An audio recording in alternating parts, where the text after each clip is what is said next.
All right. Kia. The hell?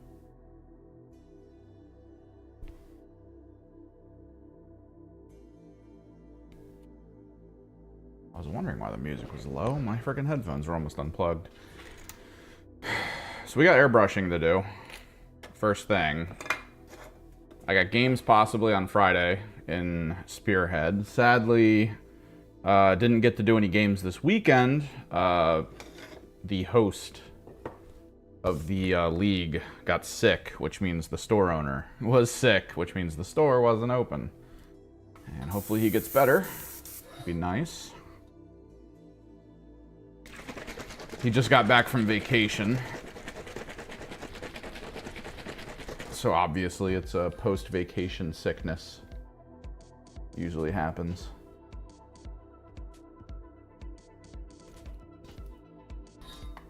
But yeah, I have a plan with these. I have a plan that's a bit closely related to what we did with the Kroot.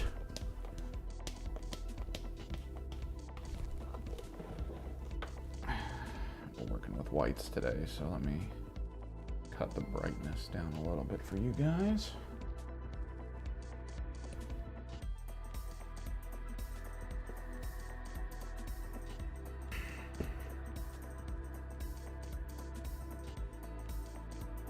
Ooh. Frickin' white primer, baby.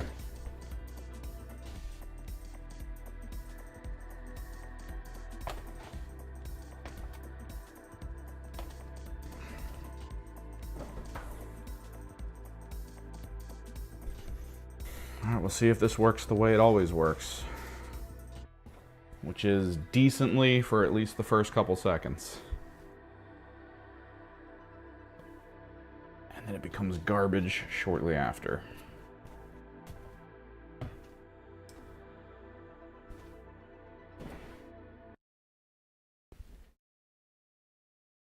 Just gonna leave the microphone running. I'm gonna put on a glove though. It's glove time.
Dino Res is, it's holding its own. Oh, now it's starting to pull on top.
We're gonna need to complete this in sections, I think.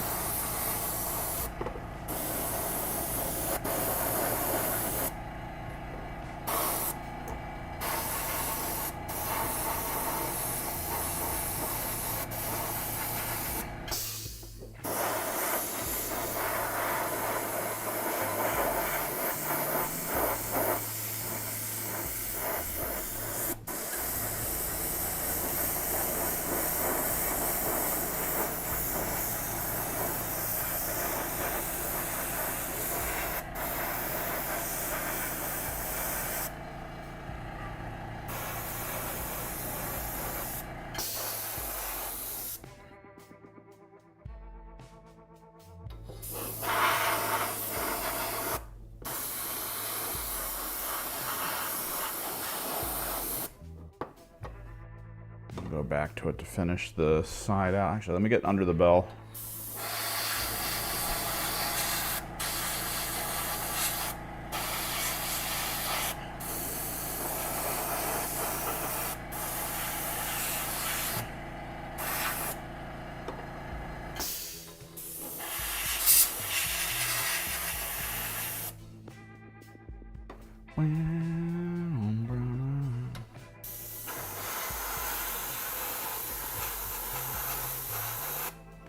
I'm probably going to leave the airbrush on after I clean it, because there are some glowing crystals on one of these, and I feel like I could get them quickly done.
Oh, my hands.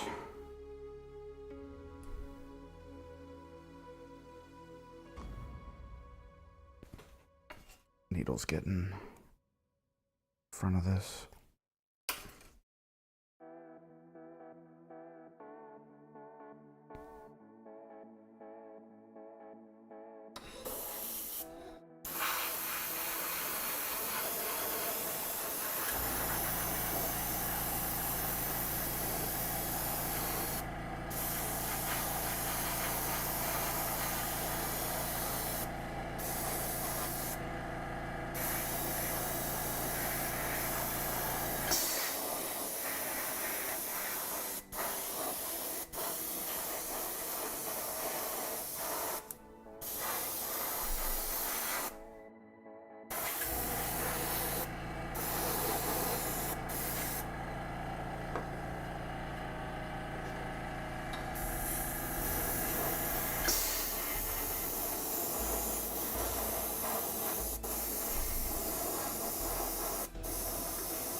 Do, do, do, do, do, do.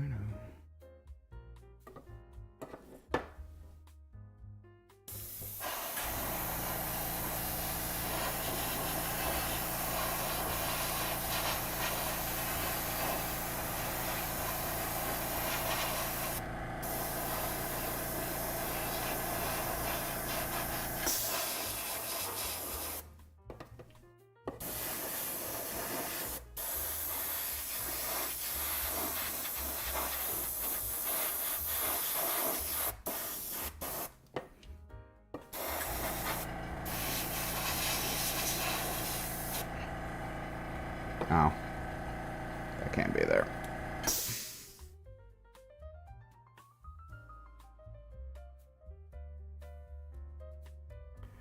They have a lot of weird plastic outflow nibs.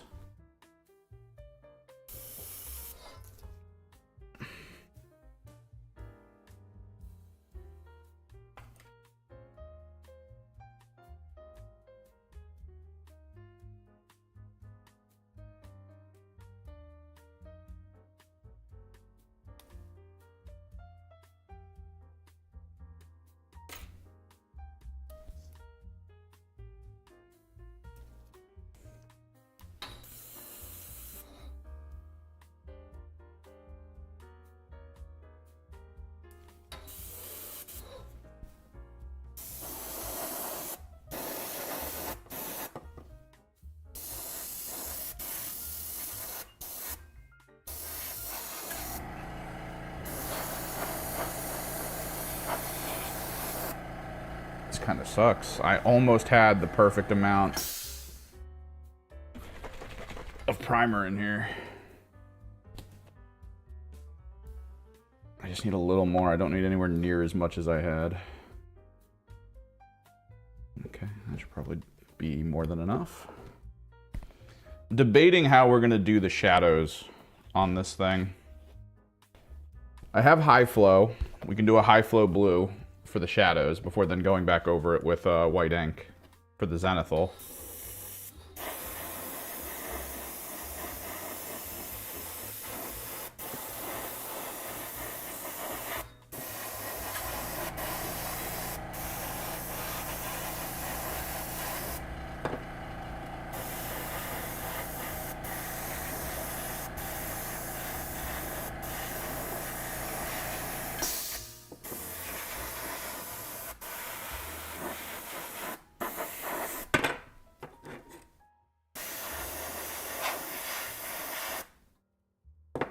It's another nib that I didn't notice.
Because I don't want to waste too much of the primer, we do have the other project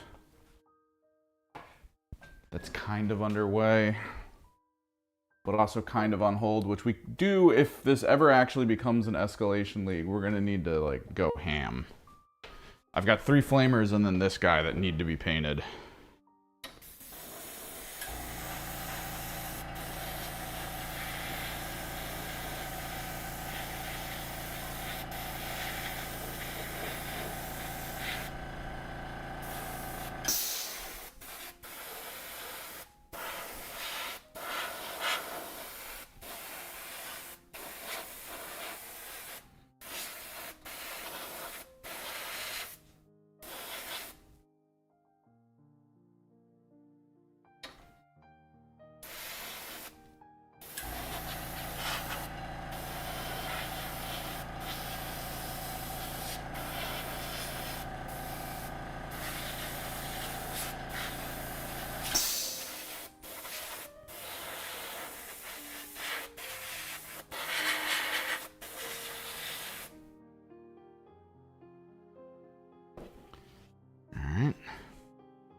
Let me make sure the 3 flamers were good as well. I don't think they were. Because the problem is every now and then when I'm priming with white, the white just decides to pool rather than stick to the whole surface. It's doing what it should be doing today, so that's good.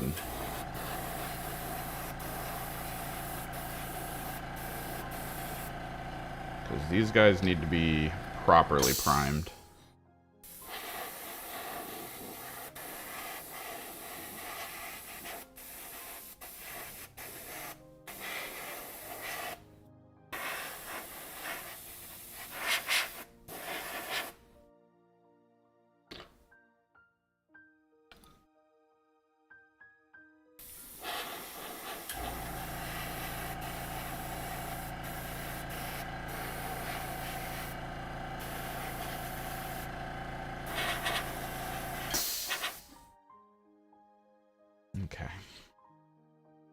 That should help them out a little bit.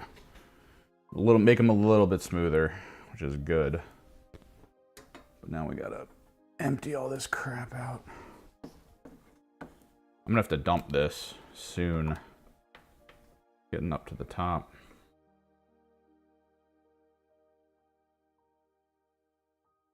So yeah, we can either use Golden High Flow for the shadow layer before doing the Zenithal White with the ink.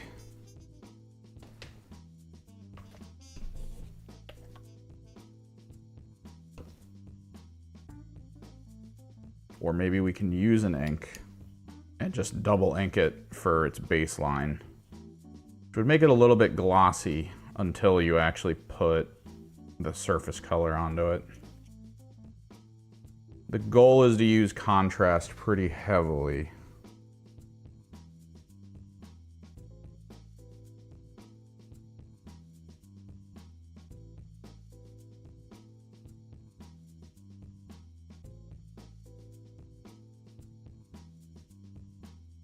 I mean, there's a couple ways we can do this. This way we'll make it like a solid object. If we want, we could Golden High Flow a fluorescent onto all of this, and then use my my kind of like dark purple that I have as a top down, and then we actually paint layer over top to try to get like the underglow effect. It would make the terrain fairly uniquely mine, because most people at the local area know my stuff from the underglow visual aesthetic, because it's like super striking. There are light sources on these though, which I think the underglow would clash with, because I do want to actually do them as light sources. And having underglow and OSL on a single model is just like, it's okay at times, but it can feel very overwhelming visually to have just those multiple light sources interacting with each other.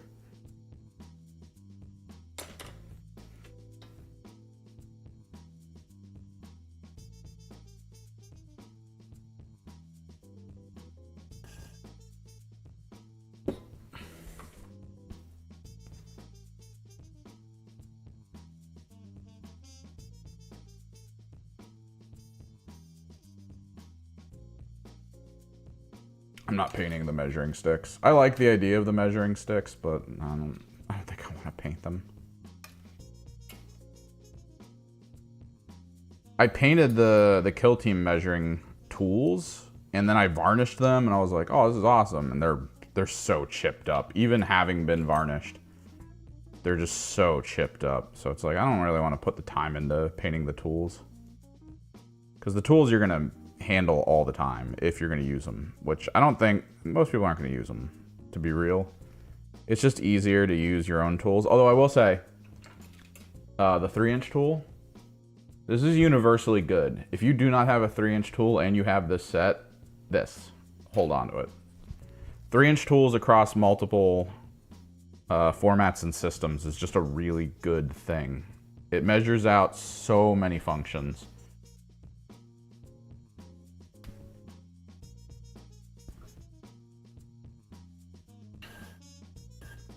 It's just easier to utilize in a smaller scale.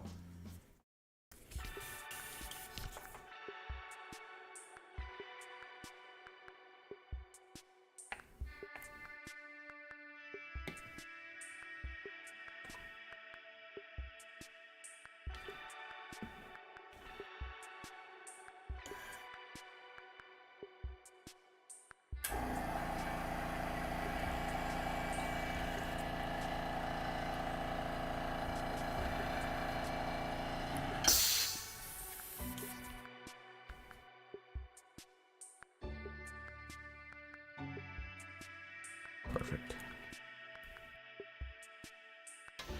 So yeah. Ink-wise, I've got Cerulean, which we can use as a shadow layer. It's not a bad one to use, but I think we might have the equivalent. Yeah, Cerulean Blue Hue in Liquitex format. I might need to bring. Come on, Vortex Mixer, there you are.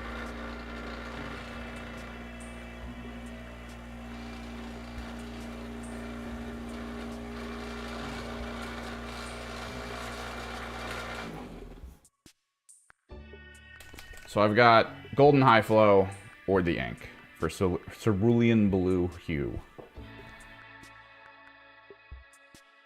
I also have a teal. I feel like the teal might be a better option.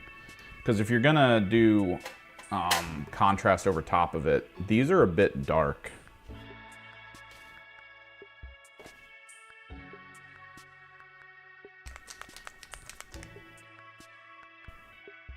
Whereas that's just really light. I need to clear these demons out. Can't get any paint on them.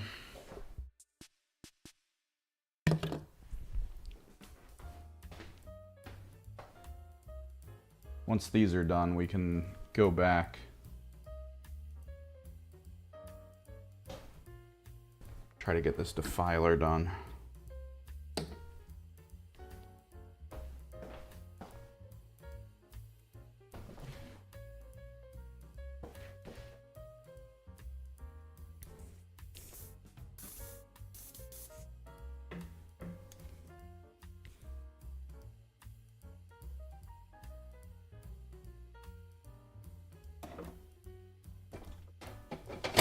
White primer done.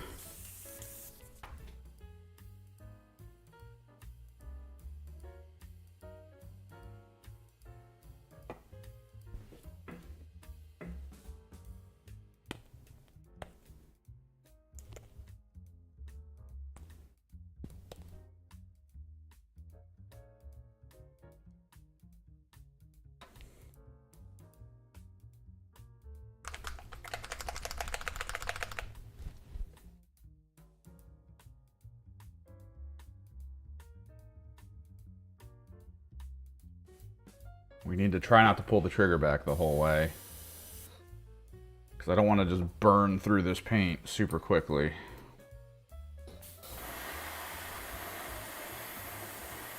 Should be bright enough without having to go full tilt.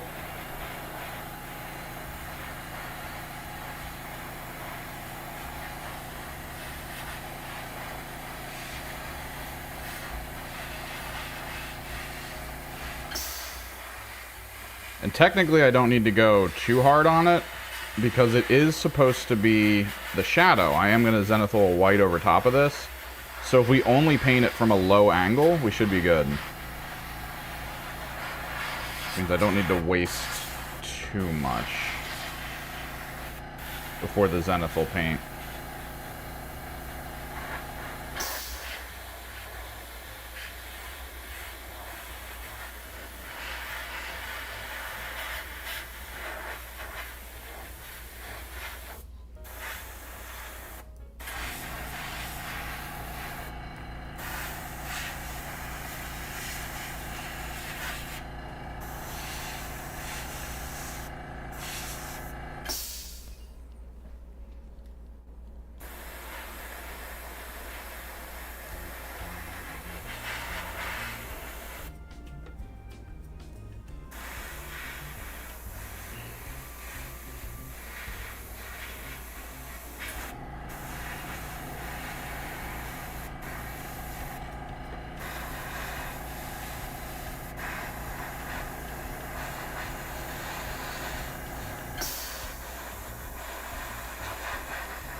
This kind of falls in line with the idea of pre-shading.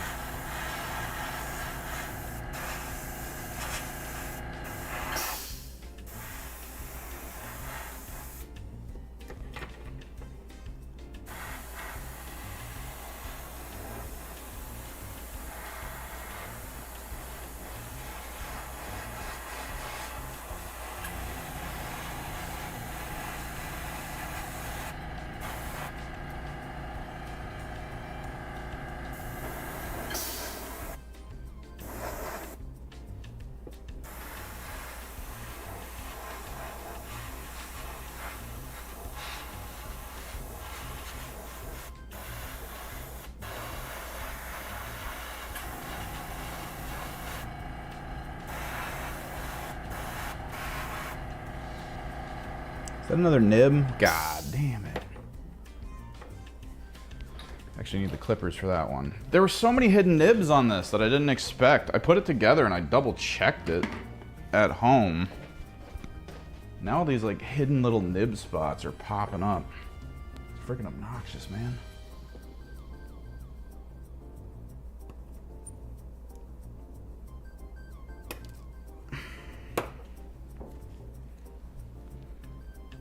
Alright, we're just gonna hit it with paint and hope.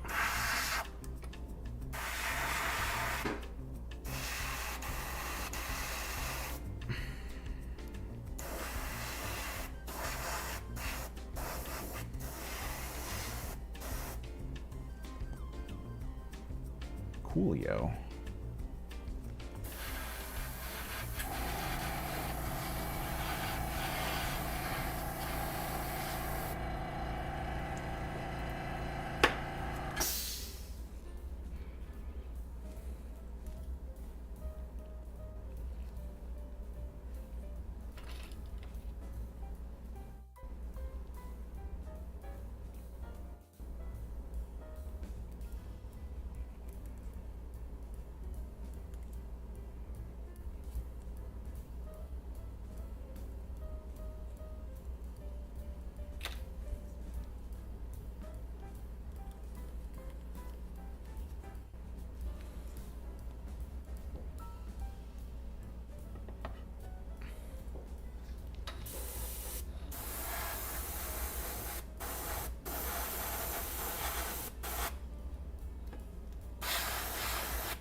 Perfect.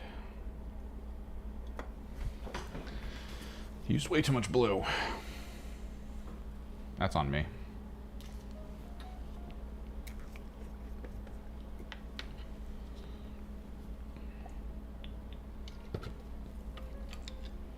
I keep doing that. I can't gauge how much I need. Been doing this for a year, still can't gauge how much paint I need in the cup to finish a project. I always overshoot. And I don't even have to. That's the thing.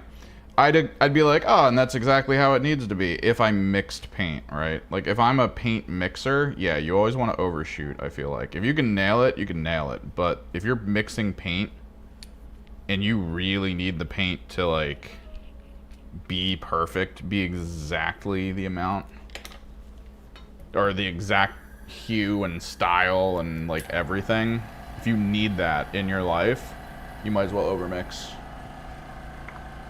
Because if you undermix, you're screwed.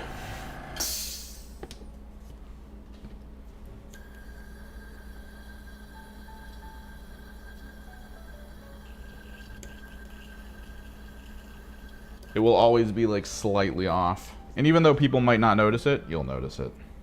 It'll play in your brain in the worst way possible. I had 50 drop frames, huh?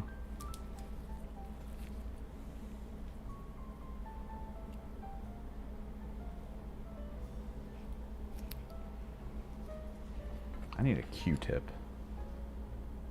I need to be able to clean this out.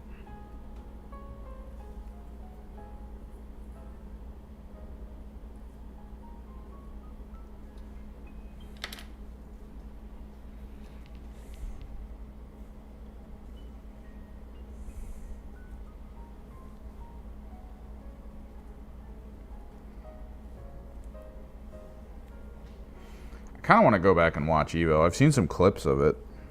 Looks wild.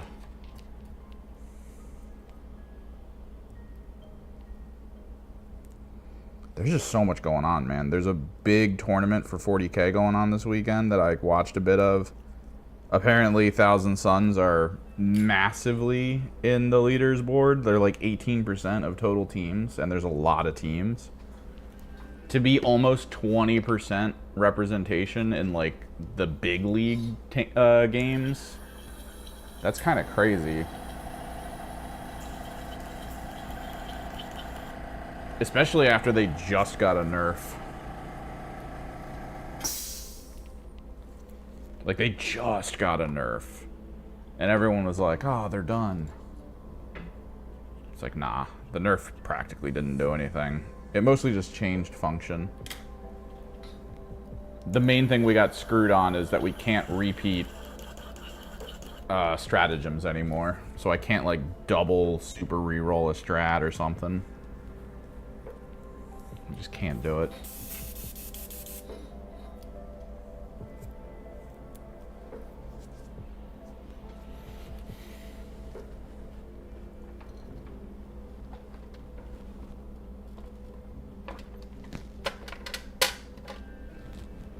What's my good one? There it is. White ink time. What's up, Dragon? We gotta actually move this out of the way. I want to be able to hit this from the right angle.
Again, this is going to be a white ink Zenithal.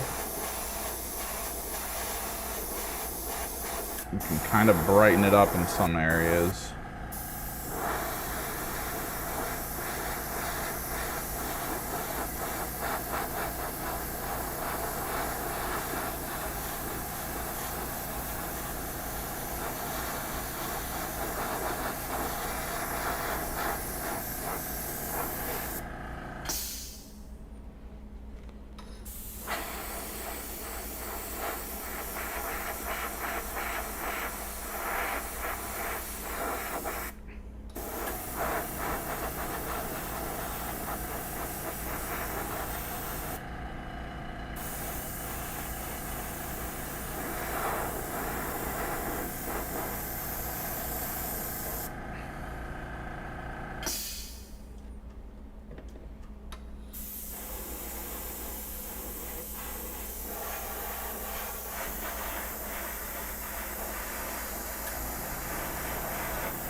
So the thing is, a lot of the brickwork and stuff I might actually just leave as white.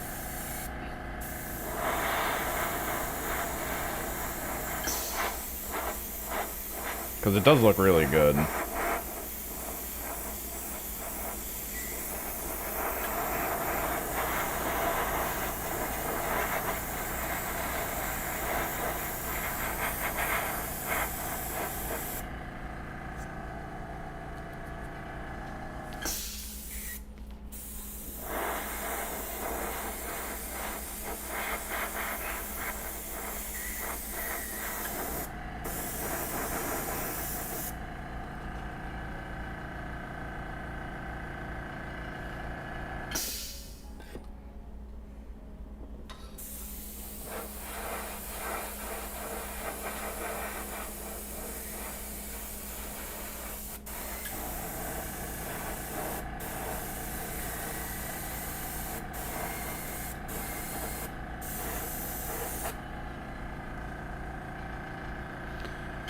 What you up to, Dragon? You having a good day?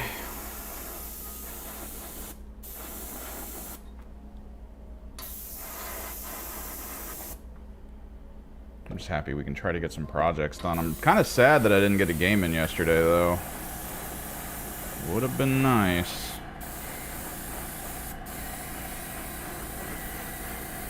But venue owner was sick. Which sucks.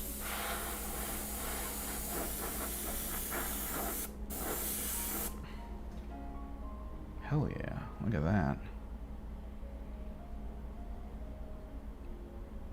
That is very ready for some contrast paint.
How am I getting drop frames?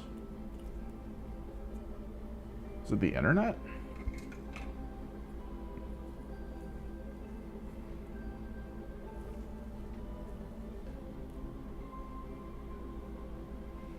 Shouldn't be my computer.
I think it might be the local internet occasionally going out.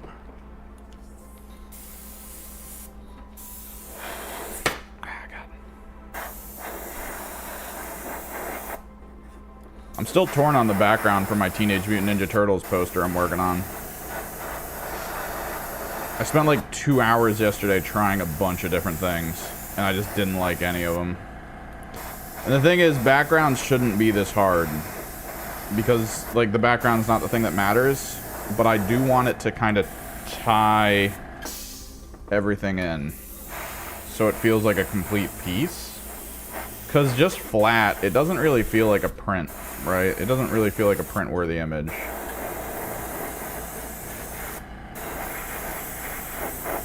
But I'm trying to keep it simple because, like, part of me wants to go crazy with it. But that would be a bad idea. God.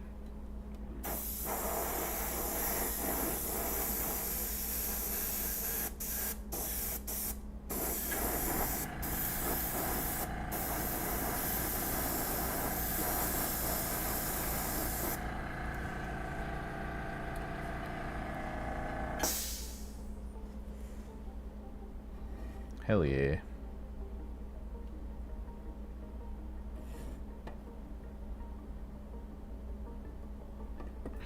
Great, because it's still kind of blue.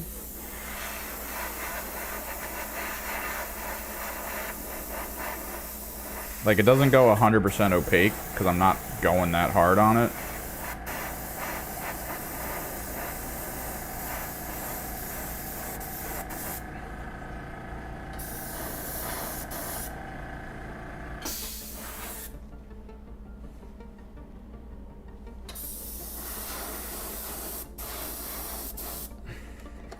Sure the bell looks good.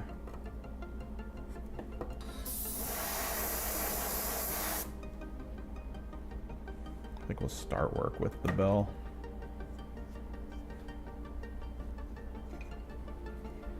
Last one, and then we got to leave the airbrush going, and we got to leave the backsplash up.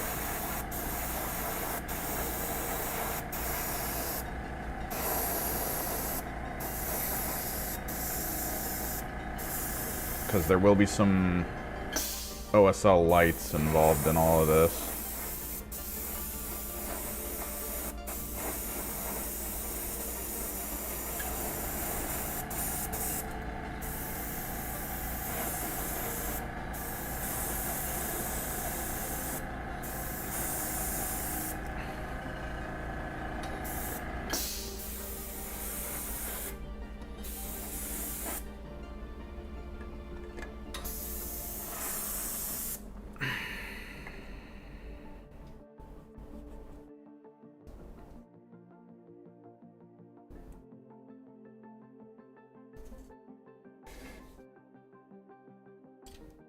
Last one.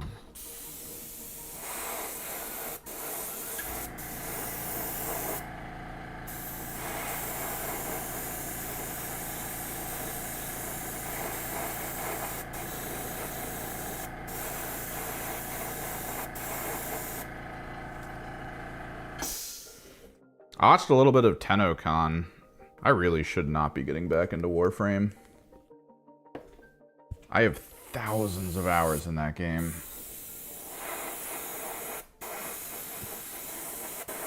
I actually got, like, a little mad when I was watching TennoCon, like, justifiably. Like, I kind of wanted to find something where when they showed it off, I was like, why are they doing this? Because I'm still kind of mad that that game doesn't have, like, a real endgame. It's mostly just about testing yourself in the enhanced difficulty area that is Steel, the Steel Path. Which, that's not... I mean, that's whatever. You're not really getting a ton of cool stuff out of it. I think I have most of the Steel Path benefits unlocked, and I barely did anything with Steel Path. I gotta go check the vendor, though. I haven't checked him in a while.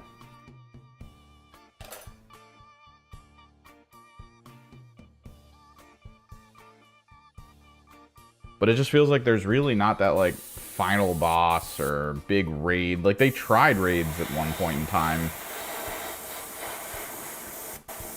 And it just didn't work. People didn't really like it.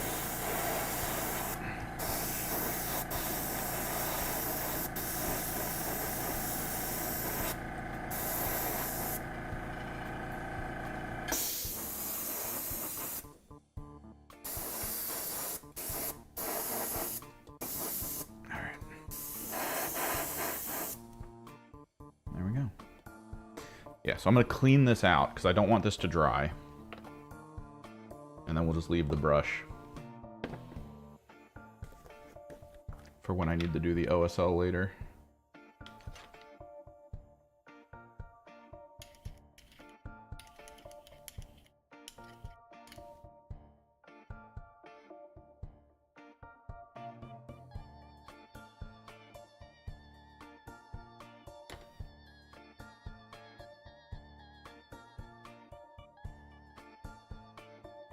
But apparently what the next big update is, it's going to be in winter this year. And it's the origin of everything. It's the original proto Warframes as humans.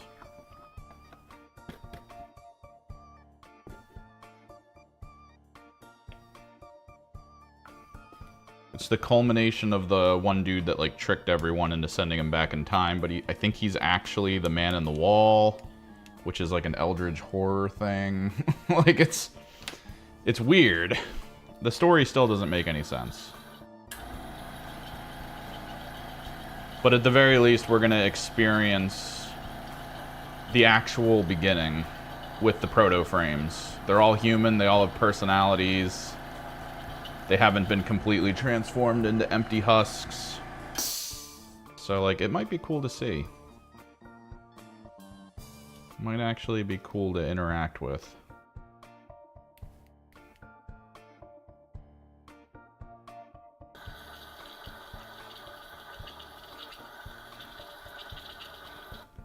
Is this really full?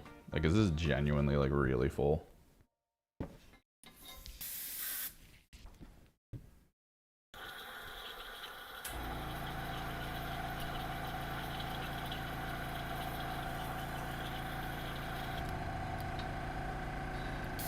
I feel like it has to be, right?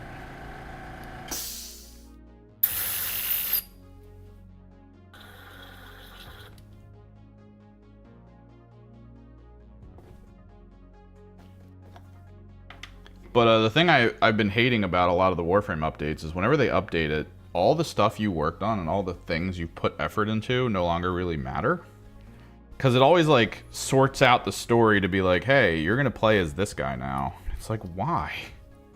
What are you getting me to do? And I think they might realize that there's two groups in the game. And I think they actually talked about this in an interview once. I might actually try to dump this out.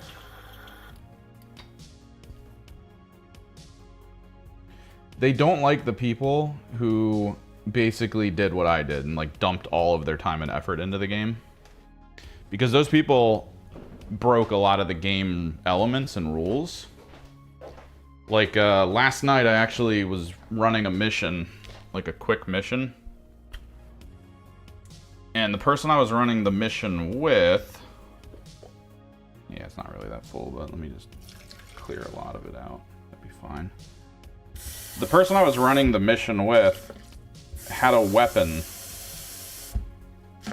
that was hitting for 4 million damage a swing.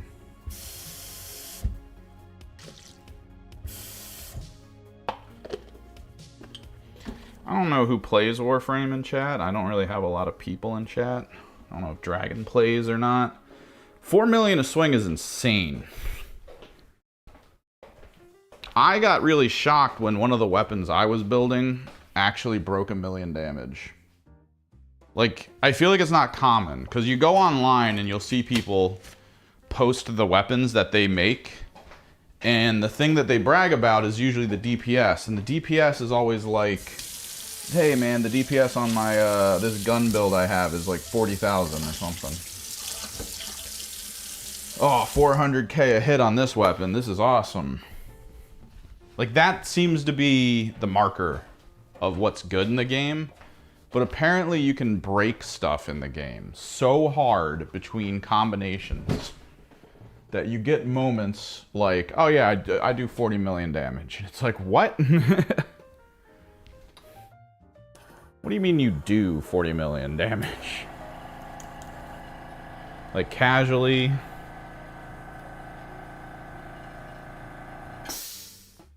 Like, what even is doing 40 million damage casually? Like, how...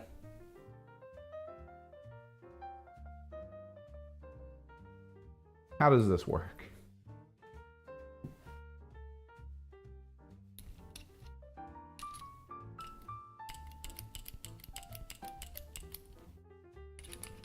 All right, we'll leave this over here.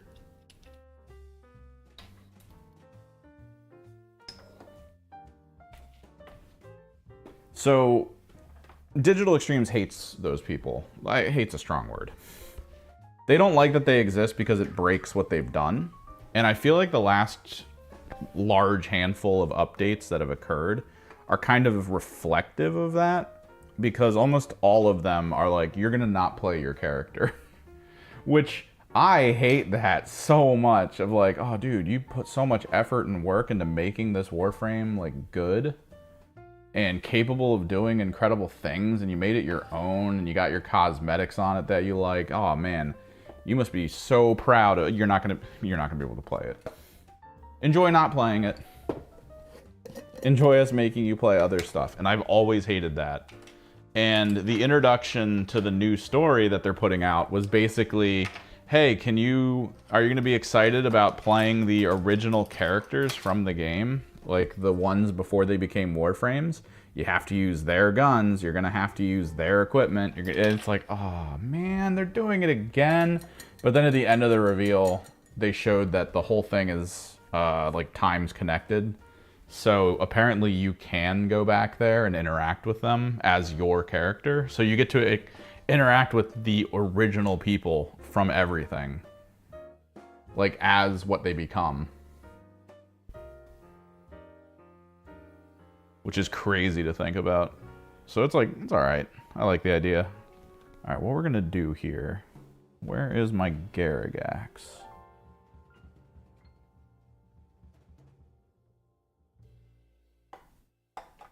Oh, Skeletal Horde, actually. We can do this quick just to see how this looks. There's a bunch of skeletal pieces. Let me zoom in on them for you guys. Because we are at that point where I can zoom. And I can kind of show you the culmination of everything we just worked on. It's basically so that I can go, cool, and then just hit it with contrast.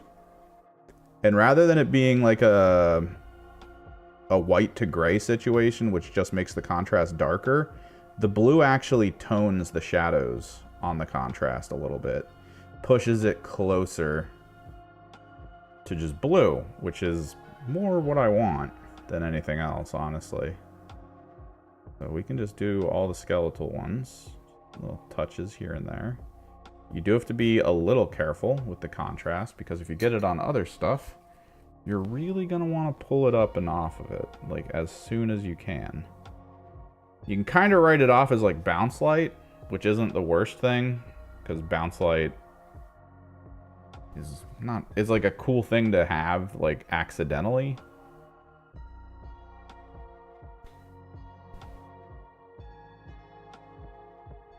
But you definitely don't want it to be too powerful.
But yeah, the eventuality, once we get this to a place where we're happy, we're going to try to OSL a couple different lights, probably like pinks and magentas, maybe some greens and yellows, in a couple different spots. Make the terrain feel as unique as possible.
Looks so good, just basic.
We're going to need to pick a rat color.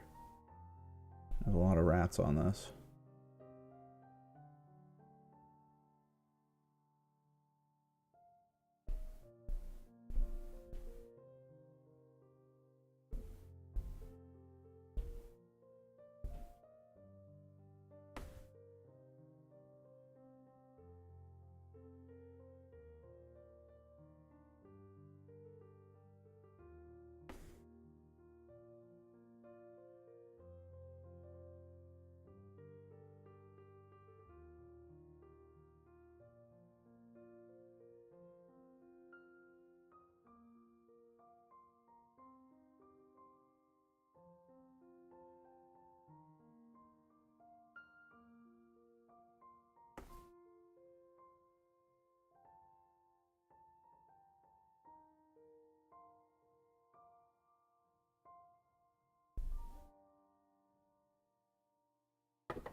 Skeletons. What about here? A lot of rats coming out of this guy's heart. There's some skellies down here.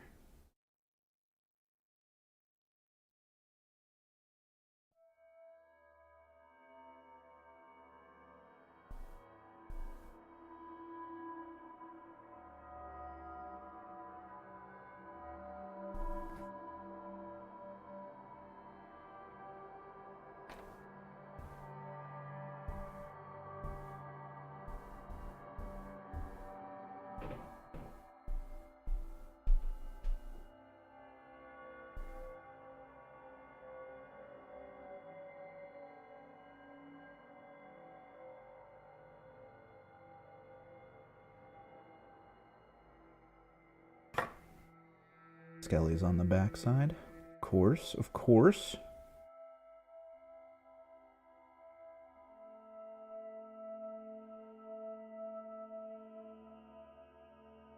A lot of wood. We might want to pick a wood color. But I think we're going to try to grab the Garagax next.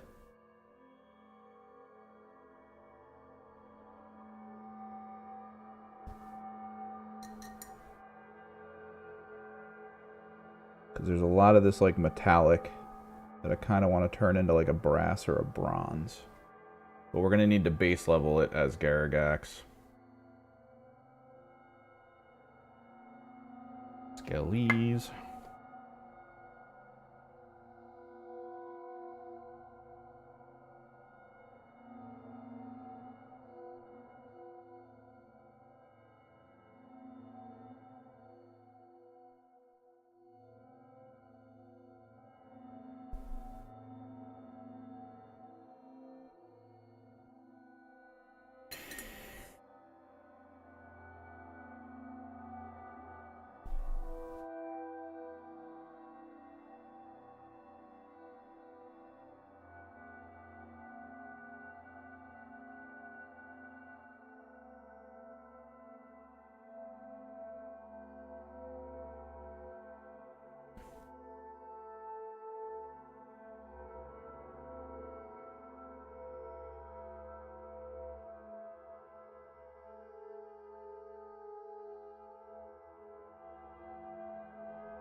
No more skellies. No, is that a skelly? I think that's a skelly. That's a skelly.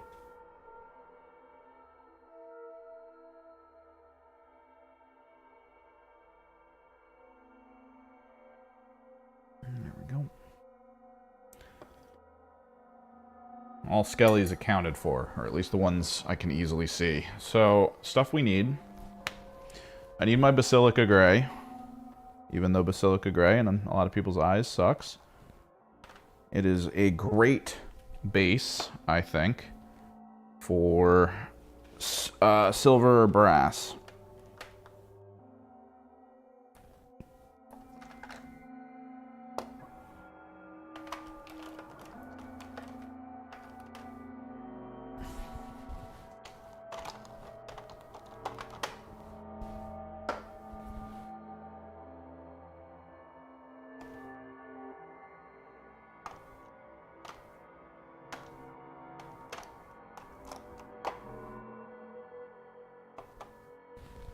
Hmm. We'll do a cultist cloak for it, I think, actually.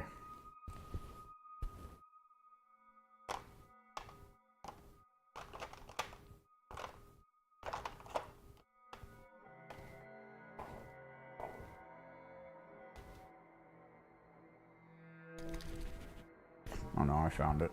I do want to get through using it. I feel like I might just need to throw it out though. I mean, look at this.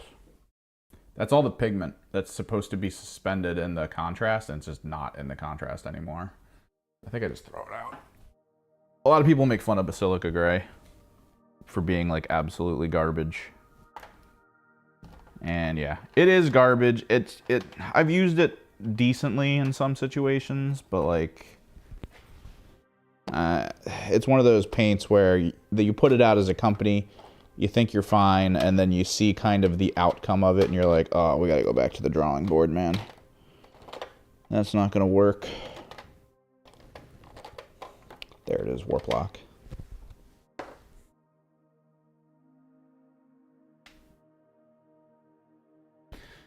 There's always possibility, but you have to understand that the kill team reports only happen if I have people willing to spend the time to be recorded. Like, for me to do it, honestly, at this point, I'm gonna need to solo just play games. It's not easy to get the stuff I need to record to the places I would need to record at, and then set it up there. So, like, unless I can get someone to have the time to basically come out here to play,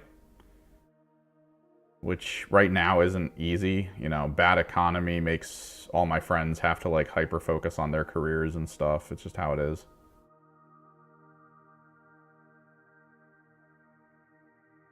I have some people who play, but I don't really have a central point of gathering that works. Not only that, but my schedule right now is horrible, personally. Like, I have a lot going on, like, in life that is making me have to, like, refocus on what I can get done versus what I should get done.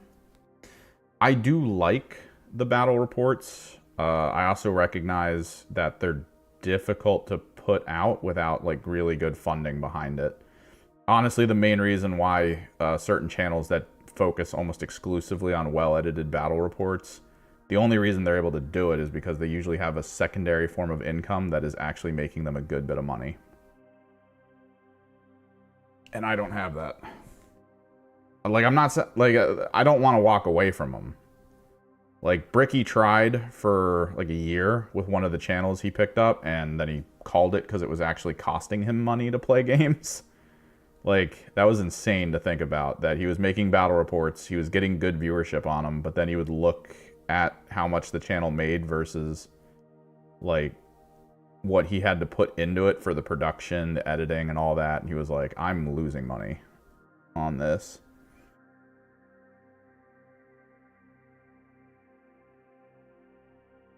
It's a lot easier for me to put out videos talking about strategies, teams, which I do want to put out a video going over the scouts pretty soon. That's the hope. I want to... The whole reason I'm painting this now is because I do want to go over the AOS launch. Because Age of Sigmar is doing some cool stuff.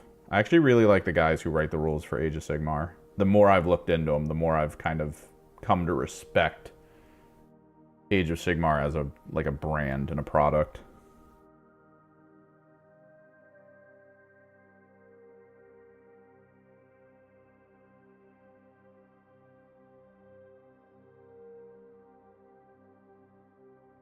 So I've got some videos in mind we need to get on, because they'll be easier for me to record, but still got to record them.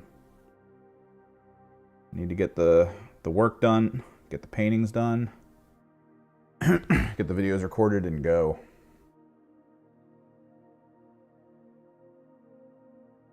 I think for a lot of people too, especially with Kill Team, it's the fear that Games Workshop's going to screw it up by hard resetting the next version. Like, the hope is they don't. The belief is they don't. But I'm not one to, like, put a lot of emphasis on hype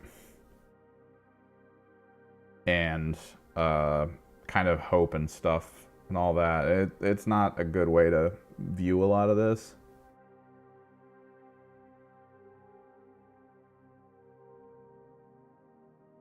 So there is a level of it of like worry, where if I put all this effort in and then they just outright change things, where does that leave me?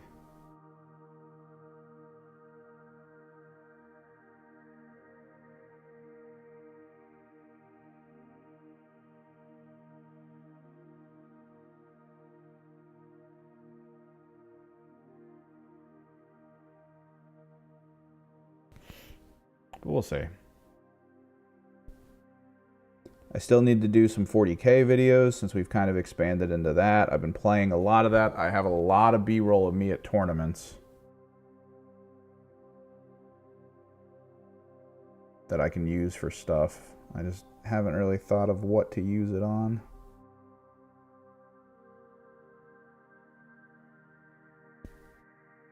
Trying to grab more B-roll of Spearhead. Honestly, I would have spent today editing videos going over how Spearhead works had I got the B-roll I was supposed to get yesterday, but the event got canceled.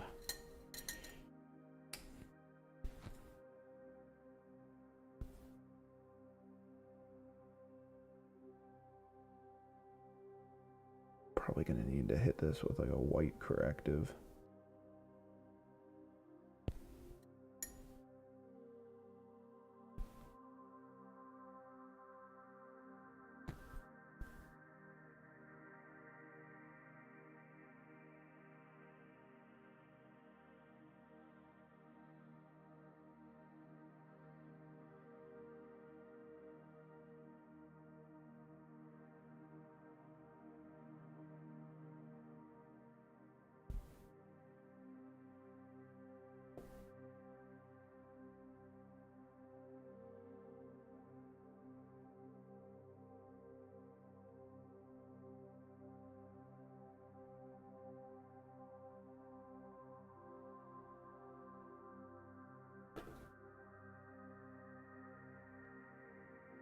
But yeah, like all the ones I've recorded up till now, I recorded with my friends. One of my friends kind of fell out of the rules for Kill Team. Like, he stopped liking them because he doesn't like how cagey turn 1 is. He wished it was more of like a brutal pacing game and less about like a turn of preparation followed by a turn of like springing all of your traps. Which I get. I like that about the game, personally, but everyone has their own tastes.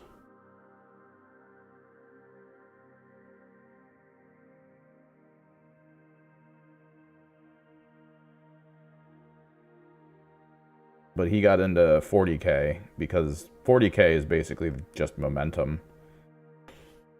There is some posturing, but for the most part, you can't easily hide what you're doing. So you're going to get hit most likely in turn 1, regardless of what you do.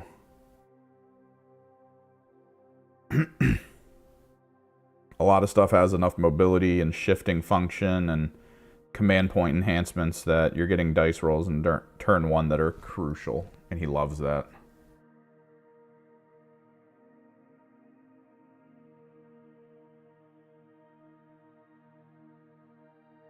That's why he has like 3 armies now.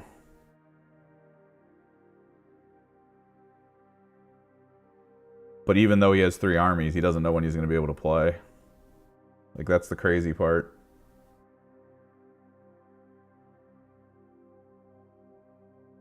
He just bought more stuff for his Sisters of Battle. He hasn't played a single game. He has like so many armies. He just needs time to play. But his day job's like wrecking him for scheduling.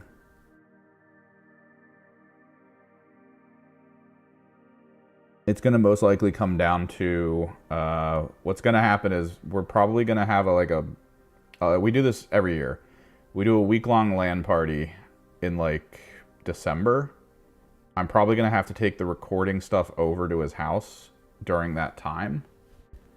And then it's going to be me, him, as well as at least one other person, maybe 2 people, depending on whether or not one of our other friends finally starts getting back into, like, the games. Because he has a bunch of stuff. He just needs to paint it, he said. He wants to paint it before playing, but he hasn't found the time to paint it. So it's been a whole thing. Oh, this is brassing. We could do that as a brass.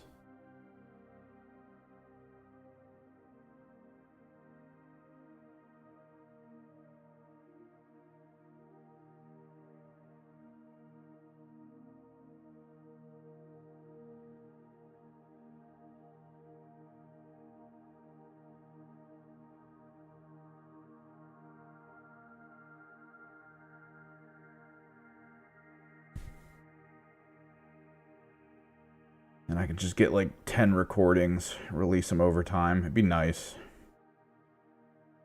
They were so excited when we started getting the channel together. They were like, oh, dude, we're going to play so many games. But then my buddy's like, oh, I mostly just want to work out and, you know, deal with my day job. Because 40K, Kill Team, these are games of like extreme thought process. And his day job is basically him mentally burning out for hours and hours with people he hates working with. So, like, end of the day, his whole thing is he just wants to, like, get some alcohol in him and then just hang out, not really do much. So to go from, like, mental burnout from my job to, mental burnout from 40K, not a good blend for him.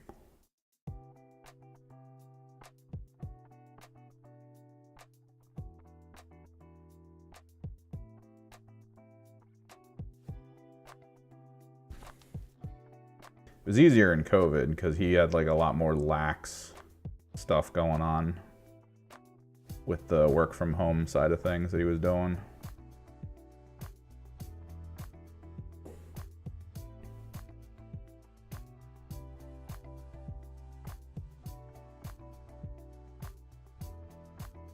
This is either a metallic or I'm noticing like this is cracked here. So I don't know if it would be a metallic or maybe like an alternate color. Like, I'm gonna look at the box cover for it once we get the rest of these brass markers down on here.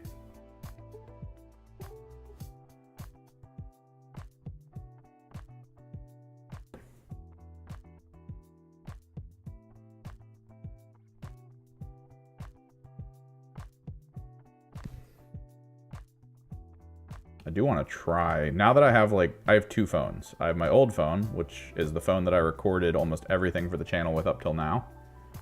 And then I just got a new phone because I got a new carrier. And they had their whole deal of like, oh, you want a new phone? Let's give you a new phone for free, buddy. I was like, oh, cool, thanks. So now I have a standalone phone that has great battery life and solid recording ability. I kind of want to record like a full-fledged Spearhead game with. I just don't know how I'm going to format it because I don't think I'm going to have a Dicebox frickin' camera. Although I'll have my other phone, which I can maybe just grab footage from the... I don't know. It's going to be rough, man. I basically need on hand, I need two cameras recording simultaneously at events that I go to. One on the Dicebox and then one on, you know, the actual game itself. Because the issue with battle reports is I wish I could just record the game and then talk about the game. And honestly, I probably could. I love watching people like Glacial Geek do his battle reports, because it's literally just like, hey, I played a game. I'm going to show you the GoPro footage. I love that. Like, it's just so... It's so simple, so basic. Like, refreshing. And then he just describes what happened. He's just like, oh, I rolled and I didn't get all the kills I needed. It's like, oh, yeah, that's all I need. And internally, I'm just like, I don't even need to see the Dicebox. Just let me know what's happening, man. That's cool. But I know there's that cross-section of people on YouTube who are like, if you don't show me the dice box, I'm going to actively go to all the forums everywhere and tell people never to watch your stuff. And it's like, oh, that's brutal, man.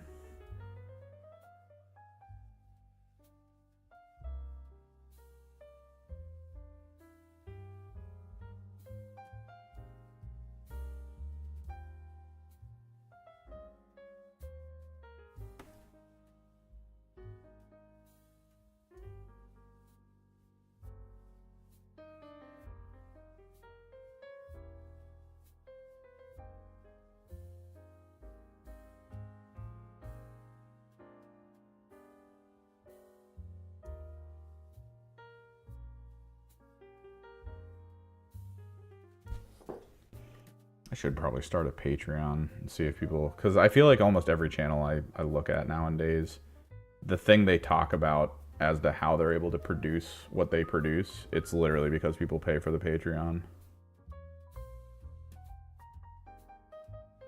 Like some of the biggest people I've watched in the tabletop hobby channel and all that stuff, the biggest people I've watched do not get enough views for how much is going on with them to be able to pay for it all. Because I see the other end of it.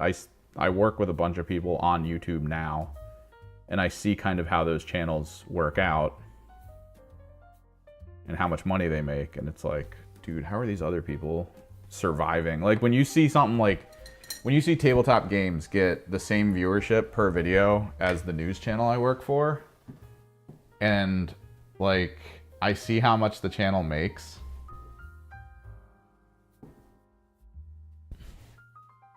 the one that I work for that gets the same viewership,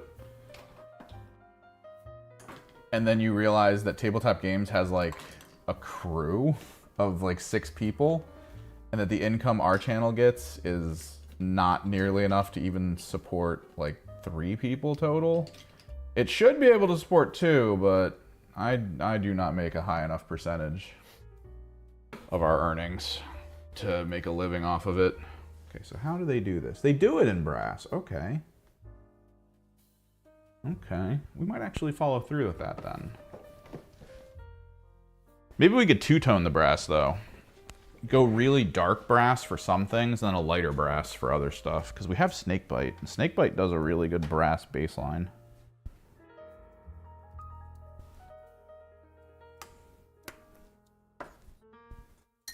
But then you look into Tabletop and you realize they have like a sign-up stuff. They have like, you can get early access. They run off of a lot of memberships, and they have like all those tertiary forms of income. And it's like, I should probably look at that and start thinking about it on my end.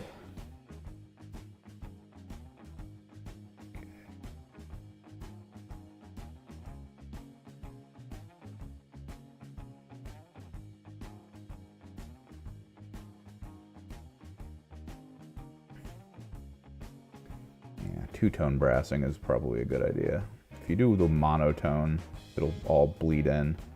So we do the lighter brassing on the terrain components, like the actual framing.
Who's messaging me?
Feels weird to put effort into terrain painting again.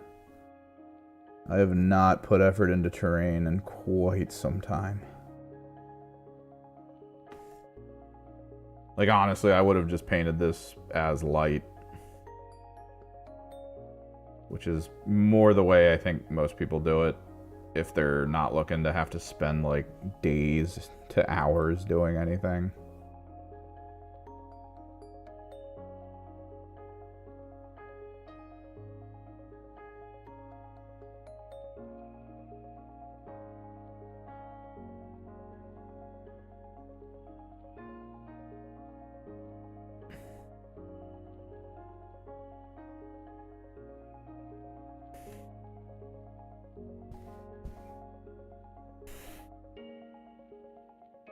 like the way Mountainside did their freaking into the dark close quarters terrain. That's like the way, if you really want terrain painted but do not want to spend time, that's how you do it.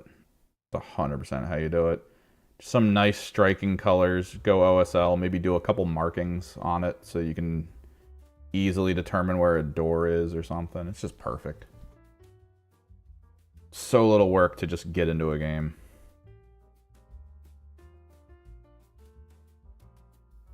It's beautiful. It's 100% the way you want to do it. I was debating that here. Literally at the beginning of the stream, I was like, do I just OSL this? Do we just do that? Call it a day?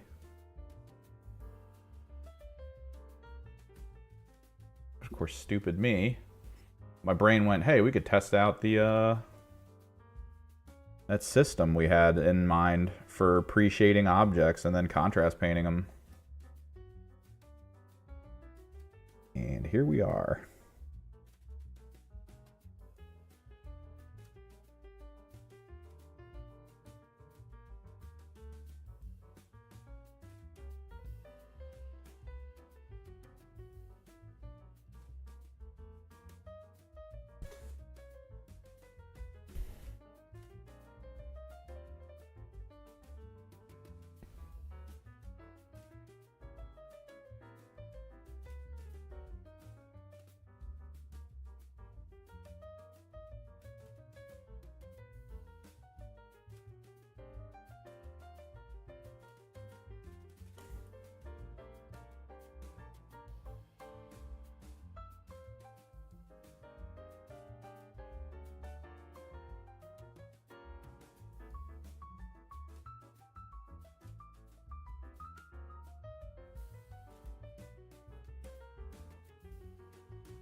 Oh, shit.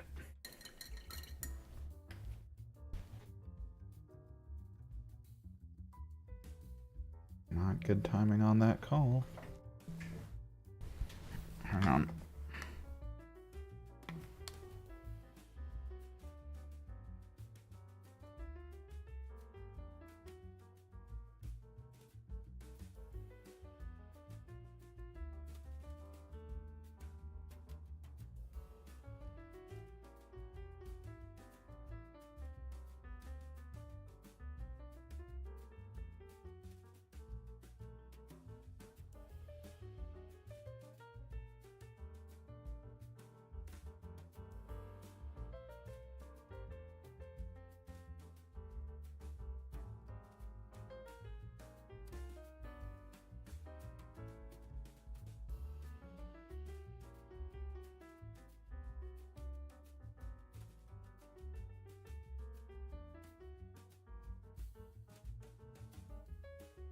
Hate getting distracted at crucial moments in painting. God damn, bro.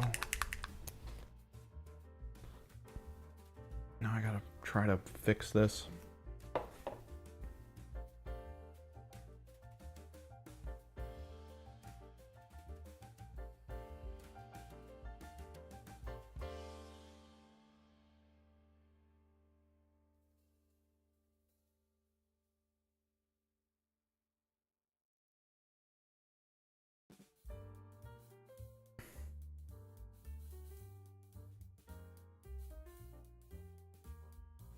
Means I'm gonna need to work up these a little bit as well.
What up, Brax?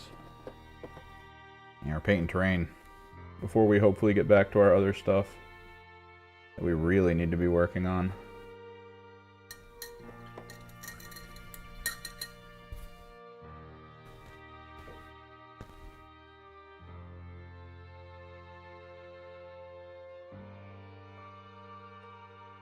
This is going to be important because this is for kind of like a current game system that I need to do videos for.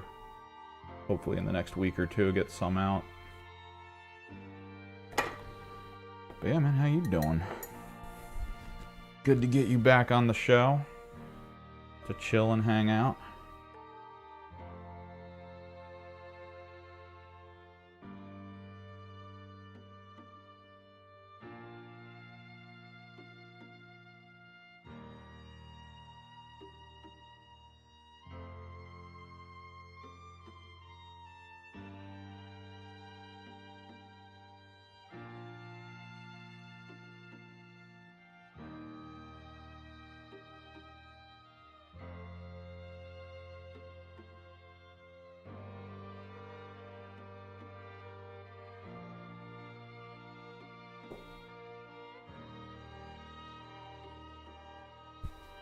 What up, BM? I'm guessing bad motherfucker is the acronym you're going for?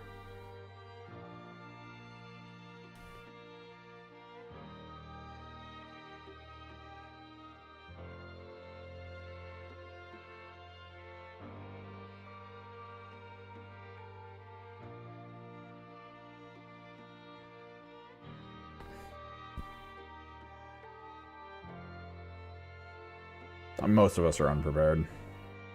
I'm trying so hard to get John to stop doing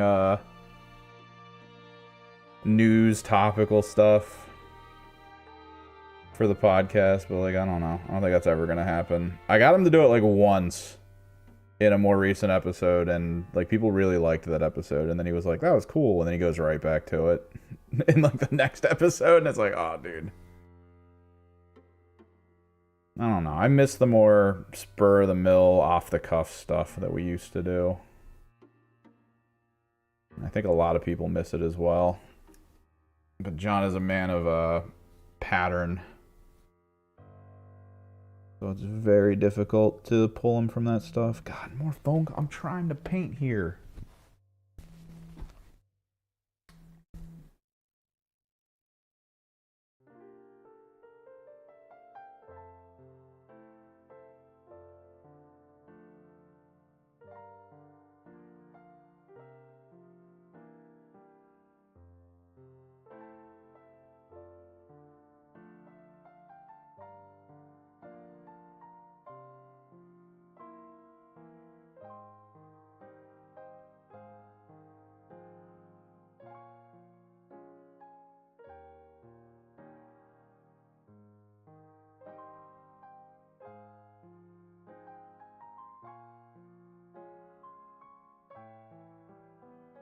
Alright, let me check.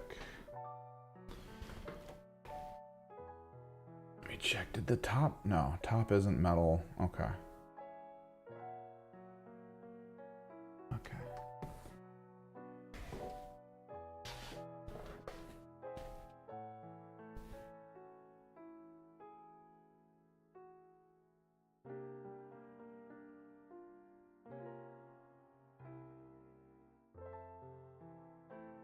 I mean, I'd prefer the off-the-cuff stuff. Because that has been some of just straight up our best podcasts. Is just like when we talk about gaming, but from the perspective of just like hanging out, talking about games.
I mean, it's not even really about talking shit. It's just like, I always wanted the Spawncast to feel more evergreen in their conversation. Like, there's some podcasts that I've listened to that are years old that just still stand as, like, really good podcasts just because they talk about general stuff. But when you talk about topical stuff, like what we do on now, you're putting a sort of like a time frame on your show of, like, when it's viable, when it's interesting, when it's useful. And that kind of sucks, I think. It's basically putting an expiration date on a show.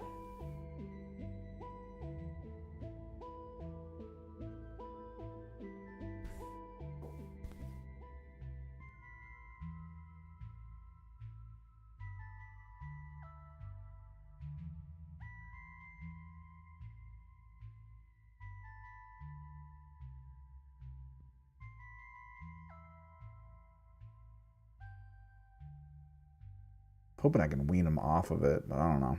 I've tried, and it seems to keep going back to it.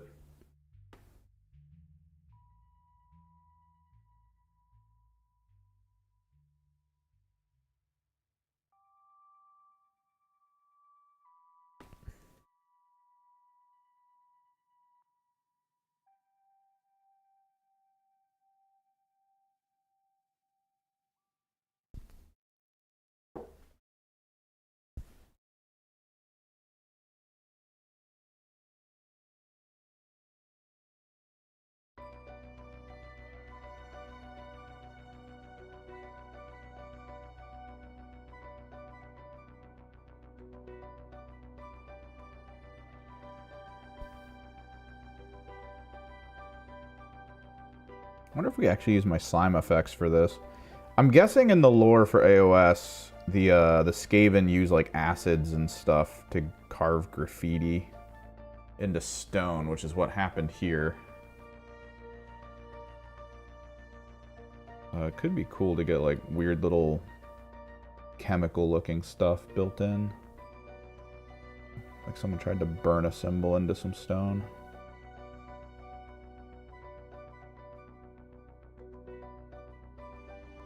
Frickin' rat people. Yeah.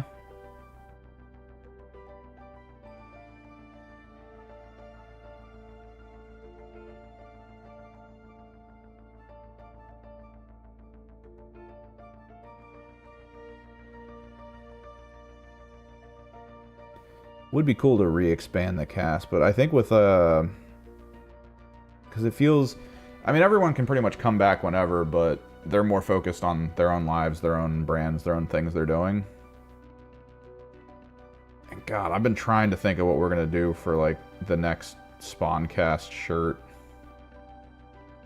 for like another 100 episodes. I don't even know, man.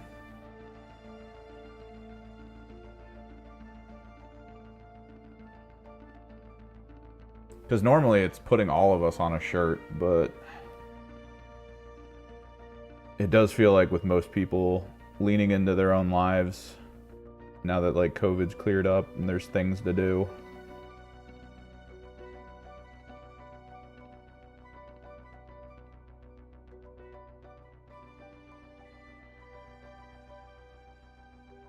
Or rather, the restrictions based on COVID have cleared up.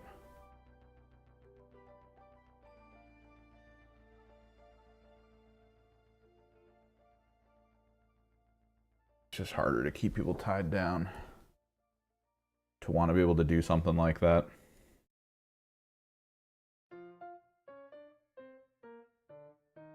Like, we'd have to move the show like day and time to get Sean back on it, because the time slot is basically his either AEW or WWE or basketball time slot. Like, that's the time slot for him. Freaking Saturday night.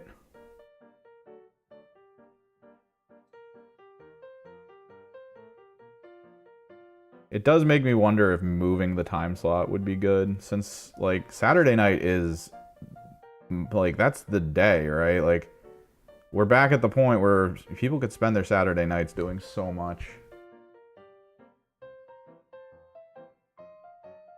They don't need to spend it with us.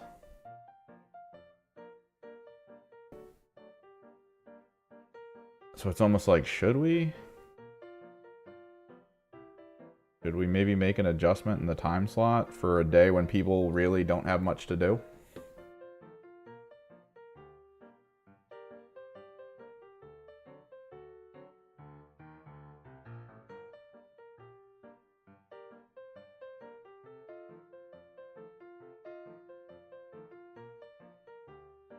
Because, like, I know a lot of big, successful streamers right now who won't even stream on the weekend. Because they know, like, people will have so much more to do than just watch their streams. So they stream at specific hours during the week when, I mean, what the hell else are you doing?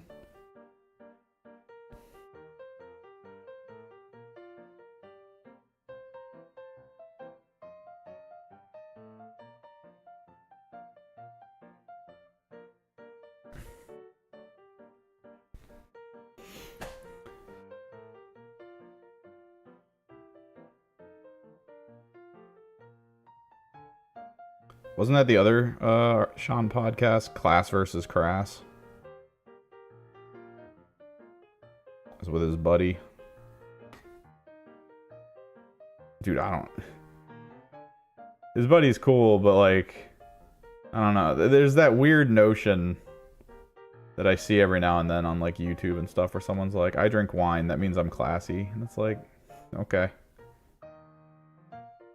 Weird that you would ascribe that whole thing as, like, a personality trait. Wine drinker.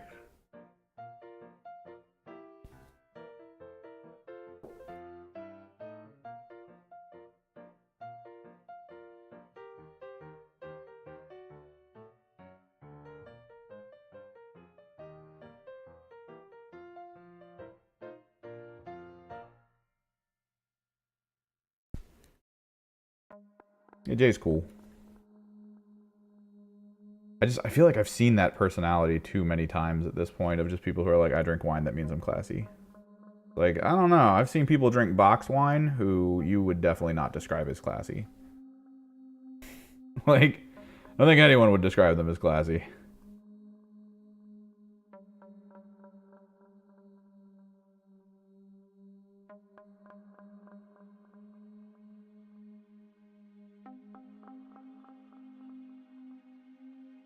I've been to a party before where we stole all the wine from the person running the party and got shwasted on it. Wouldn't call that a classy moment either.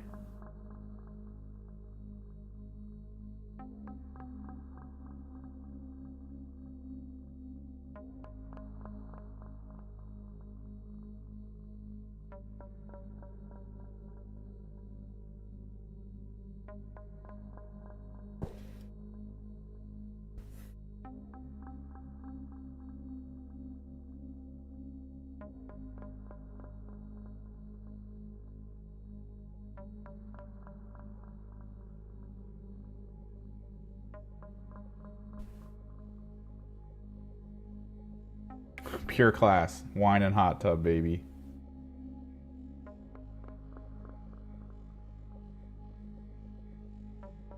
Because when I think class, I think person who likes to sit in their own soup.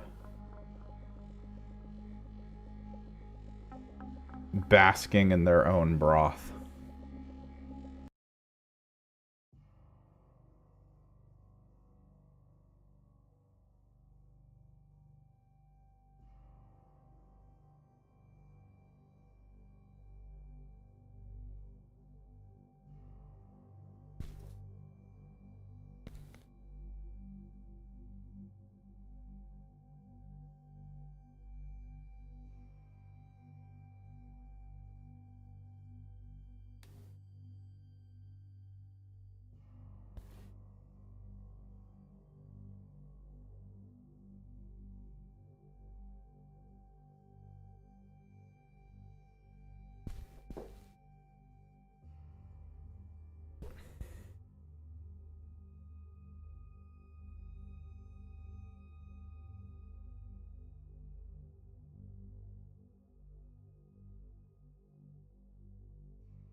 Hopefully I can get some games in for this Friday.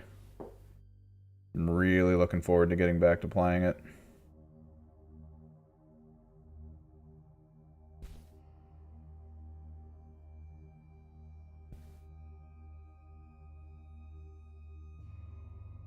Straight class. Wine straight from the bottle to the dome. I could see V-Sips doing that.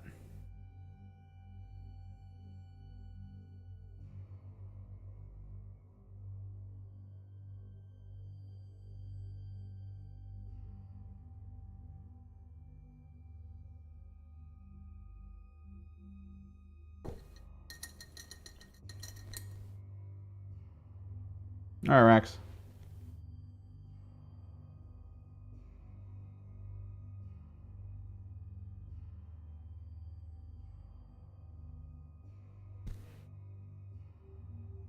Doing Blackstone Fortress tiles. Nice. I keep seeing sets of the close quarters stuff for Kill Team on Etsy that are done in tile format. Those look nice. Because apparently they're designed so that you can actually kind of go in on them. And you can install like lighting. Because the tiles are like multi-layered. They have that like multi-tiered aspect to them. Which means you can put LED lights in the middle point, so that way your actual close quarters board is like underlit if you want it to be underlit. Which was really cool looking. And then the walls were kind of the same way. That's sort of the way to do it if you can pull it off. Right? Like if you can do the system of magnetized electricity, is the only way I know how to put that. It's basically like magnets that also put electricity through them when they're all connected. That way you can like put all the tiles together, put the walls up, and then just press a button. And like your entire board just lights up. That'd be so cool. That'd be so cool. I'd love the hell out of that. A lot of the people at my local store have printers. And some of them are avid fans of Necromunda. So there's a guy that's actually like building a city using his 3D printer. Like full-blown, multi-tiered, adaptability built-in kind of city. That way he can run a campaign and like you can go to big areas in the city and try to play games. He'll just build it up, be like, oh, we're gonna go to the middle area where you can climb between the different tiers. So he just like sets it up with all the cool stuff going on. It's like, all right, let's play a game.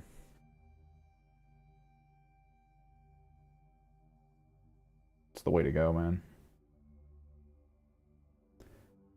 I mean, technically the way to go is to just get a TV big enough that you can have a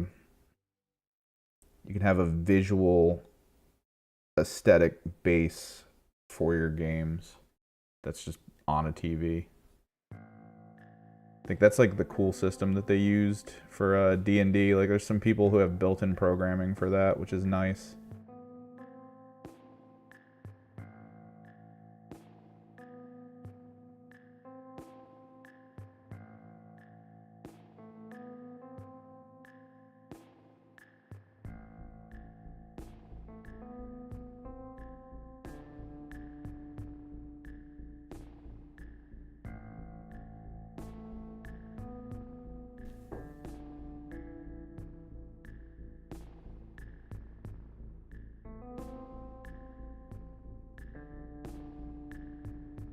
Clear up some of the coffee staining.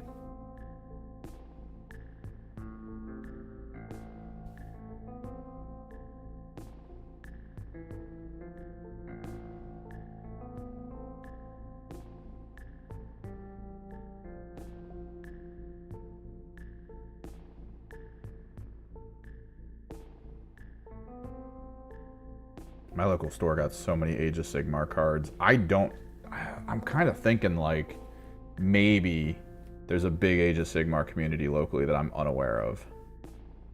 Because in the small store I play at, that's a little bit further away than my local, I feel like we're just getting into it. Like, there was probably only like 3 or 4 people who really played Age of Sigmar at that store.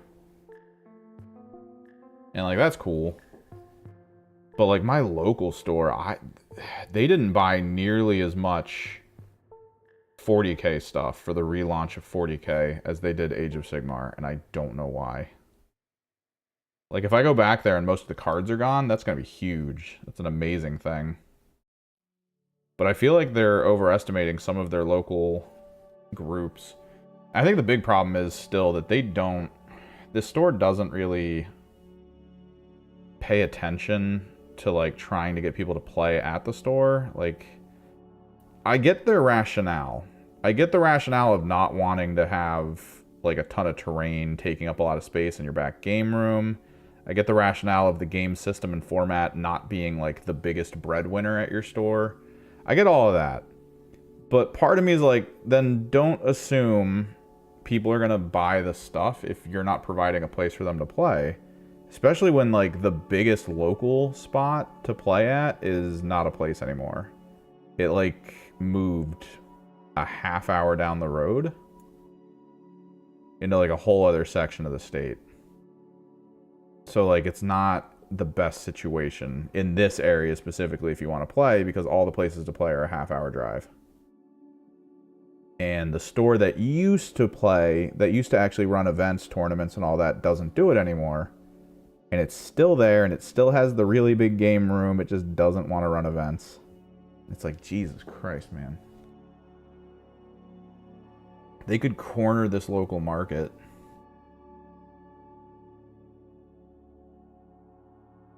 Pull everyone in for events, get people to buy stuff. But, like, they have a ton of Warhammer Fantasy right now in their store. Like, a ton. And I don't know if anyone's going to buy it. Because, like, I don't know of any local scenes that are playing Warhammer Fantasy on competitive levels or casual levels. There's, like, nothing going on campaign-wise. So I don't know if anybody would ever pick their stuff up. But they have, like, a whole section at their store that is just Warhammer Fantasy that no one's buying. It's like, you should probably maybe get an event going. Because they're starting to do, like, board game events, like one-off board games, where you just buy the board game and you're good to go. Because they're trying to push people into wanting to play board games, because they have tons of those too. And I think it's easier for them to sell a board game to people, because, I mean, it's less thinking than a 40k game. You get, like, standardized core rules. They're designed for people to pick them up fairly quickly. Difficult to master, but with enough RNG that no two games are the same, and even if your skill level is technically low, you still have a chance of winning, depending on format of PvP, co-op, stuff like that. Like, yeah, there's value there. Probably easier for people to pick up. But, like, a quarter of your store is Games Workshop. Maybe, just maybe, put in the effort to try to get the community to want to come out there.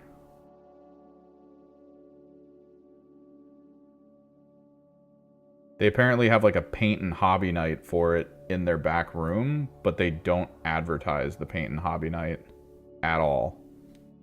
They have a schedule up that tells you, like, oh, board game night this night. Do you want to play D&D? We've got tables this night with people who actually, like, their whole thing that they love doing is DMing.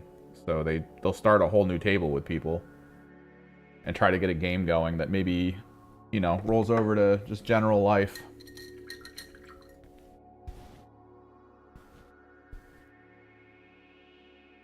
They're all about that. It's fun for them.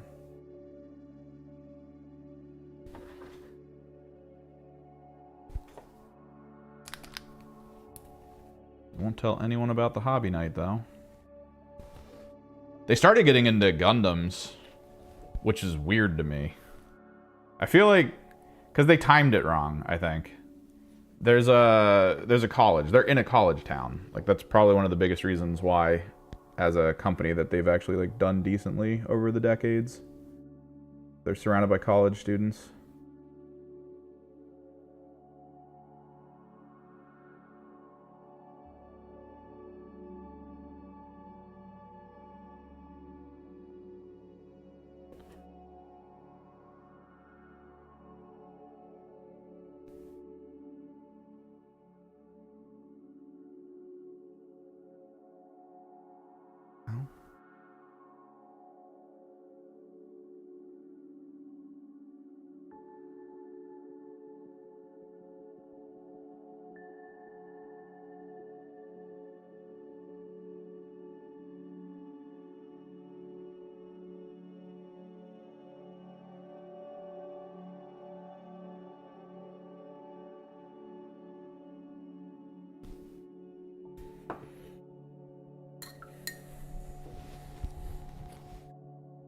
But like they started getting the Gundam models when college was on break.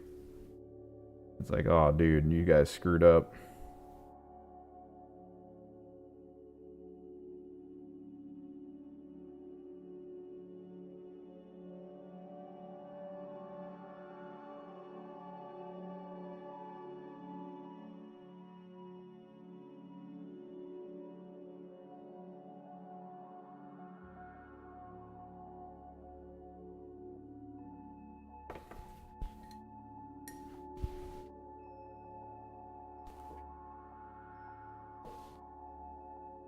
Silver base coats. Nice. Pog.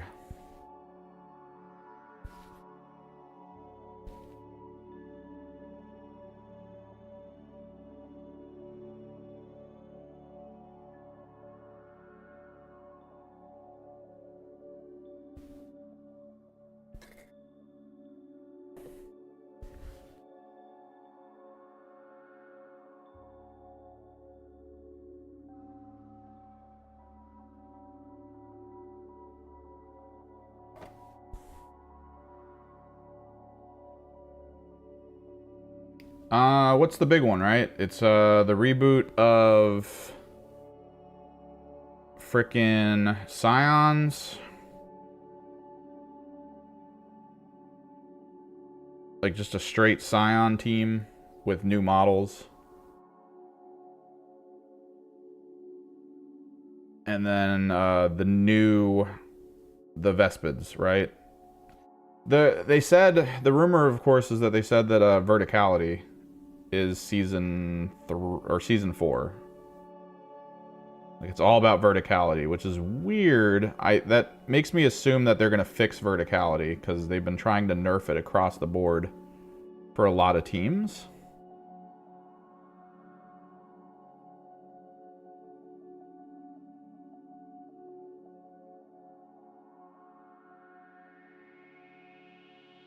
I mean, I can claim a prediction would be a Tyranid team, but that's more of like a hope and a dream, right?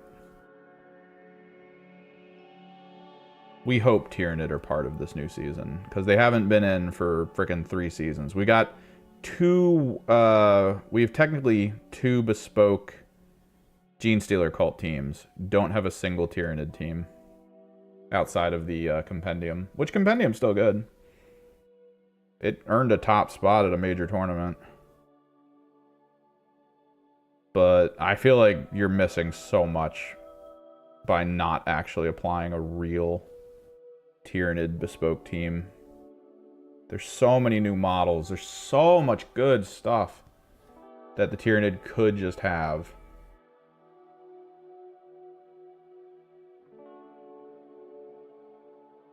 Maybe we'll get a Tyranid Gargoyle team if it's going to be a Verticality thing.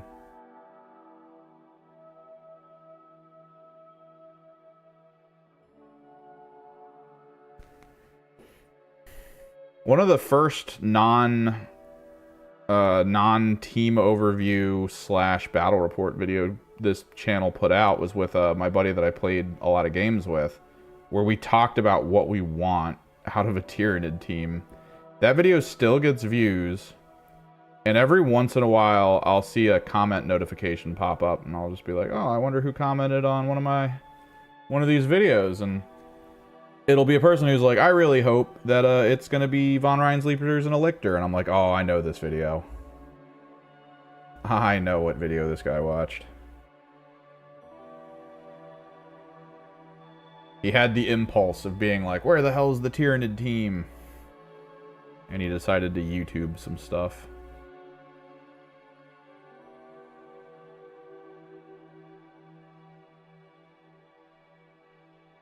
I still like the idea my friend and I had, where after getting a kill, you can like spend an action point or a command point or something. And it's like adding biomass to the thing that killed him. So you get like a little bit of a heal maybe, and then an enhancement on an ability or something.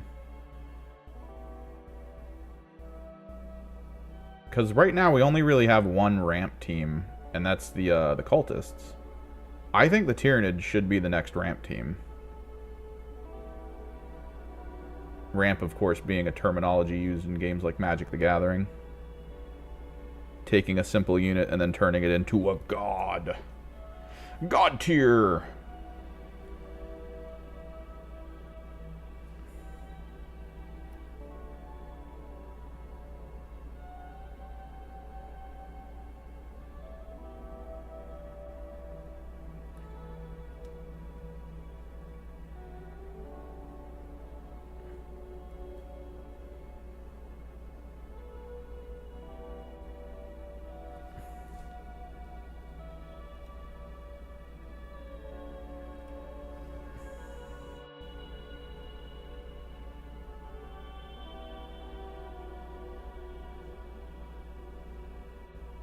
I feel like I want this door to be dark brass. It'll be framed in the way we're currently painting stuff, I think.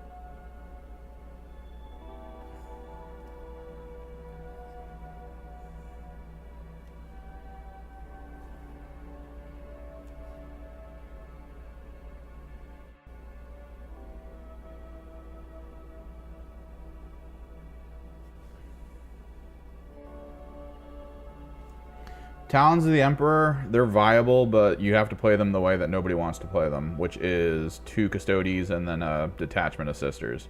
You need the ability to perform tasks. You need to have the action points on field to do stuff. The fact that Games Workshop nerfed their action points, just in general, it was needed if you had Sisters. My friend and I was kind of thinking that the -1 to APL should have come from picking which fire teams you had. Like if you went double Custodes, they would just be like, oh cool, you're double Custodes, you get the +1 APL for your team as like a passive thing for going this way. That probably would have been better than the straight up nerf, because they basically made it so that there's no reason to run quad Custodes, because you're going to lose like 90% of the time. You're not going to have the damage output, you're not going to have the action point economy to be able to win.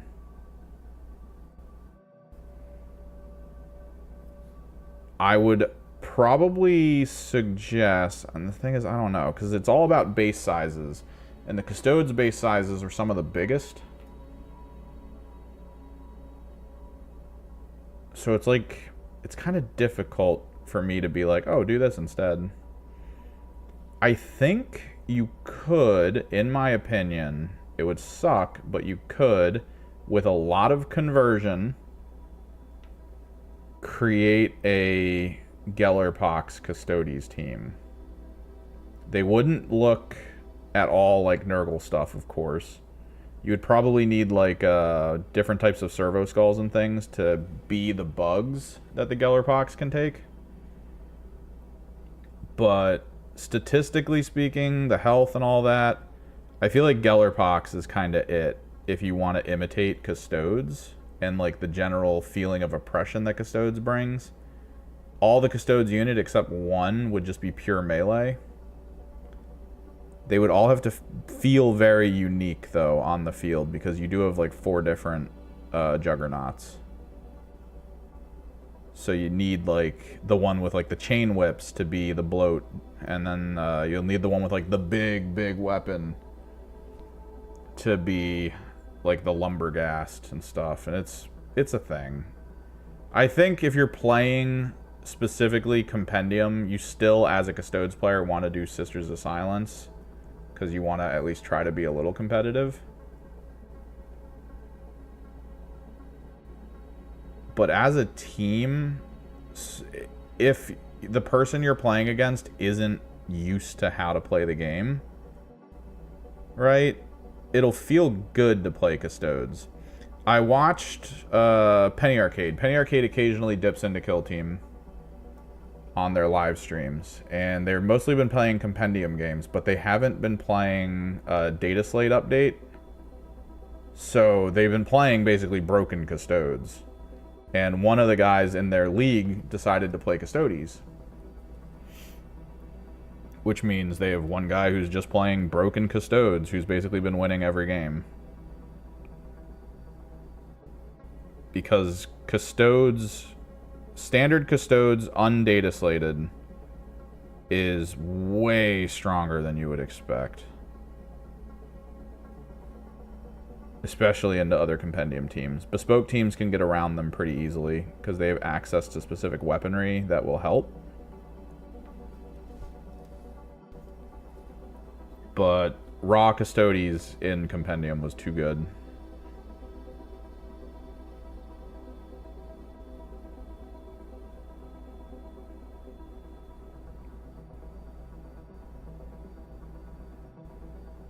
I have to go make lunch really soon, and then we'll be back.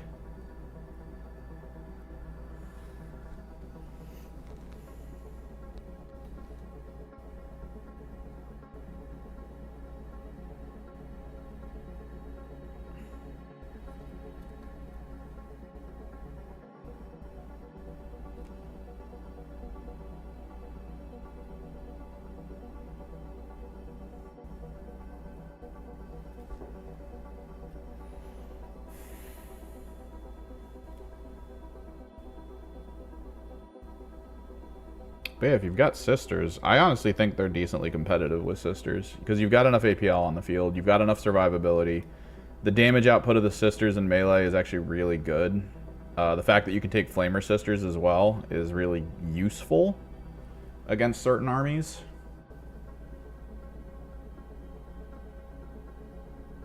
There's value there. And then you have to play them as though you have 2 really good threats on the field in the form of the rest of the team. Because those, like, 2 Custodes are just way too strong statistically. And if, like, turn 2, you go online with one of them and just start swinging on people, you're going to see the advantage you have with that unit type.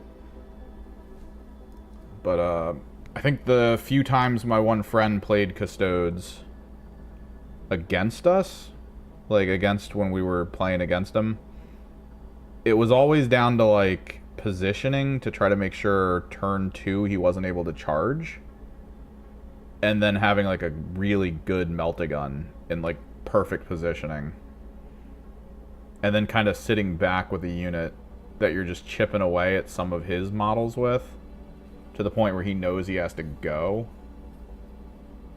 or he's just going to keep getting chipped away at, and then it's just over.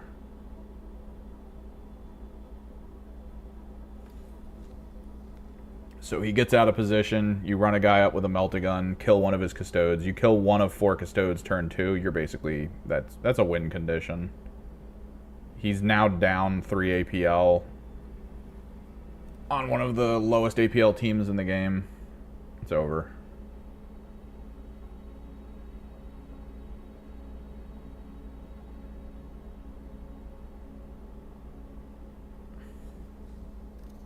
I feel like they should do a bespoke Custodes team at some point here.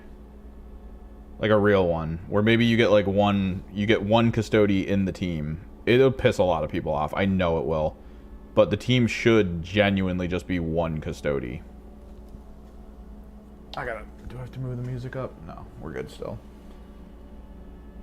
It should be one custody and a bunch of sisters. Like a bunch of sisters that are kind of uniquely designed, I guess. Like they'd be a little bit more like specialists.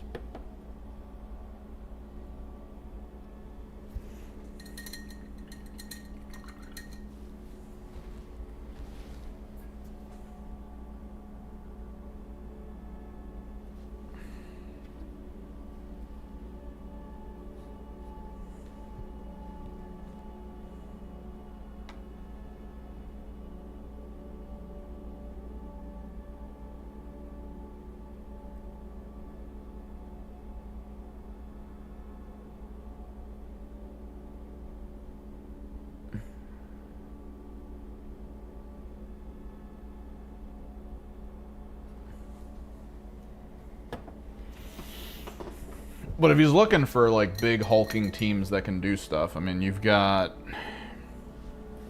the Legionary, you've got the Intercessors. You'll probably have to use Wahapedia, but you've also got Strike Force Justian. You got good options. There's good stuff out there.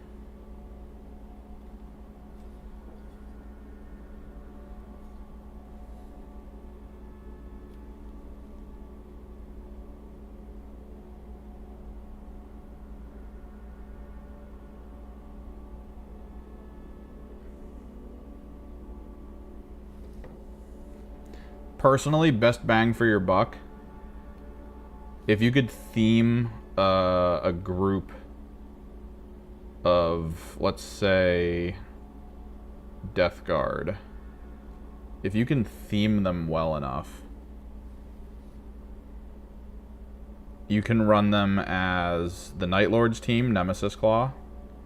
You can run them as Legionary, and you can run them as Compendium Death Guard. All of which are really fun.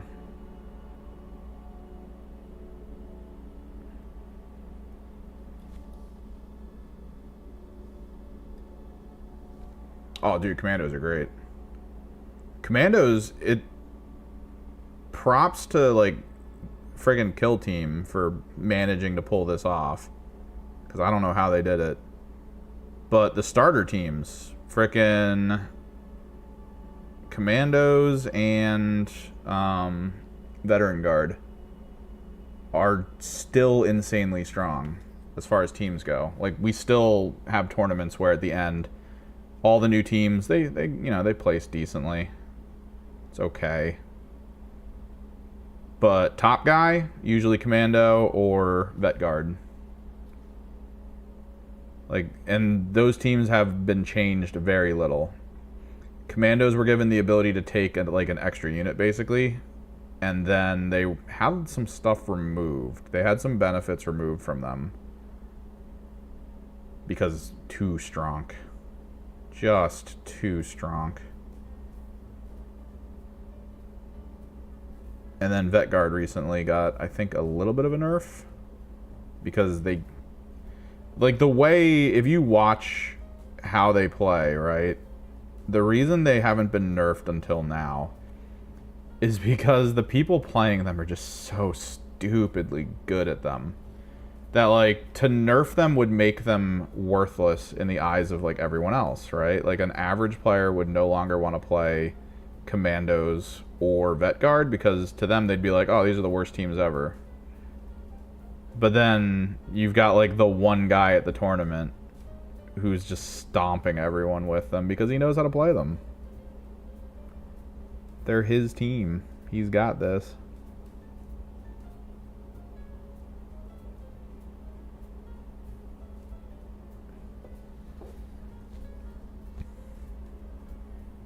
They're still really good. I feel like they embody almost everything about Kill Team that's really good as a bespoke team as well.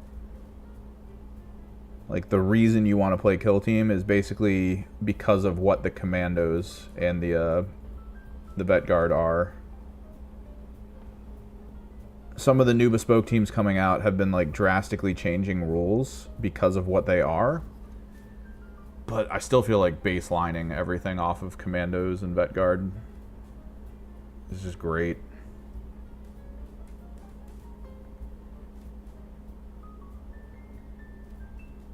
Those teams still stand the test of time, man.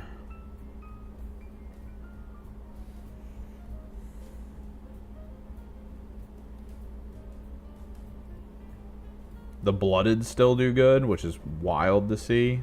I think the Blooded, they only recently got touched. And it was a minor nerf.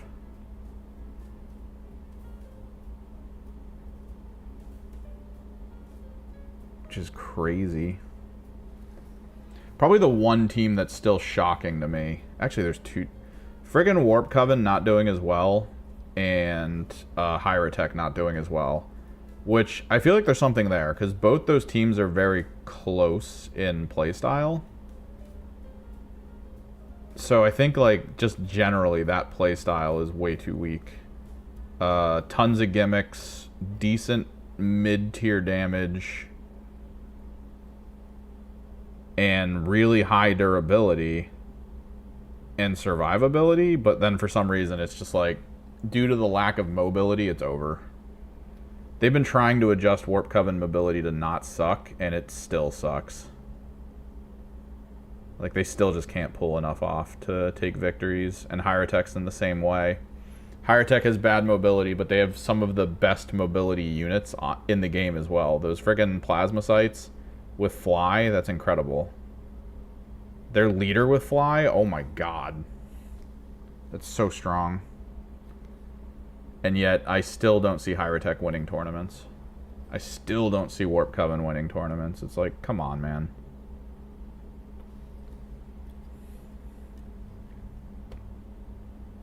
I think Glass Half Dead plays Warp Coven at tournaments occasionally. And he just does not win.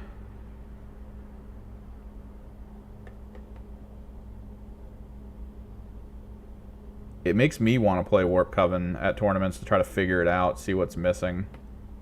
Because I've played a few games as them, and I feel like I've used them very well. Like, I'm very strong with my options. And I know how to deal the damage, trick opponents into doing things they don't want to do. I feel like I've got that down pat. But then I feel like I'm going to go to a tournament and none of it's going to matter.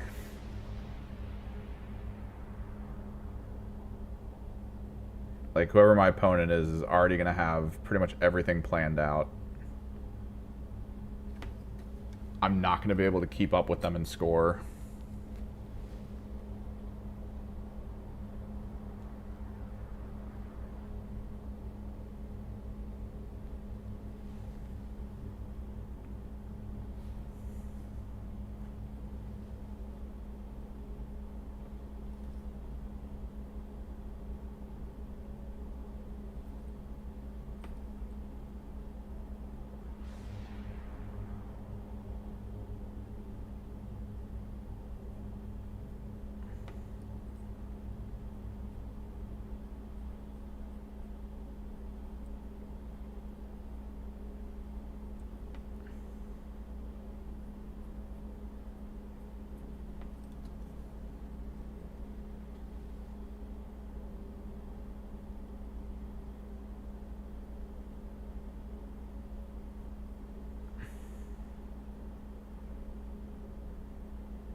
These are going to take so much longer than I want.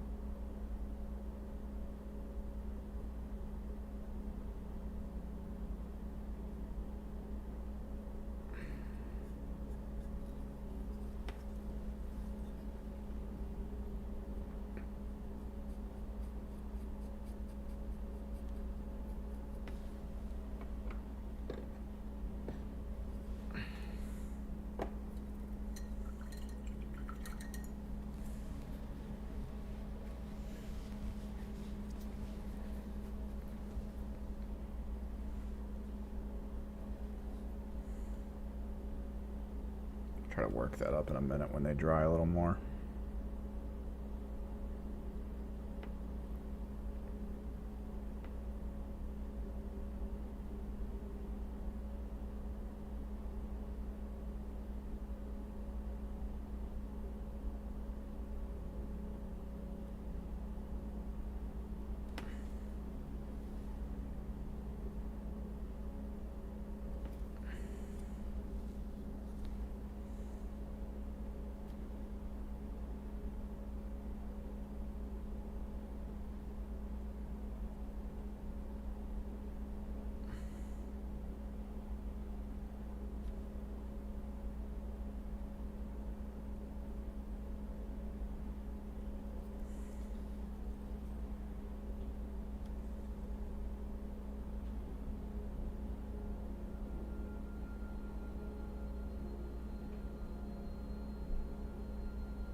God, I hate doing corner, like, flat corner stuff like this. It is not easy.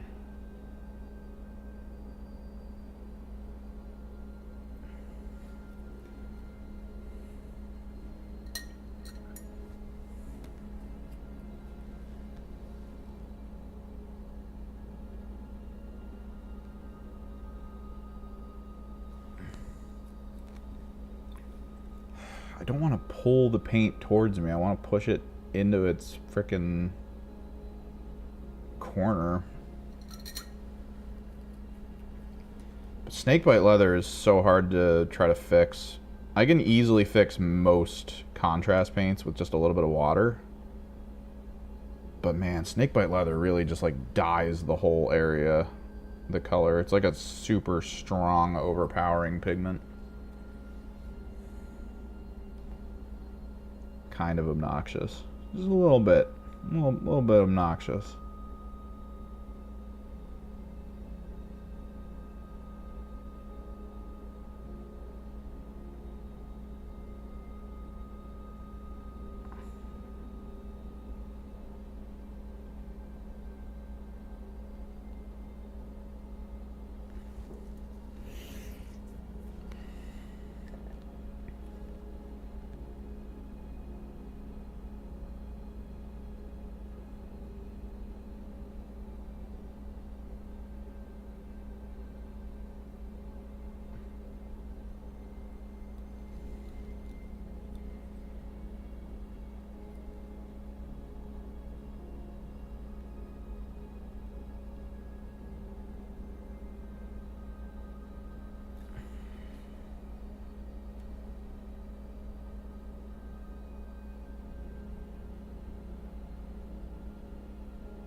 I have to do the laundry here in a second. Get my food.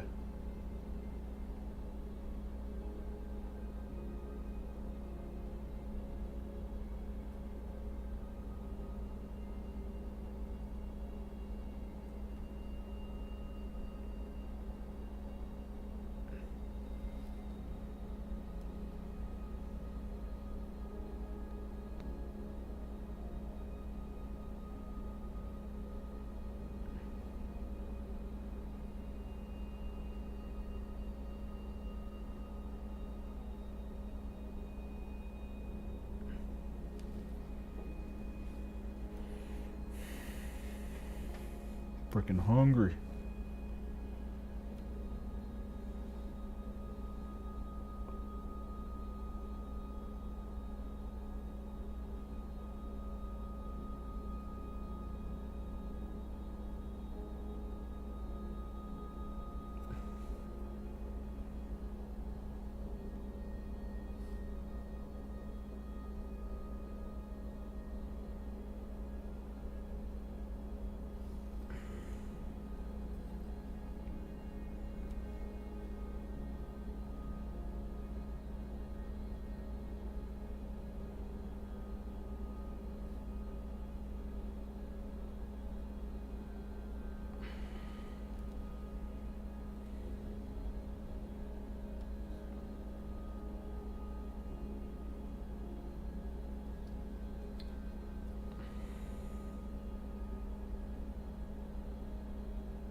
God damn.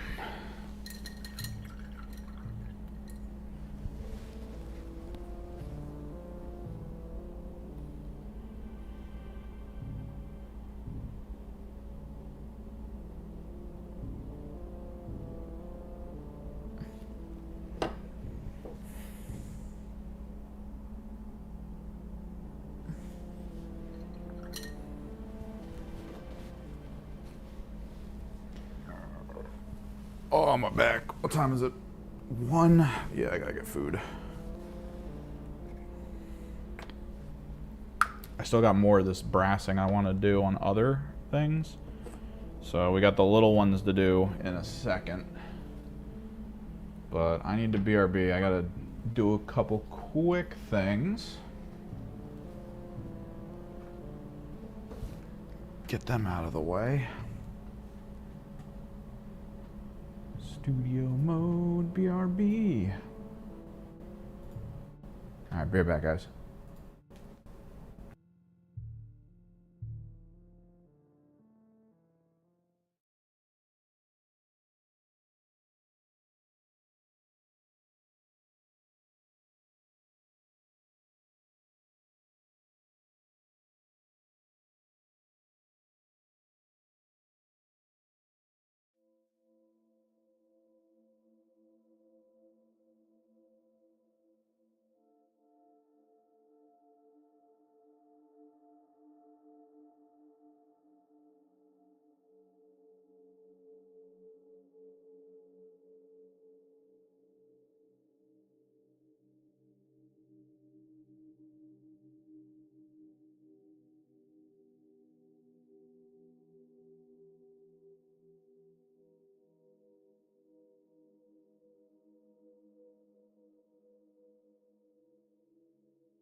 What suspense? Yeah. Got food, laundry changed over.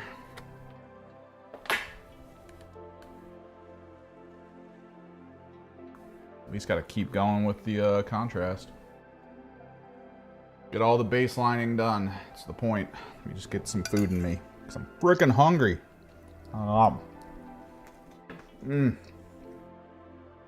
New York style lamb gyro.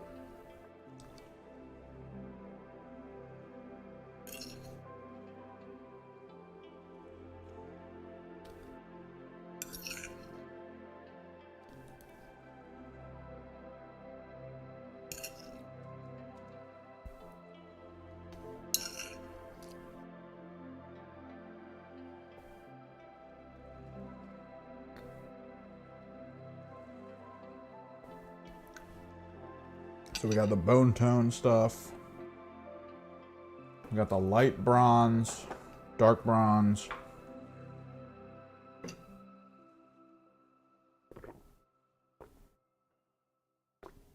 We got the color picked out for the regular standard metallic Leadbelcher style.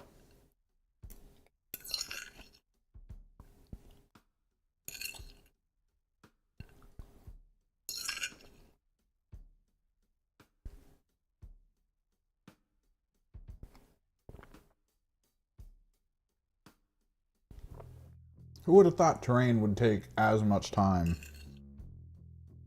as friggin' anything else? I really should have just did them in color. Like basic airbrush color and call it.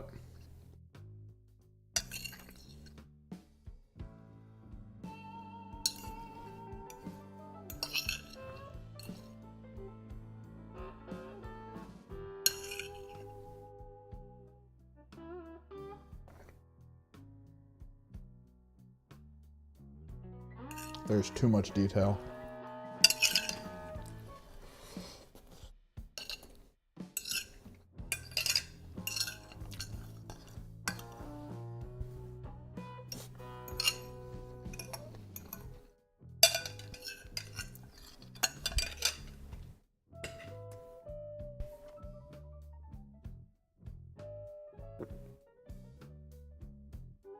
Oh, delicious.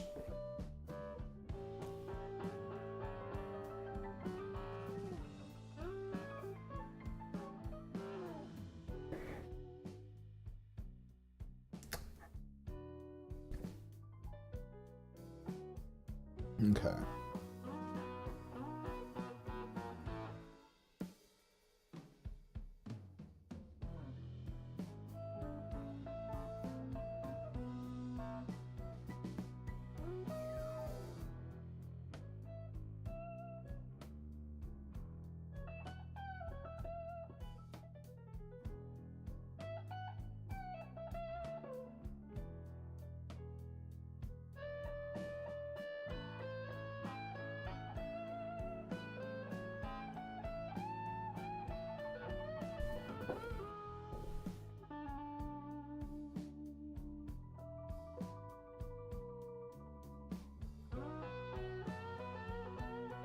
Probably gonna need to pick like a dirt color.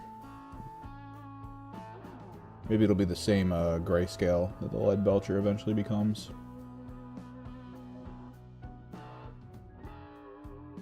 Because considering the statues is like a white to blue situation is fine. It looks nice.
Do, do, do, do, do.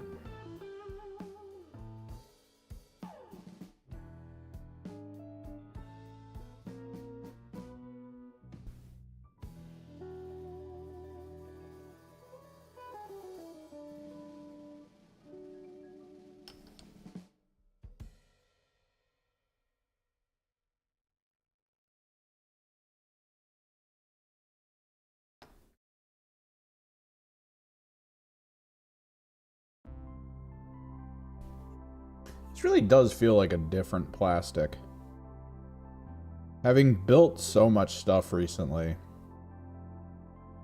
the terrain piece stuff for the AOS Spearhead box, it feels like a different kind of plastic. Like almost a little more hollow feeling.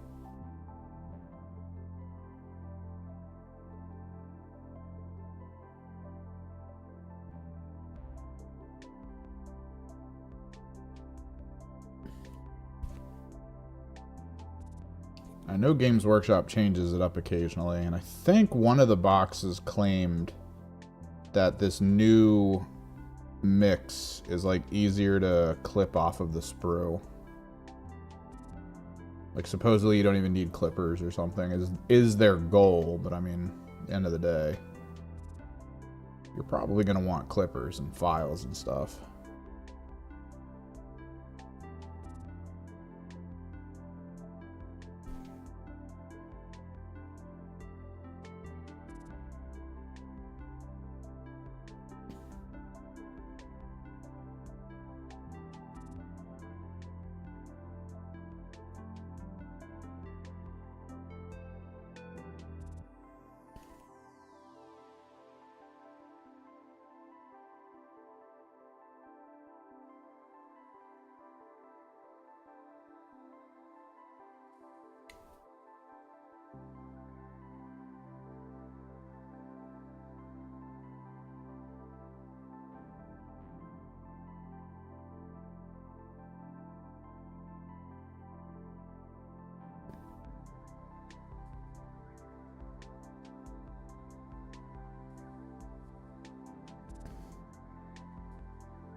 Favorite to play? Depends on the situation. I mean, I'm a Thousand Suns player through and through. It's what I was back in the day when they were first introduced as like a standalone thing almost. It was still the Chaos Codex, but they made it so it was a little bit more free to be able to go pure on like your Pantheon choice. So like I went pure Thousand Suns. And I've always loved the idea of them having like weird stuff that people aren't really used to. Taking that into tournament play and just like messing with people. I kind of loved that.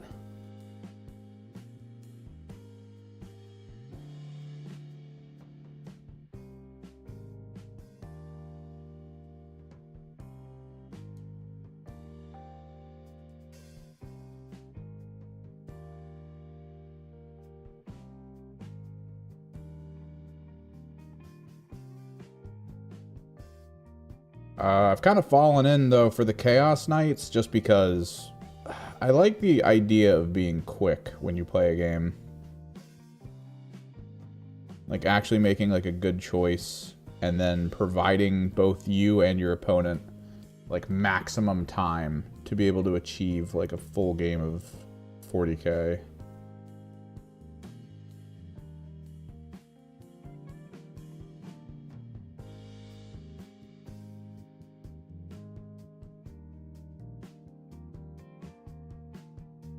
And currently I'm looking into Chaos Space Marines, mostly because even though I do love Thousand Suns, the thing I loved about my army back in the day was that the focus in it was on Walker mechs, and Walker mechs were kind of my jam. And currently the Thousand Suns detachment doesn't really have a lot of room for that, which that sucks. But the Chaos Codex dropped, and there's the Soulforged. And the Soulforged are basically, rules-wise, exactly what I want. The thing is, I'm able to basically use all the stuff I had already built for my Thousand Suns for Soulforged. So, like, I'm still kind of playing. It's just I'm not getting the rules for it. I'm just getting the visual aesthetic and paint scheme of the Thousand Suns as my Soulforged list.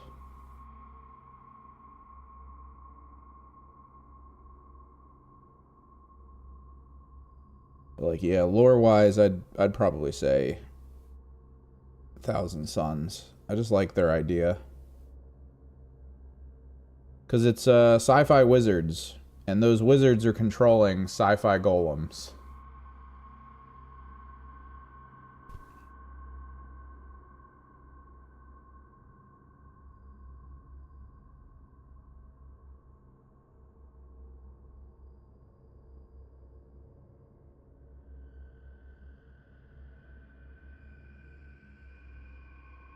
That's just, like, passively cool.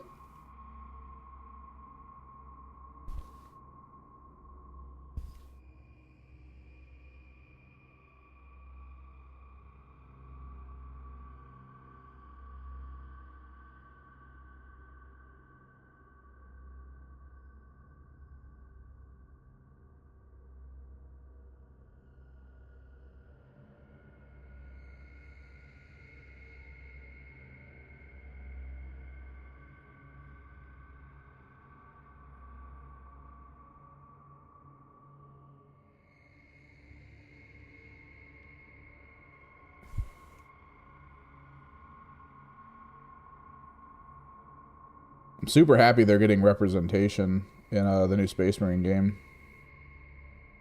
But at the same time, the Space Marine game's probably going to play like anything else from the Warhammer 40k universe. It's going to be very like cut and dry, I guess.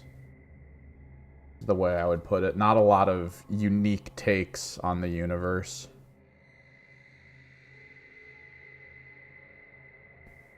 At least that's my thought. They could always surprise me, which would be great.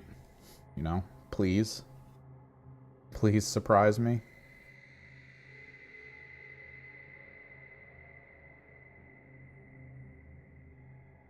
Give me the moment in a game where you're playing as a Space Marine where the player actually realizes that maybe, just maybe, your side's no better than the ones you fight.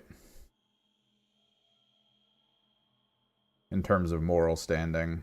But, like, they're not going to do that. I feel like the first game, it really did feel... Because it is Ultramarines, and Ultramarines are, I guess, on the, like, the better end of the spectrum when it comes to the Imperium for, like, not being assholes. Even though they're still kind of assholes.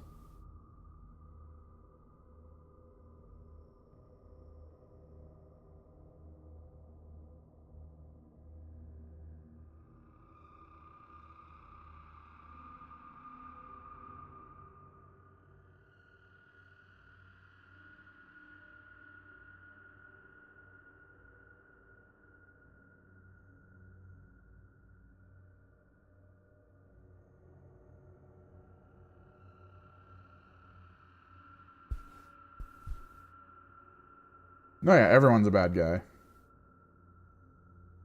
I mean, technically, okay. Technically.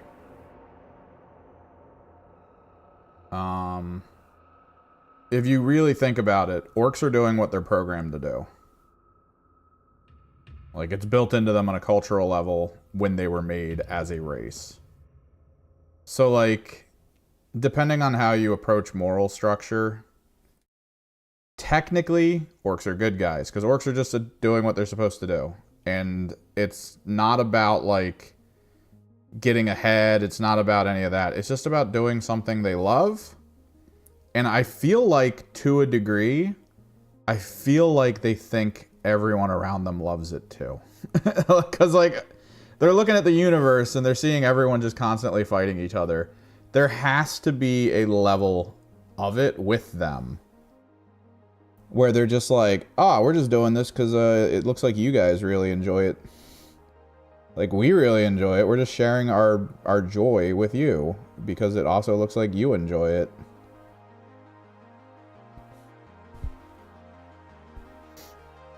And then technically Tyranid are also kind of like... Technically Tyranid are like pure neutral, if you really think about it.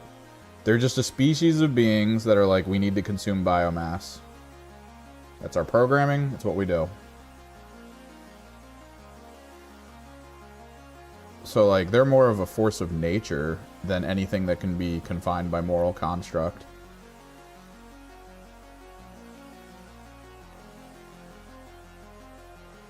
At least until, you know, it's revealed that there's like a central sentience to them that explicitly is doing what it's doing out of malicious intent. Like, if we find out the Tyranid don't need to be doing what they're doing, and it's just this one intelligence that's like, but I kind of like killing. It's like, oh yeah, you are a bad guy. Okay.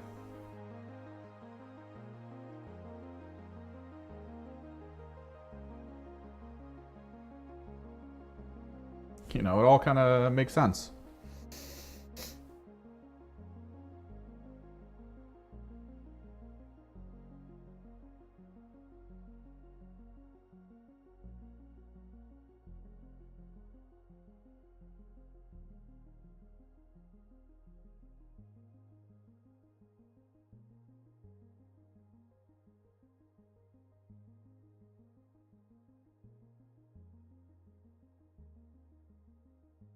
But you got people who will point to stuff like the Tau and be like, oh, the Tau do stuff for the greater good. They have to be the good guys. It's like, well, you really look into that, you start to realize that as a culture, they are horrible. Because they indoctrinate other cultures under the assumption that it's going to be this amazing utopia. But then the cultures that they indoctrinate, they usually treat as like second-class citizens. And they use brainwashing techniques, apparently, supposedly, to like maintain their control over their people. So there's a layer of it of just like, kinda dark. Honestly, probably worse than the Imperium. By a little bit.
Anything on the ground that needs to be brassed? Oh, there we are.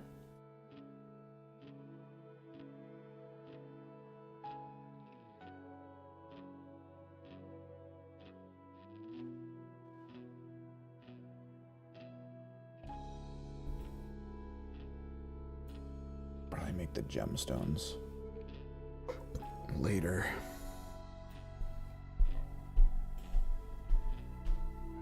This is going to be a darker brass. Same with that.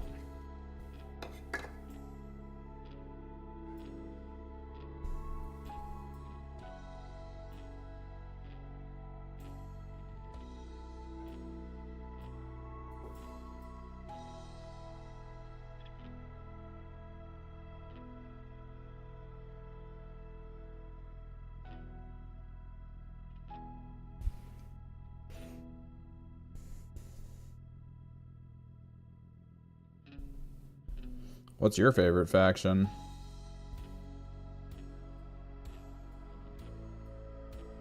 And why? Why?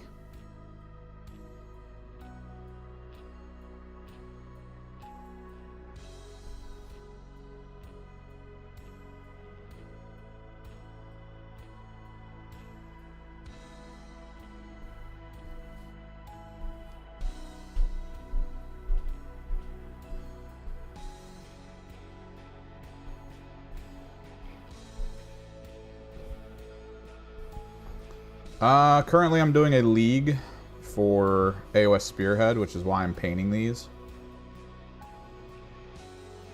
Because the store has a single board for itself. There is another employee who has his own board that he brings with him. But there's still a lot of players who already played AOS and didn't want to pick up any of the new stuff. And we're just super excited about getting into playing AOS again with like new people. And then they all found out they needed like boards and cards and stuff that they didn't order. They were like, I don't know if I want to buy that. I'm like, I got you, bro. I waited till this last yesterday, I think. There was supposed to be a game yesterday. I was supposed to go, and it's like you get in like 2 or 3 or even 4 games in a day if you go to this thing. It's great. I love small format stuff like this. It's actually designed to be very quick. Because Kill Team is small, but it is not designed to be quick. It takes forever to play a game. Like at a high level. If you want to properly play Kill Team, you got hours ahead of you. Death Guard was cool. They have a sad story, I think. It's a very similar sad story to how frickin' Thousand Suns kind of worked. The whole, like, Magnus did nothing wrong approach. They were just tricked, pretty much. Because Death Guard giving into Nurgle was something I think, what, Typhus did? Typhus tricked Mortarion into finally giving in. Because they were trapped in the warp.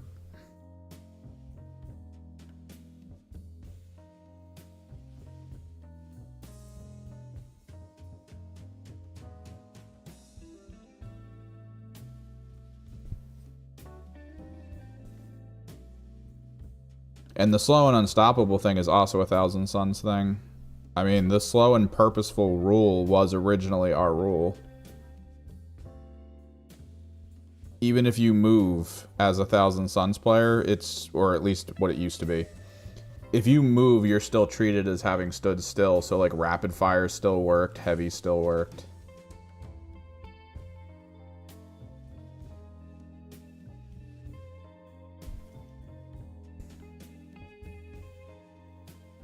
It's kind of weird seeing how Chaos is now and, like, knowing the history, right? Like, the whole thing about the Thousand Suns is we were basically betrayed by Tzeentch, who was kind of stringing us along for centuries, making us feel like all the things we've done with magic and everything and psychic ability and all the mastery of it that we've achieved was something that was achieved by the Thousand Suns, and, like, they created a utopia from it. The stories of their home world before the Horus Heresy and the fall and everything was literally like we were curing horrible diseases with magic. Like, we were doing wonderful things and solving some of the worst problems of the universe with psychic ability. It was incredible, the whole concept. But then, like, in a moment of arrogance, at, like, the worst possible time, Magnus made a huge mistake.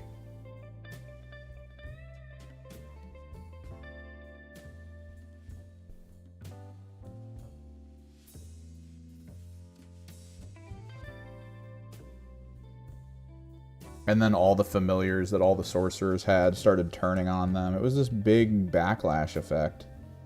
And it was all because of Tzeentch basically tricking them. So why do they still follow Tzeentch if Tzeentch is the problem? Like, that's always the thing I don't get. And if Typhus tricked Mortarion into doing what he did, why is that still happening? Like, why is that still going on over there? This is one of those weird things with Chaos that I don't fully get writing-wise, but, you know. Can't exactly say that Games Workshop has a tremendously amazing history in the writing side of things. They've got some good books. But for most people, when you look at it as a whole, you go, this makes no sense.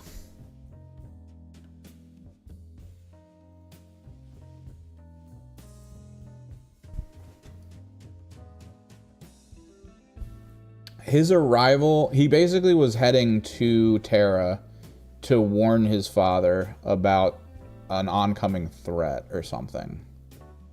But the act of him stepping through the warp, because he was like that powerful, was because he could basically travel through the warp on his own. Or at least he felt like he could. In doing so on Terra, it like disrupted the plans for the Webway project, the Human Webway project. And it kind of shattered that, right? Because it was supposed to give humans the same tier. And this is from what I understand. I learned most of my lore through hearsay. Basically watching videos, occasionally checking the Wikipedia to verify some stuff or double check some things. But the whole point was that the Emperor wanted the same technology that the Eldari had with the Webway because it's massively strategic. You're basically dropping tactical nukes in the hearts of people's bases, and like, that's it. Like, you're gonna win. There's almost nothing your opponent can do to stop you if you're just in their face all the time, destroying their stuff. And it was gonna be the big moment that was gonna solve all problems. And then, yeah, Magnus's arrival destroyed it.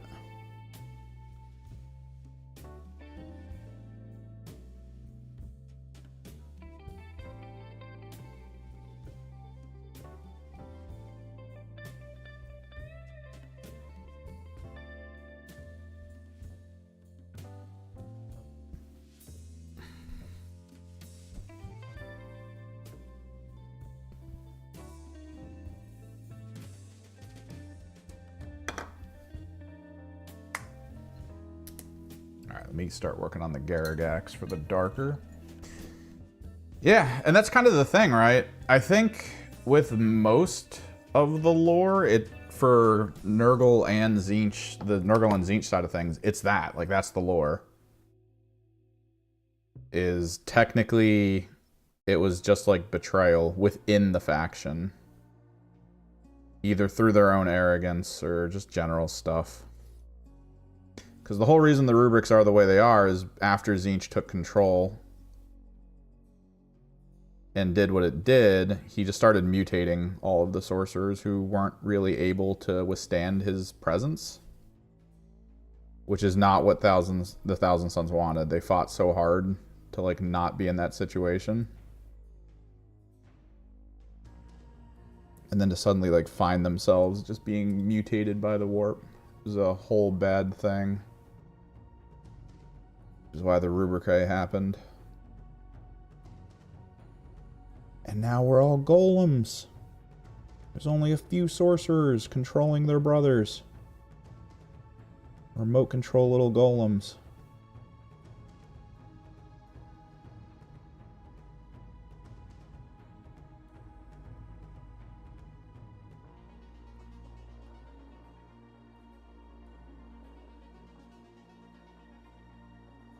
Trying to remember, because I thought part of it was actually a problem that kind of got started by the Space Wolves or something. Because if I'm not mistaken, the Space Wolves just hated the Thousand Sons regardless of anything. Like, they were kind of the faction of, we really want to kill this other faction of ours because we feel like we hate them. And I think that might have been partly what caused a lot of the issues. Infighting. That's how you start rebellions.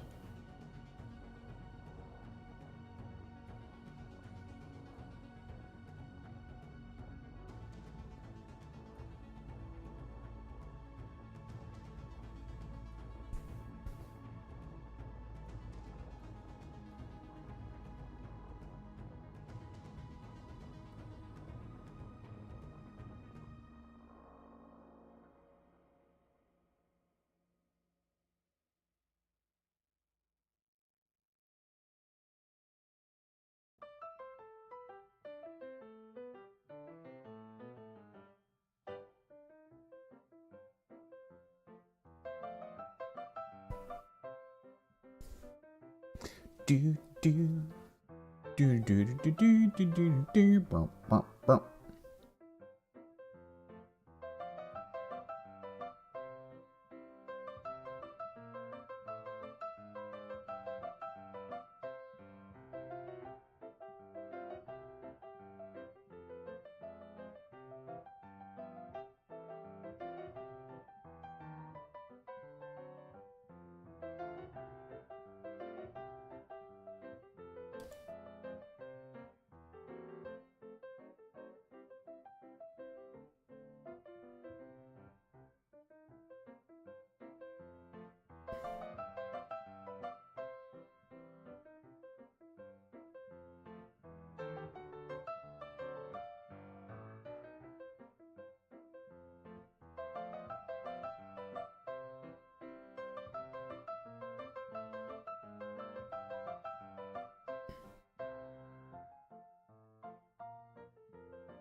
So is there any fun lore stuff that you know about 40K that makes you really happy to know the lore? Like, is there any standout thing that you find yourself thinking about more often than you probably should?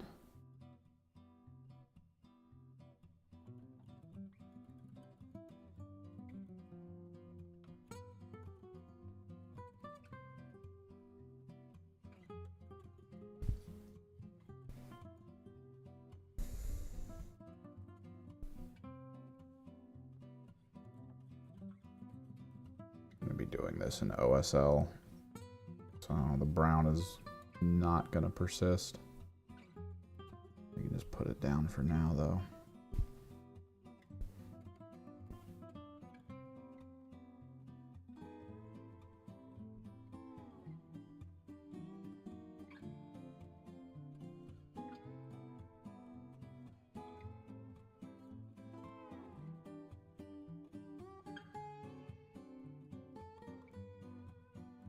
It can be like a weird character, like a general story.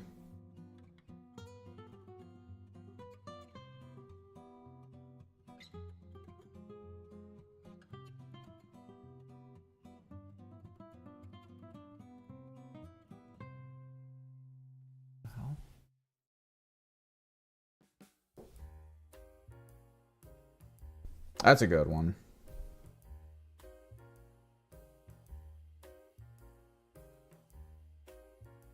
I think the, wasn't it that when he went back in time, he wasn't actually planning on doing that specifically? I think he was trying to, like, double the size of his force.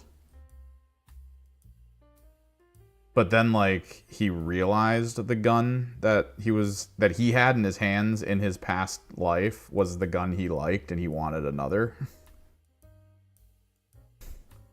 Like, it was kind of like a spur of the moment, like, oh yeah.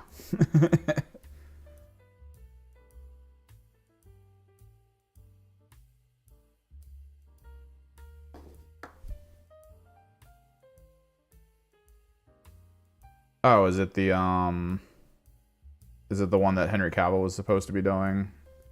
The Heinrich one or whatever? Eisenhorn? Yeah, Eisenhorn.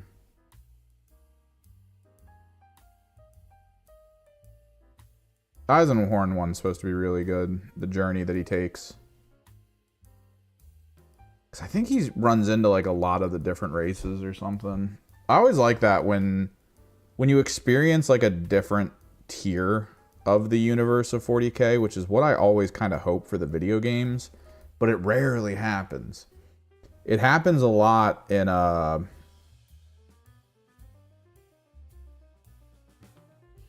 Rogue Trader, the game Rogue Trader.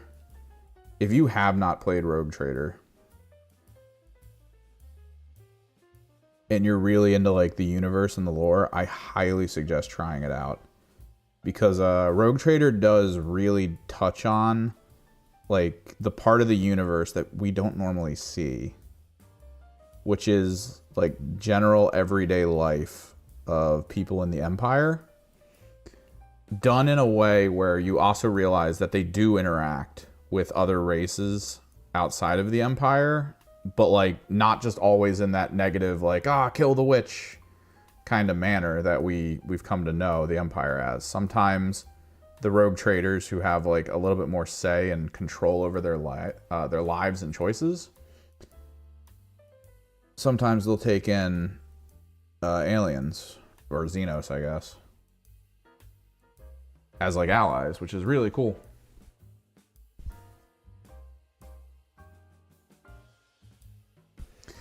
It's the Golden Throne concept. Like, the Golden Throne concept's weird. I think the whole reason it's still going on is because the fear is that in the moments where the Emperor isn't sitting on it, the Empire will fall. Like, in the split second, it will become too weak to recover. Because the idea is that the Emperor himself is one of those, like, true immortals, right? That's like the whole thing with him. Because some of his sons are true immortals. And that's like part of his existence. Is like when they die, they immediately reappear somewhere else. So with like full knowledge, full strength, all of it. So technically, the theory is that if he dies, he'll just reappear somewhere else. Like you have to actually be able to destroy his soul to get rid of him, which very few things in the universe can do.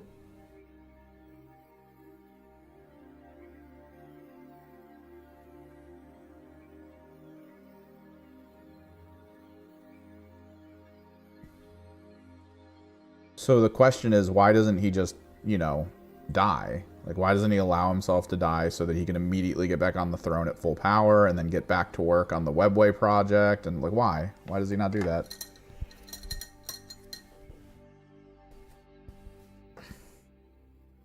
And that's kind of it. Like, it's a little disappointing that that's the reason.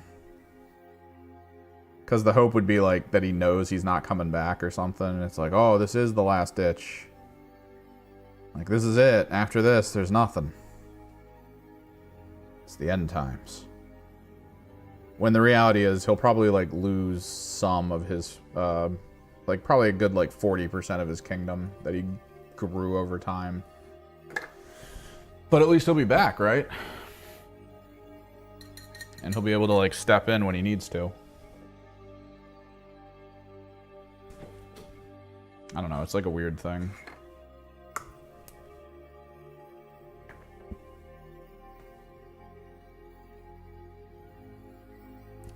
Did I fully dark brass this properly? I think I want to dark brass this a little bit over here. This is going to be OSL'd anyway. That's the thing. The Primarchs, the theory I thought was that all Primarchs are derivative of like an essence of a demon prince blended with the Emperor. That's what to my understanding, that's what it is, which is why they're so powerful. It's why they're so long-lived. It's because they're basically demon princes that are being held as humans because of the power of the Emperor's genetics.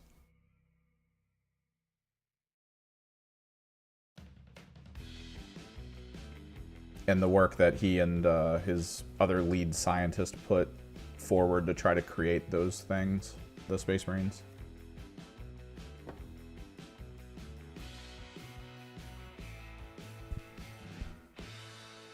So, like, technically Magnus as a Greater Daemon, I think that's just what he is. Like, it's less that he became a Greater Daemon and more that he stopped being human.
Well, those aren't his horns, because you can technically take that chest piece off, and he doesn't have any there. That's actually just the chest piece. It's just armor. It's a weird design. I feel like they could have done something more interesting with it.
I'm looking forward to the Emperor's Children reveal.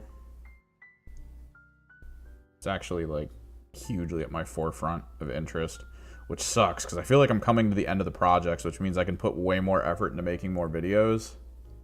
And, like, I'm super happy about that. But I feel like by the time my projects are actually done, by the time I've got everything that I need done being built and painted and everything, right? By the time that's complete, I feel like they're going to drop the Emperor's Children, and I'm going to be so mad. Because it's just like, here, have way more projects. You're going to need to buy a ton more stuff.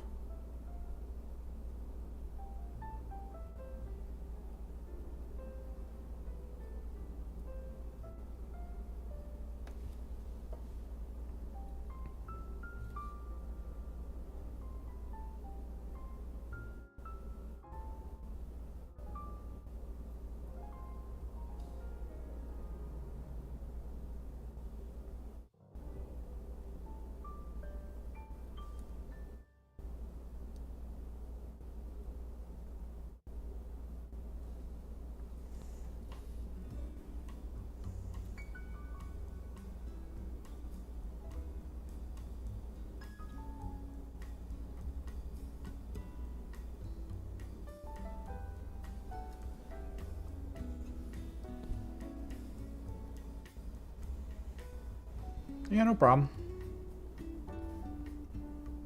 Hoping to get most of this done. It's taking a lot longer than I expected, even though I was 100% behind, leaving all the stonework and most of the model as the white and blue that I was finishing it out as from the airbrush. But now it's like, oh god, I've got so much more to go. We're done most of the metal work, but then we got to work on the wood toning, steel toning, weird small details, like there's some books and bags and stuff.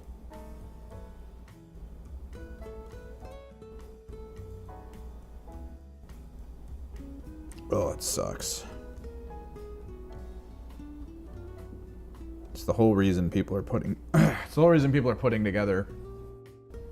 Let me actually zoom out a little bit. It's the whole reason people are putting together videos complaining about the amount of detail that's coming into the models for 40K. They're like, can you please go back? Can you please stop? I need to have time. I haven't seen my wife and kids in years.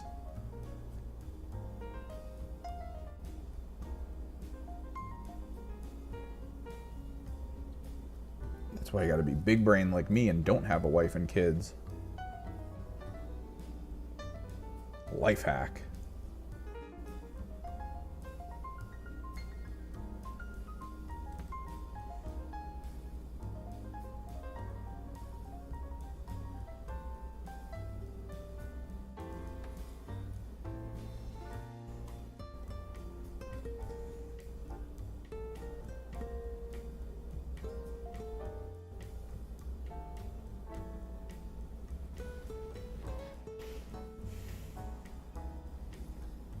Are you talking about for this? This isn't gold.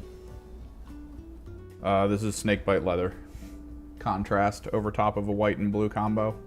I might make it gold though. I'm not sure.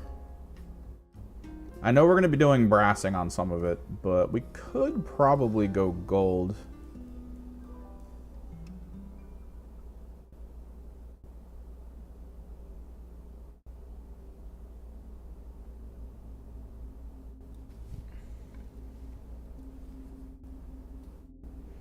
In general, the gold that I use on a lot of my models is Vallejo Air gold.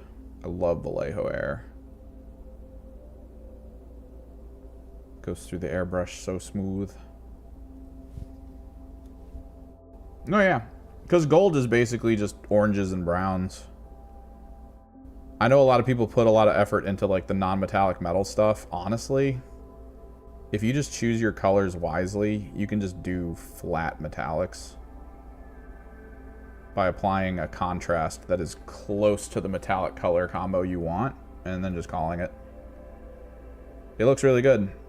Normally what I'll do at this stage, though, to try to like improve upon it, is I will go back over it with the actual gold metallic stuff, but I'll kind of like dry brush it so it's not a major element of what you're looking at anymore. Instead, it's just like, it's like a decent little bit.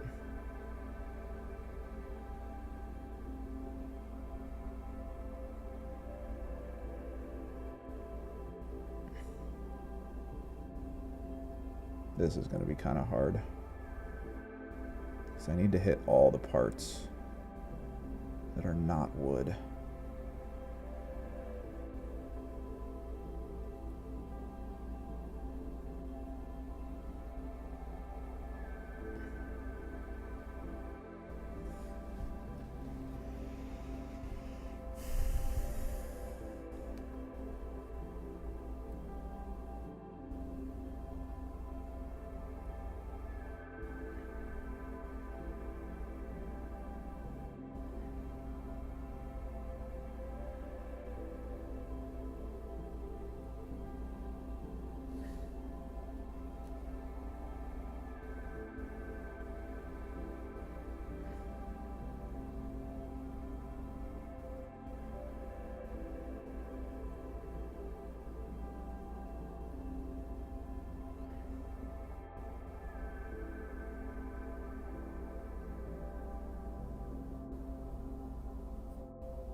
But yeah, it's contrast, snakebite leather.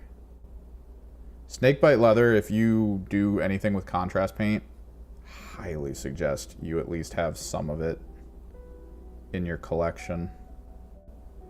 It's so useful. If you apply it over top of silver, it brasses it. It makes it look like a really amazing looking, basically like a bronze or a brass.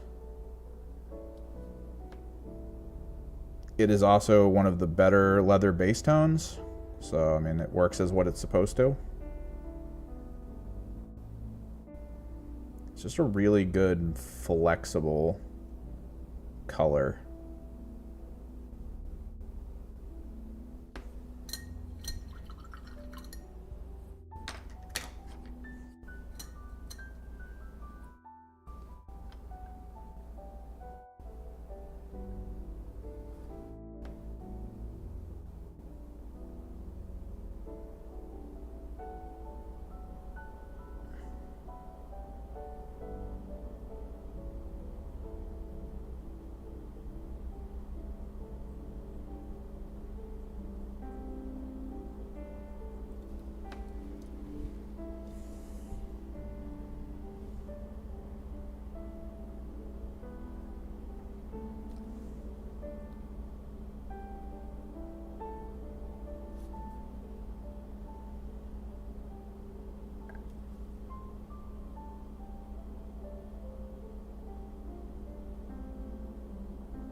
this is a struggle.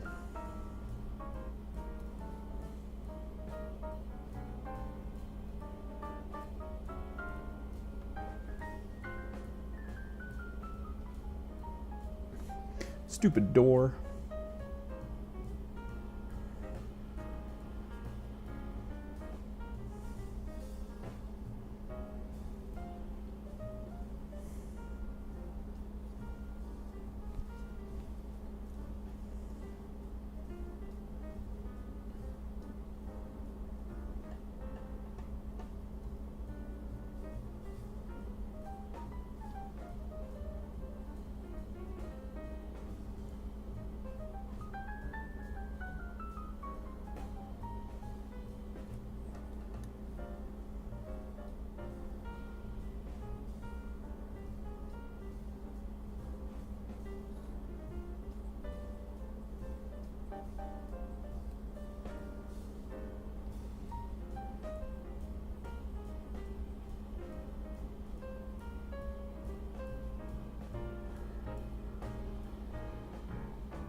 Not yet. I keep hearing good things about it, but I also keep hearing bad things about it as well. Like, there's a blend. A lot of people like the way it's played because it is basically tiny AOS, since, you know, you build your teams and stuff, and there's still a level of control. A lot of people talk about it as like, oh, I prefer it to kill team, and it's like, yeah, I understand that. Because, I mean, you still pick your squads, you still pick your units. There's specialized teams, of course, but I have the cards so that I can just play, right? Like, I have Disciples of Tzeentch, I have the cards I need to be able to play either Tzeentch Demons or Tzeentch Mortals. I could technically pit myself against myself to see how the game plays and try to solve some of its strategic riddles. But to my understanding, there's an RNG nature to the mission development and creation. And supposedly, some missions are near impossible to do as certain factions, is what I gathered from listening to people who play the game. And I mean, I don't know if it's true because I haven't personally played it, but it seems interesting. Yeah, I've heard from a lot of people it's a really good playstyle, and I'm hoping maybe they refresh it, kind of like what they just did with Necromunda, because they seem to want to keep going with it.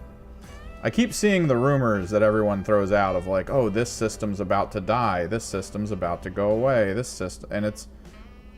I feel like people say it so much without it actually happening that I can't believe it.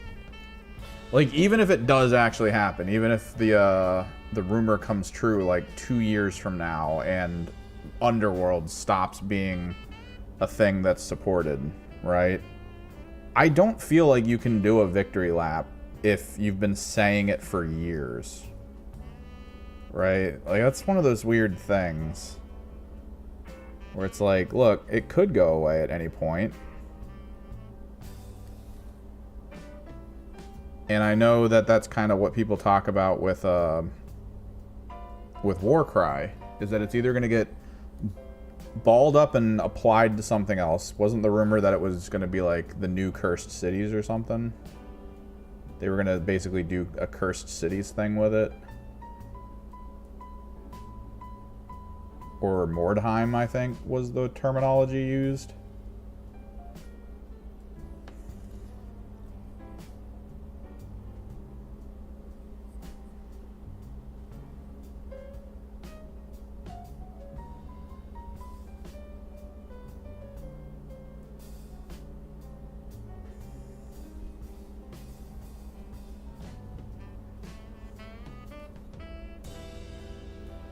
Well, do you mostly see bespoke teams in Warcry when you play? Because, like, I do not have a bespoke team.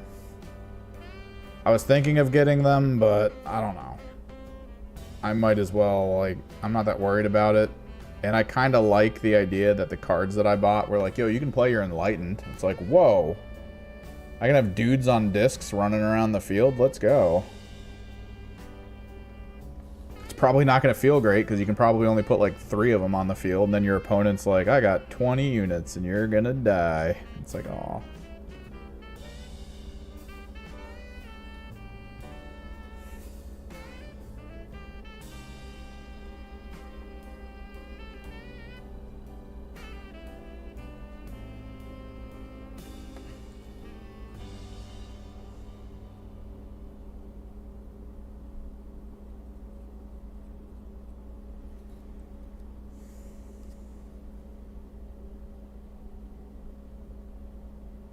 But I don't know. I haven't played a full game.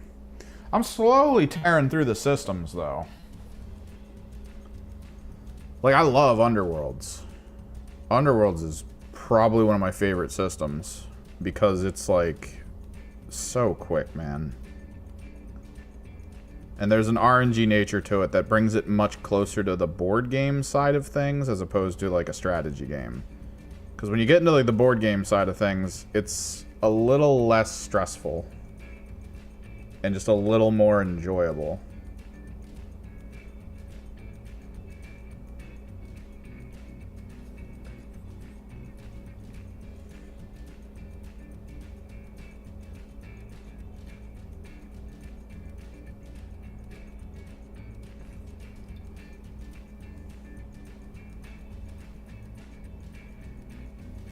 Ooh, that's interesting.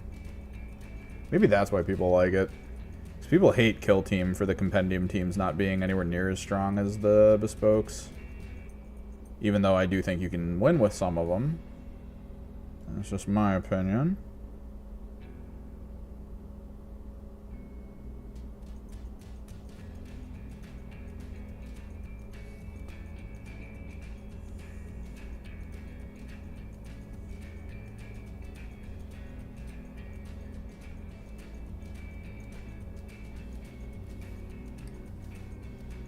But if the teams you can just make off of what you own feel stronger than the specialized teams, like the one I was looking at, which was like the Jade Obelisk team, stuff like that, that could be a pretty good point for like people enjoying the game more, because then they can just use what they have as opposed to being like, oh, I have to buy specific units to run this and actually not feel like I'm falling behind in power.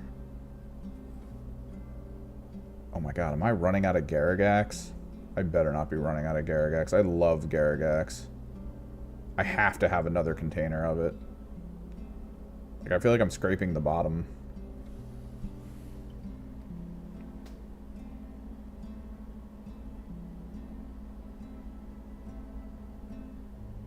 Oh, damn. Underworlds is good, though. I will say, if you can ever actually get a game in of it. I'm actually super disappointed that the convention I went to and I played the 40K tournament in. The 40K tournament wasn't well put together. It kind of screwed me up. Because I was definitely a very weak team for the format. But I was like actually looking forward to Underworlds the next day, because Underworlds, I mean, it's not about the terrain that the organizers bring. It's not about, you know, that at all. It's a freaking board/card game. It's about your matchup, and it's about how well your opponent knows your army or your team that's on the board and what they can do in terms of like cards and abilities. And that's it. That's all it is. And you get a best of 3, so you can at least kind of, in one game, learn how your opponent works, and then, you know, sort it out. Game 2, you figure out the model you need to go for first, while achieving all of your missions, and you just go. I was so excited, but, like, no one went because the app didn't let you sign up for it in the app. I actually went to the table, like, the day of the tournament. I went to the tables.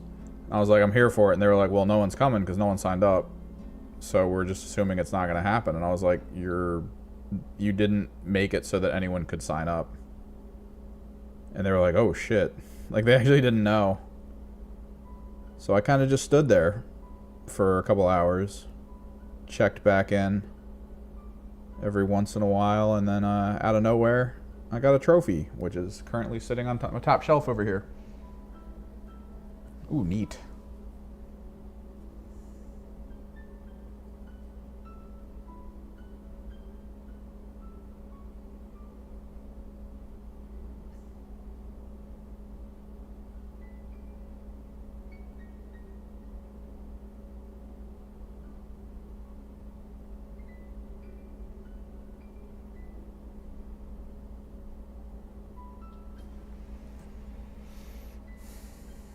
I think I got most of the dark brass.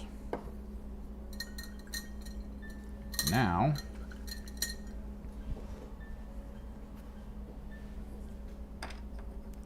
we gotta bust out my little palette here, and we'll do the gray tones. My occultist gray.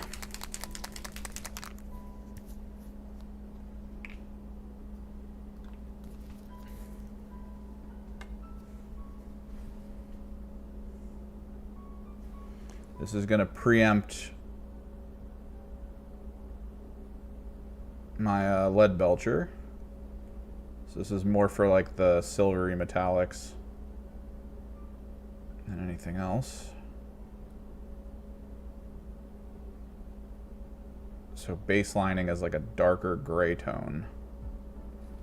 Usually a good idea.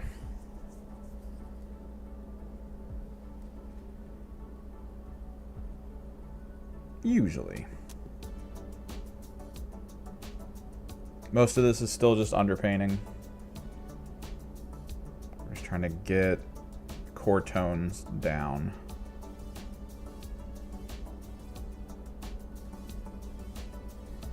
So there's that spot. There's the keys that are in here.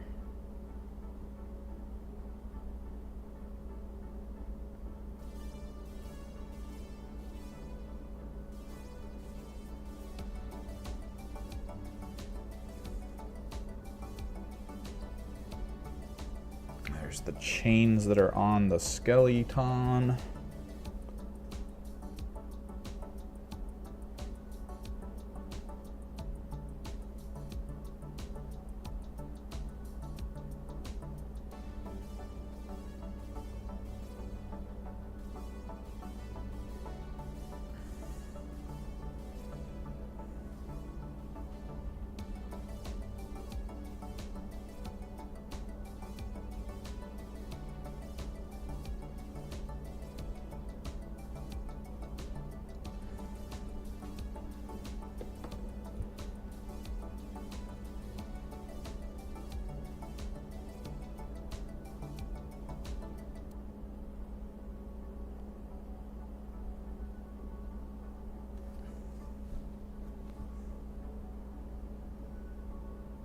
I wish we had a bigger skirmish game local community though. It's cool to see, like, I really gotta look at this the next time I'm there.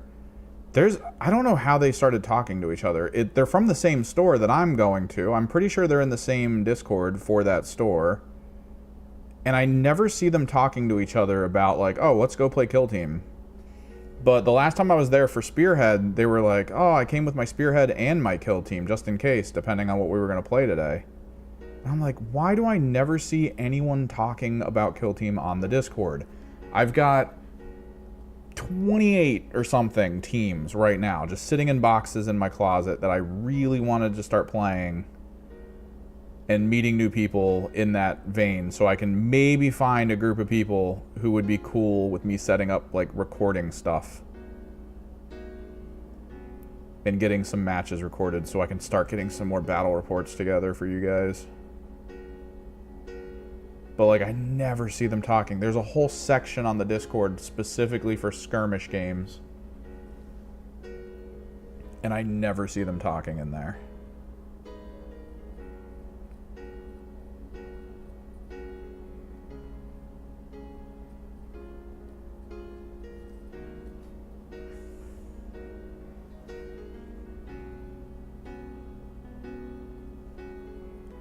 Part of me wants to look at all the terrain that I have and see if I can maybe try to start setting up a kill team day at the local store that's like right down the street from me. Because if I have enough stuff, probably could. Don't need to silver anything here. This is pretty much all wood. I think same thing here, right? Yeah. Pretty much. Oh, actually, no. These are the floor stones. Like the actual ground stones. Because I need to make sure the bases feel separate from the rest of the terrain.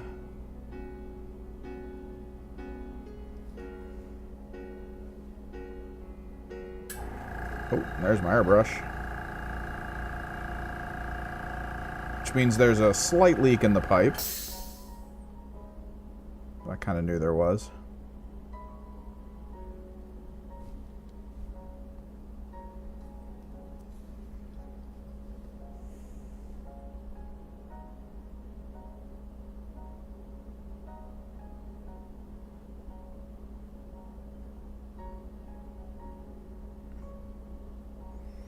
I'm hoping I can get to the point where I OSL, which is why I've been leaving the airbrush on this whole time.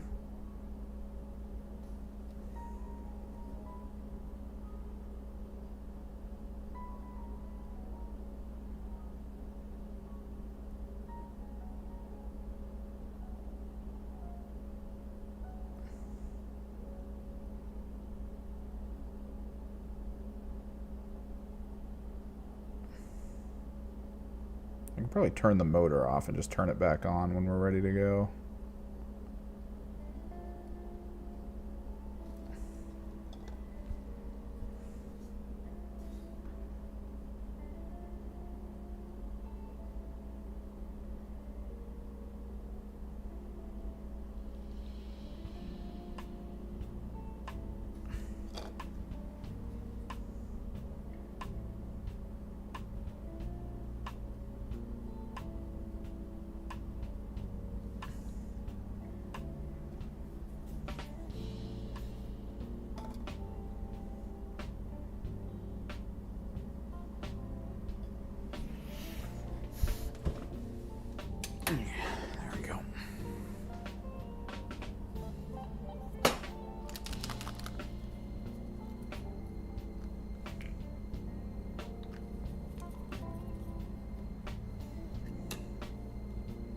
Gotta pick a wood color.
There's a bunch of Skaven.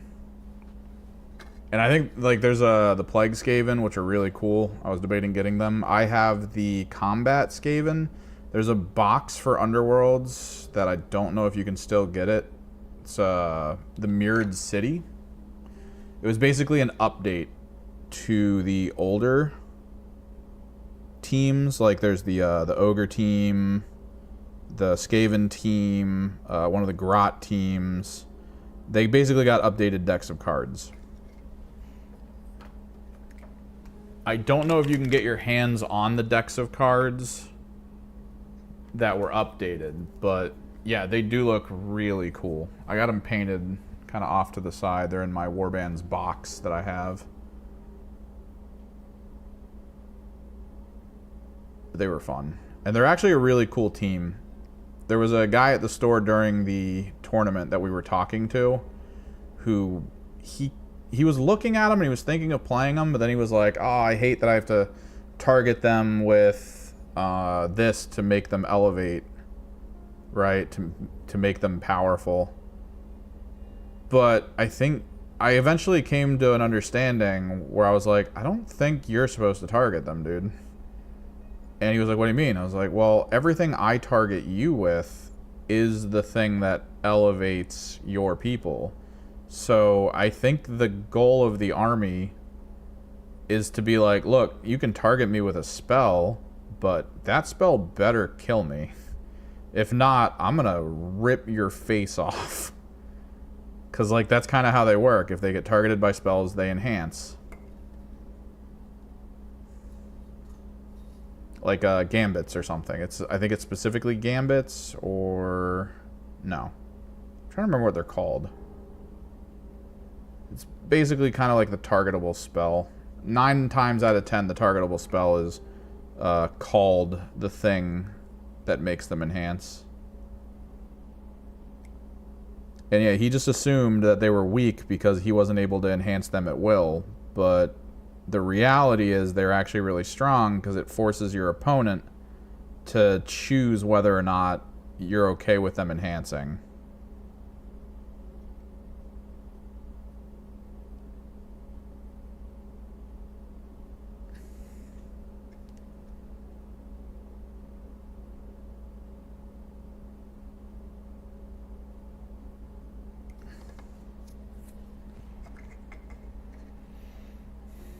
Oh, I got those Night Haunt too. Those look really cool. I love my paint job on them because I made them look all neon.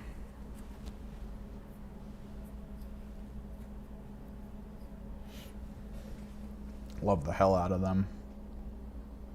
Let me see. Do we start doing... No, we have to pick... We have to pick the wood color, which I think I might actually use Argos Dunes. Because it still needs to be a brown tone. But I kind of want it to be a much lighter brown tone than what we've used so far.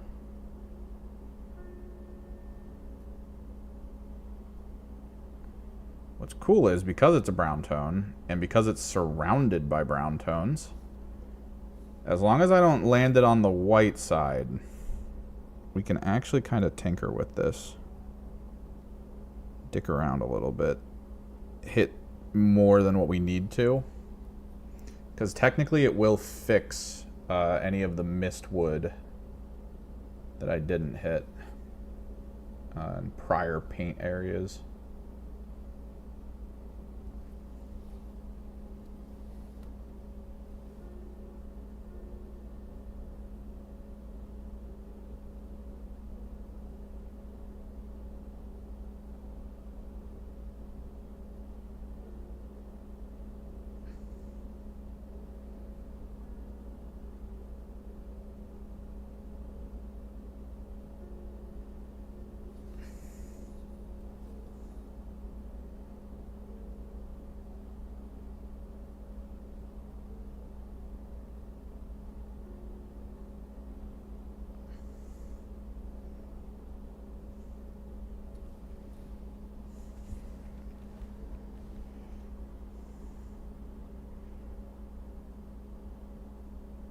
Yeah, I had to pick up the Weird Hollow box. I had to pick up... I picked up the starter set. I still haven't built the starter set teams because I have too many teams at this point. I'm not really that perturbed by wanting the undead from the starter box as well as the Stormcast because I already have a Stormcast team from the Weird Hollow box that I think are more interesting. The Hunter Stormcast are nice. They have really cool abilities. And some really powerful cards. Like, genuinely powerful.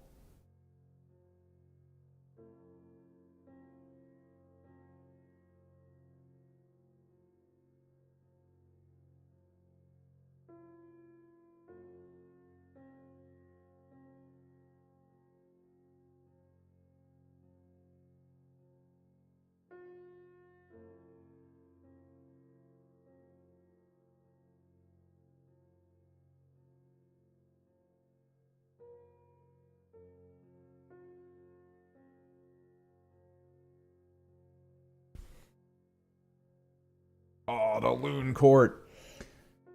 If you got to look, I mean, I feel like you kind of, if you go with what they look like, you'll probably get something cool. But there's so many deeper rules for each of the teams that you kind of want to look into it before you buy. Because then you'll at least have a relative understanding of what you're getting. If you go Loon Court, I think that's awesome. But Loon Court, the way they work is if you on the field, the way you're supposed to kind of like achieve goals is there's like preset ways of gaining certain like abilities and triggering certain effects. And the Loon Court's methodology for getting their effects is that they think they're knights. Like they think they're kind of like Knights of the Round Table style stuff, like knights from classic lore where life is about getting a task or a mission and then setting out on a quest. So the Loon Court is a lot of like call and response. You basically call your shot with that squad by being like, all right, here's your quest. And then if you complete that quest, I think that's what triggers them to level up and become the better versions of themselves. So Loon Court's awesome. Skabix Plague Pack is really cool too. I haven't played against them yet. The tournament I was at, I did okay, but not well enough to play the guy. There's one person at the store that I go to where Underworlds is his game. Like, that's it. He doesn't play anything else. I think he's just now getting into AOS with the rest of us with Spearhead. But up until that point, he would only play frickin' Underworlds, and he was playing the Plague Rats, which were really cool. They look really good. I have the other Grots from the Mirror City. They're kind of cool too. They have a lot of like weird stuff going on with their abilities. Like the dude with the giant ball and mace, you kind of want to attack with him and miss, because if you miss with him, he goes into like a different mode where basically anytime anything happens, he just does damage near him and then moves in a random direction. Like, he's just this wild card character that's completely built around RNG. Which is so cool.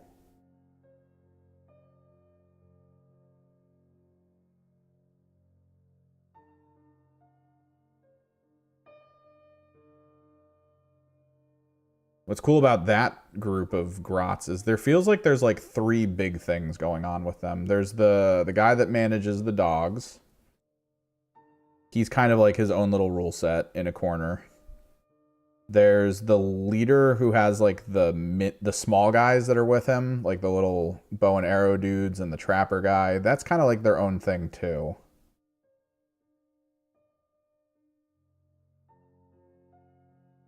And then they sort of work together. Like, it's weird.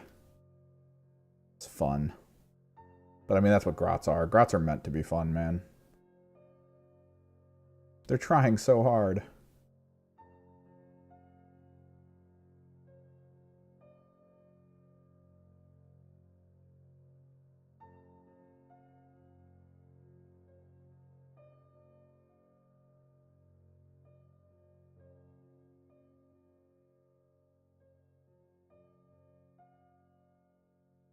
But yeah, I play Ephelim's Pandemonium. Ephelim's is great. Because Ephelim's has a layer to it of, like, I have to kind of trick you as my opponent into doing things you think are right, but then they end up being really wrong. And it's very much like a threading the needle situation of trying to trick you into doing stuff.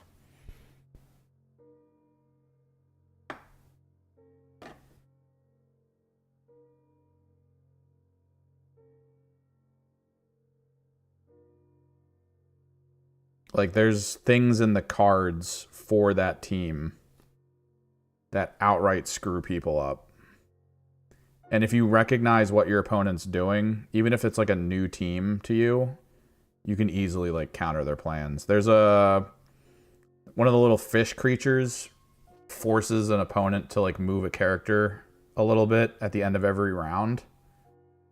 And I was playing against this undead player, and right at the end, he activated one of his close undead guys and charged it into this piece of terrain at the back. Like, it served no purpose conceptually, but because he did it at the end, I realized that he was doing it for his mission.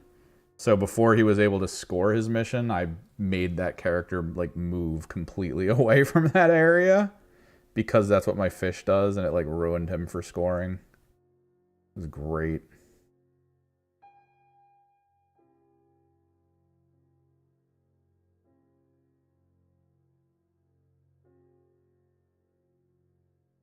I really wish I got to play some of that, though, at that freaking convention.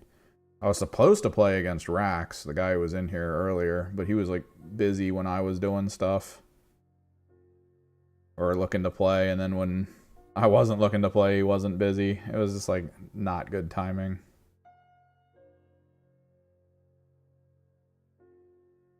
I was going to teach him to play, and we were just going to get some rounds in. It's an easy game to teach. I kind of want to do a video going over the rules of it, but I want to hit this AOS video first for the rules, because it feels more pressing. I'm being honest. It feels like if I did this AOS video first, it would be a good idea. And then maybe in my spare time, I can work on the video for the rules. For Underworlds, because they're kind of easy, actually. It's not that hard. AOS rules are written so well. Honestly, the team that writes for AOS should very much work with like all the different teams, trying to get them to write rules very concisely and effectively. They use a lot of like flow charting. They use a lot of like very logical approaches to how to interact. And simply by stating like a couple core rules and then telling you all the actions you can do, that's it. Like that, there's your game. You can just play. You don't have to push that hard. You don't have to think too hard about it. You just play. It's all right there in black and white. The timing, the spacing, all of it.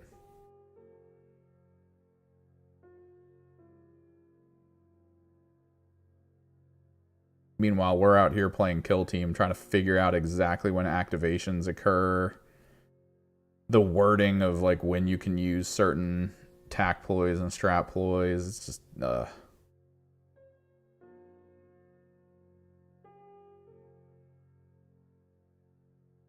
please. I'm okay with you guys releasing 3.0 if it's a soft rules reset. If you can just clarify some things for us.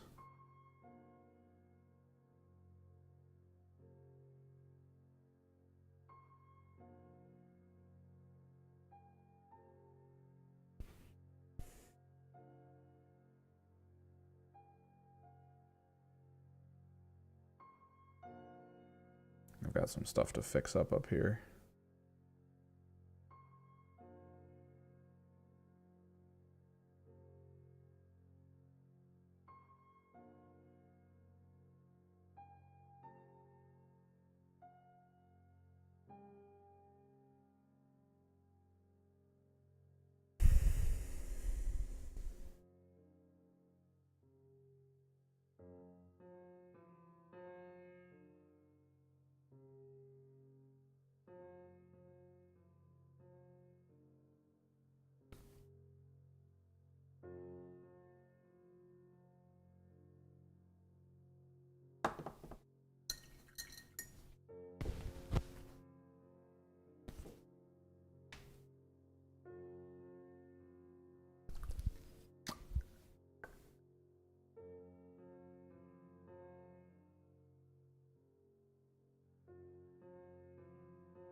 So much wood. We're almost done this part, though. I gotta pick a color for the rats. Which, there's a lot of brown in here, and I'm not happy about that. Like, there's so much brown. It's like a next-gen game in 2010.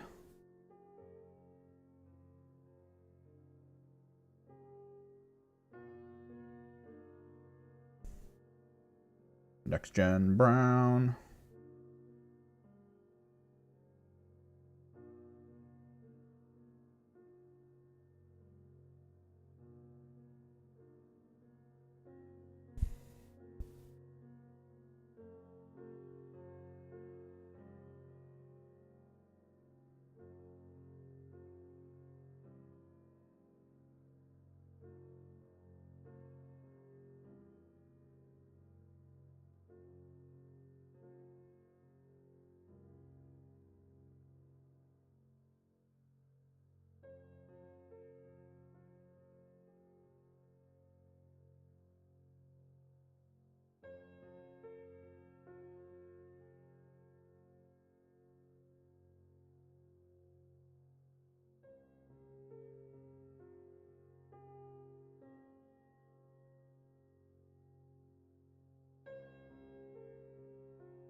Oh, my back.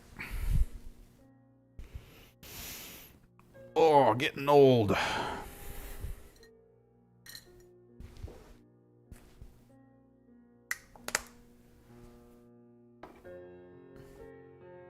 Alright, what's a good rat color? Leviathan, maybe?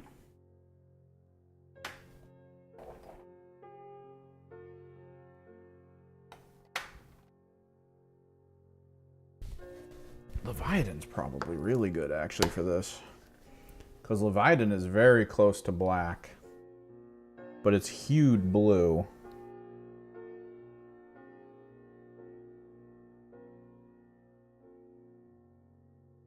So there's at least like a pull where the fur feels like it's kind of color-based rather than just being black and white or whatever. Alright, that rat. Got another rat anywhere. I want to try to just get core visuals down, right?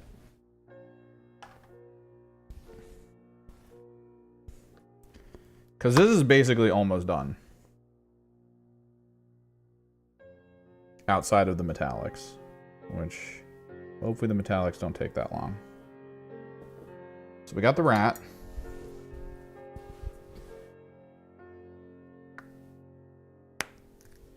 Although I probably do need a little bit of pink to finish the rat out.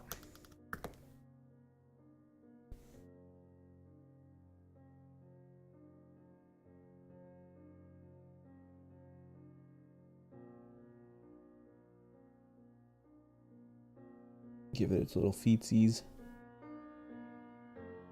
Its little tail.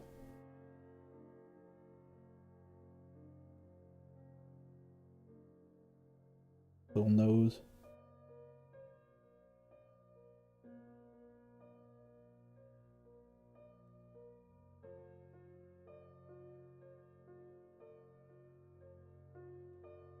Tips of its ears.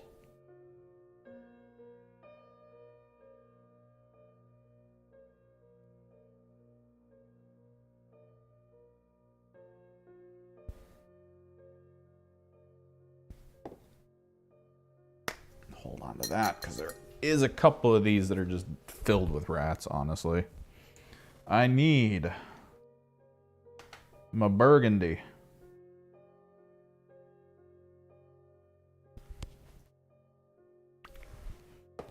I'm going to do this little ceramic piece here as Vulpes.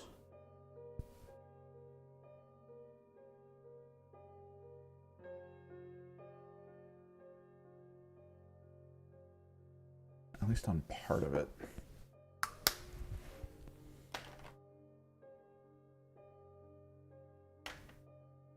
And I'm going to do, while it's hopefully still wet, Luxion Purple.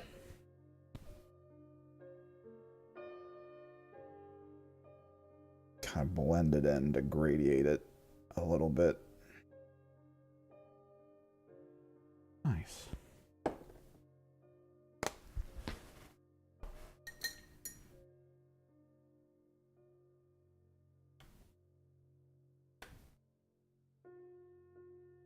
Then I gotta find my burgundy, which I don't know how I keep losing it.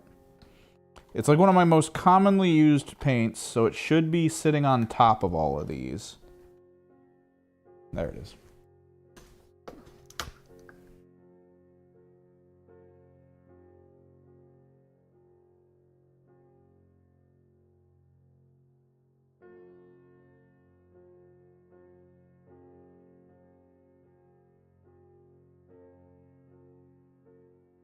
Bound Burgundy Books.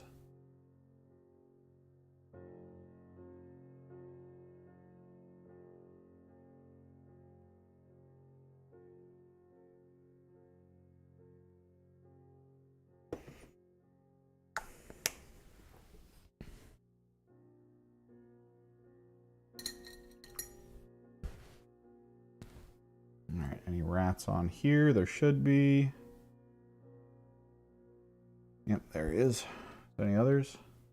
A rat there, and a backpack.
And whatever the hell this thing is. I actually don't know what that is. Oh, it's a scroll.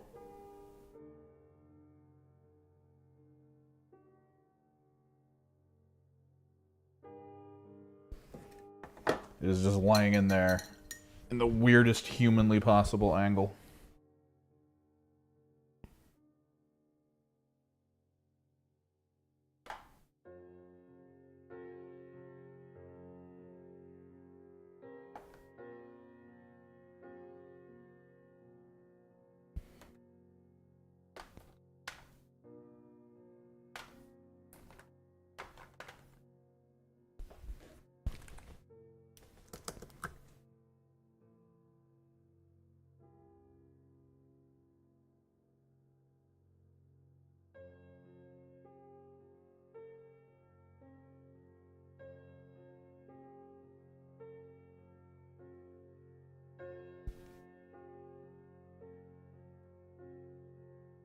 Color on this pouch. I don't want it to be too like basic or easy to see. It is kind of just like a meh thing.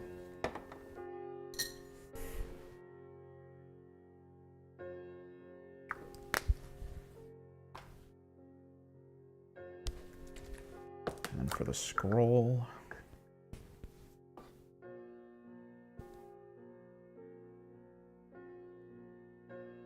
just gonna shade it a little bit. A different color.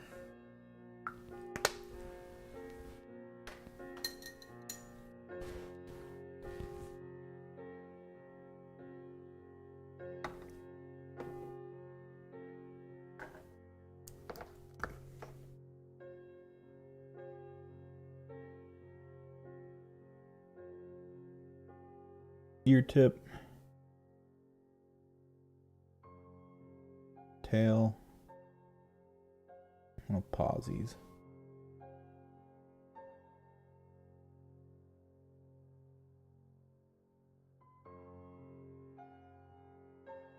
Nose.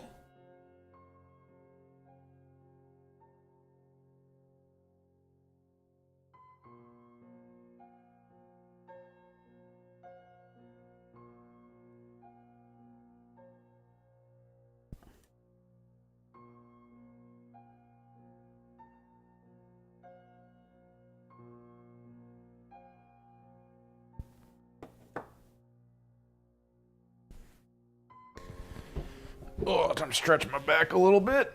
We've been sitting for quite some time.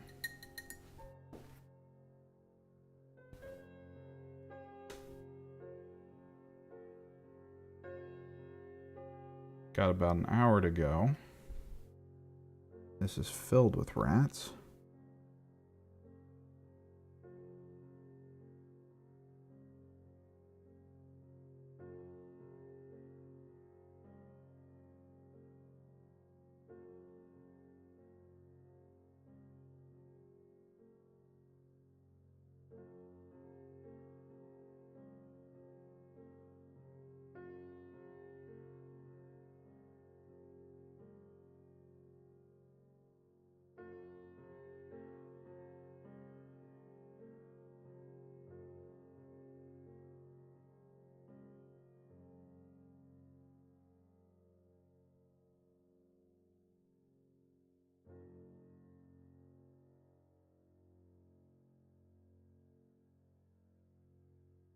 I'm probably going to want the small brush for this.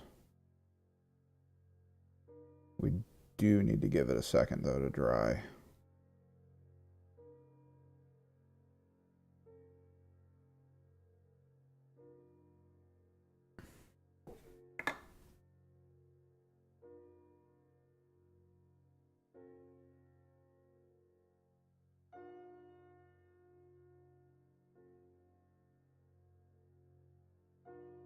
Interestingly, no rats on this one.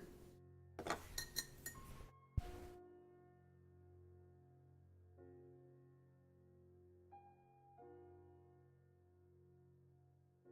least I don't see any. Yeah, no rats. Okay.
Tidy up some stuff.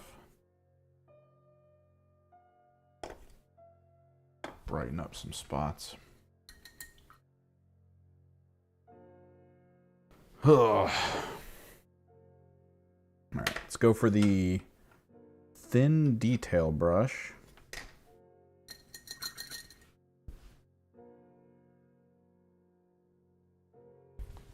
That's not thin enough. Where is it? I think this is it.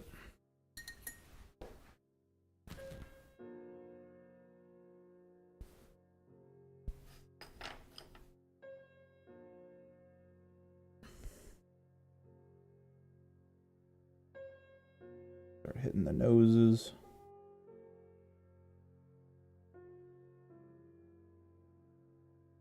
Some of the ears.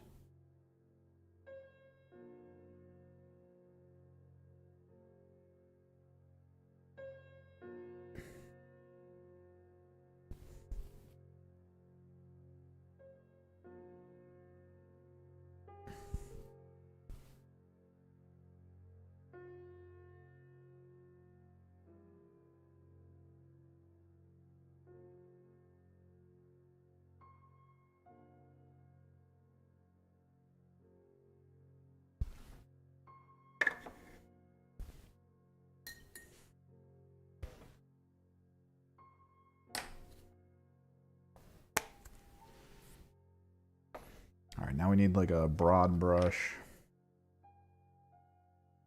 This Warplock bronze together.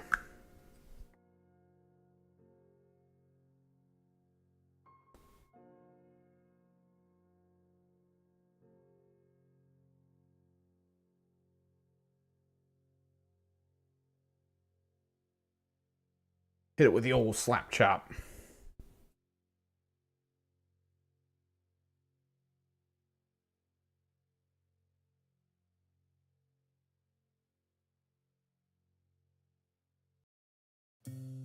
That way there's still like that undertone of like really dark brown.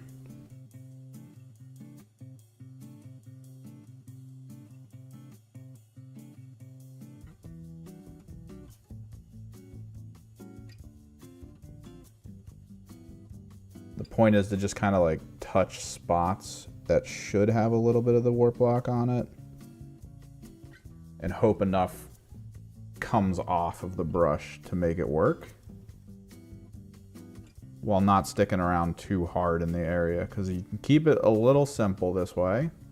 But not only that, the more effort and more you push in that spot, the more chance you have of getting the Warplock bronze on stuff you do not want to be bronze.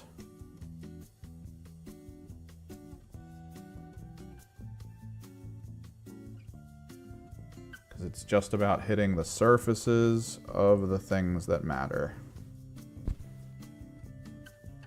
This is AOS terrain, yes. This is the terrain for the Spearhead box.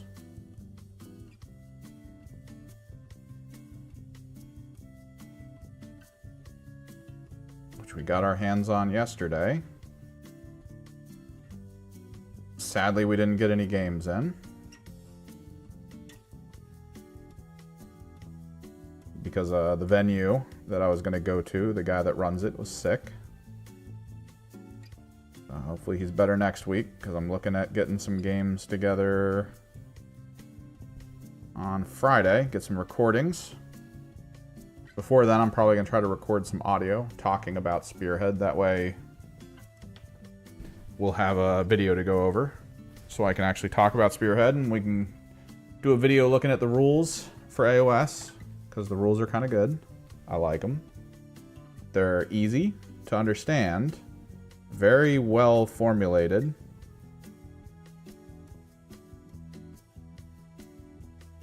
And I'm hoping maybe it sparks more local interest in AOS. AOS is a weird beast. I mean, we've talked about it before, where it's just for some reason easier to sell like sci-fi tabletop than it is to sell fantasy. Because I mean, there's fantasy is like an overblown thing in the whole genre, so like Warhammer brings the difference, the 40k side of things, and it's at least different enough that it got people interested.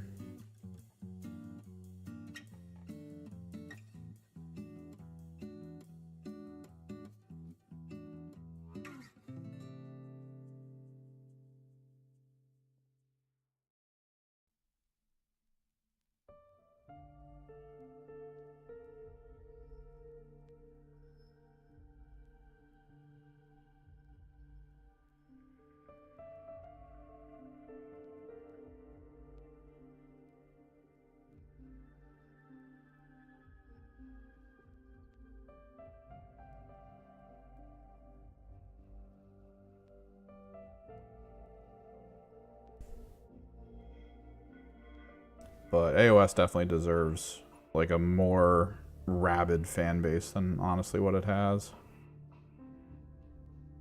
Because this is a really good game. Like everything about it actually just plays really well.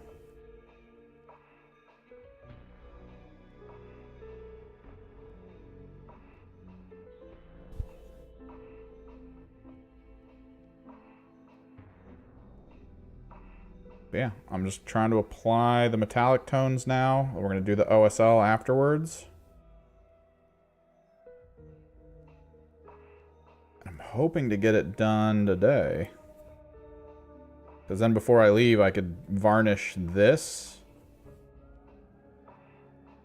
As well as my Vastor that I finished. That way I can at least varnish him too.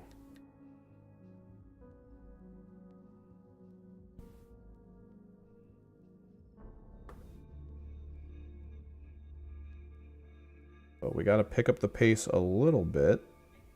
Although we are kind of home stretch by just needing the metallic tone stuff.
I wonder if you can just use this for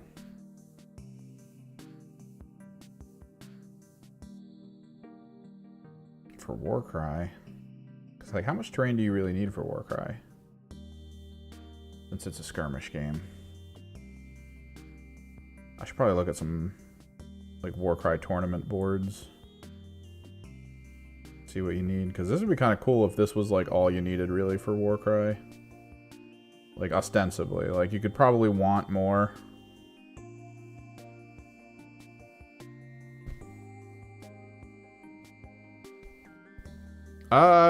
It's about the same for balance. Like, there's definitely balance issues. There's teams that do better. I am going to do a whole video on it. But there's, like, good and bad to it. Because of how small scale the board is, you're basically in combat right away. Whoever gets initiative is going to be in your face. That's just how it is. You're not going to get around that.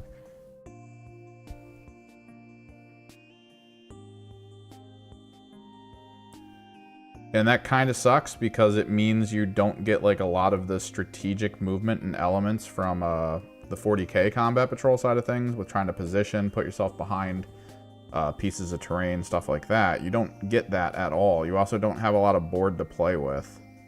Despite, like, I think there are units in this game mode that are faster than any unit in Combat Patrol. I'm pretty sure.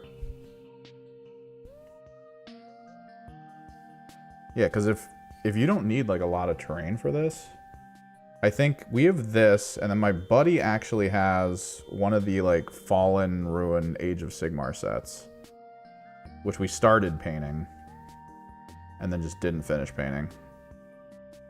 We got it because we thought it would look cool as like a desert themed paint scheme, because it was kind of just like big brick buildings like this.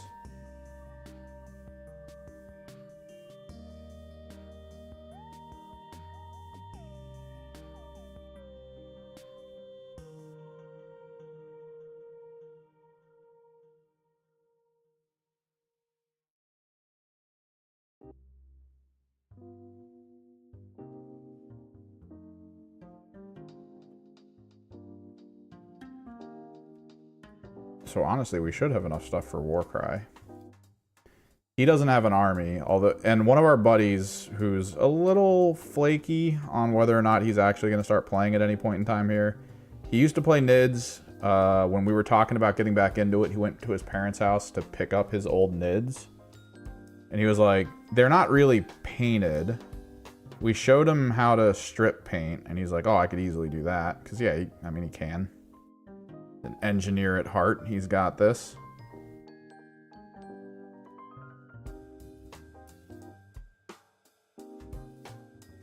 But he's also been very explicit about, like, there's a lot going on in his day-to-day and a lot of things he wants to do. So, like, whether or not he's actually going to be able to get into any of these games might take a while. He wants to, according to himself. But he's had his Tyranids for 2 years now, and he hasn't touched them. He hasn't asked us to play any games. He hasn't asked to, like, come see what we're doing. He played Kill Team with us for a little bit, but he mostly just used the teams I had, which, I mean, that's fine. I don't care. I got a ton of teams. I just want to play the game. Alright, let's do silver next.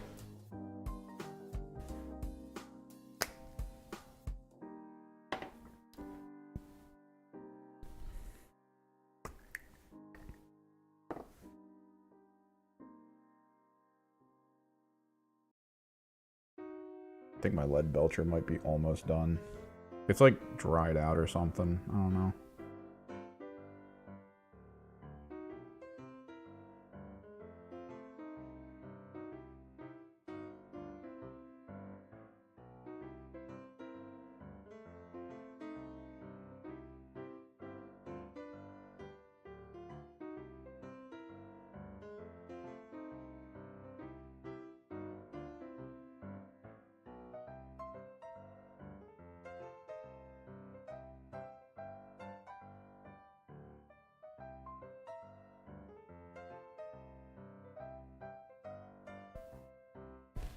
Yeah, Spearhead has its conceptual problems. Like, things that at first you're gonna think like, oh, this sucks.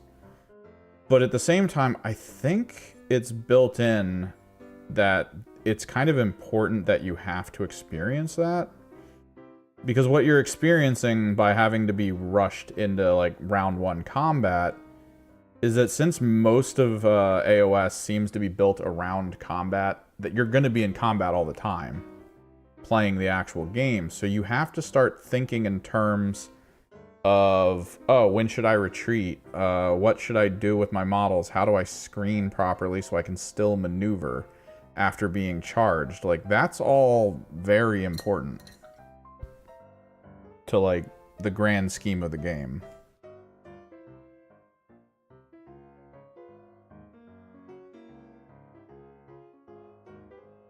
And to kind of forego that is a huge mistake. You need to learn how to deal with it right away.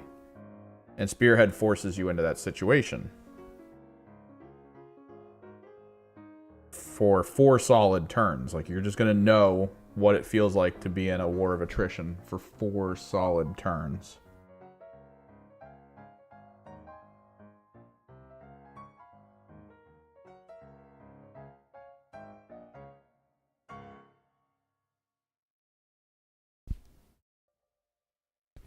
Compendium data sheets are free, yeah. I also have I bought the cards. The local store near me had the cards for the compendium just in stock, hanging out. I want to touch up this one wall a little bit because I kind of like what's going on there, and it doesn't stand out right now. So what I'm going to do, and I also want to, since this is now dry a bit,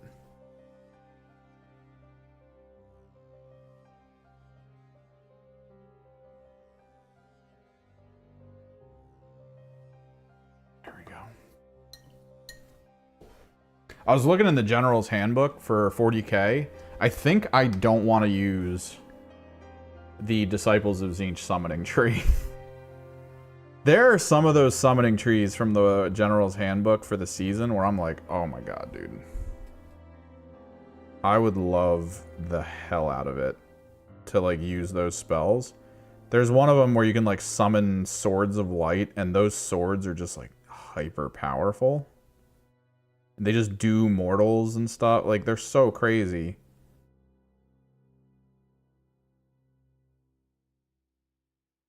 Like, I look at my summoning tree, and half the stuff on that tree is just like, you might hurt yourself.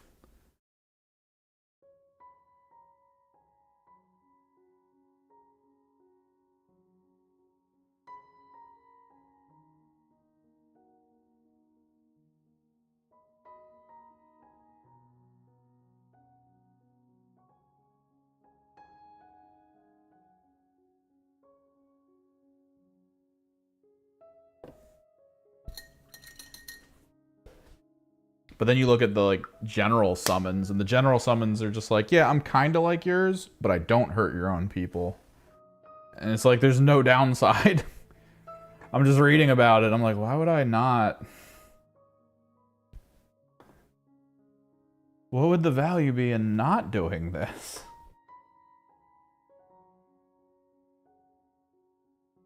Alright, I want bright gold. I think I want Talos bronze. I can find it.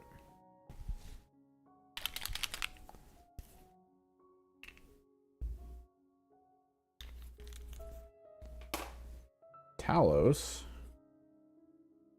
gonna be used over here on some of these pipes. Try to make it look slightly different.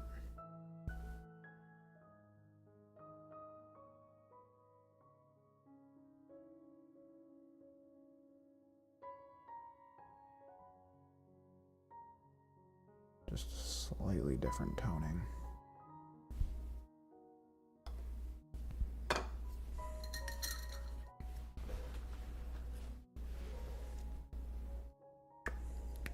Okay.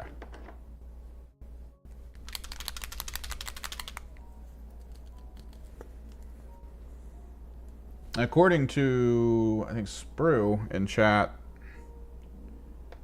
the compendium teams are actually really good. I think it was Sprue that said that. Yeah, bespoke teams are generally seen as weaker. It's like a weird reverse of kill team.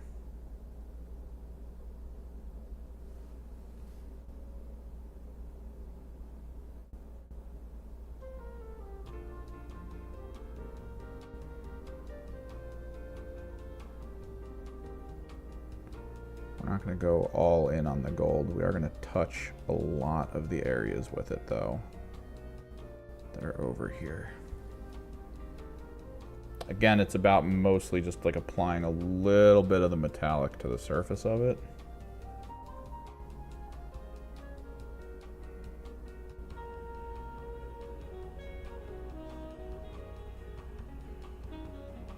Three hairs and some air, as Bob Ross would say. A light touch.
I had a vision in my head of us finishing this terrain like in the first 2 hours of this stream and going straight in on the War Defiler conversion thing that I'm working on, because I was like, yay, let's get that one done too, because then this coming week will be like me trying to get the Mauler Fiend done.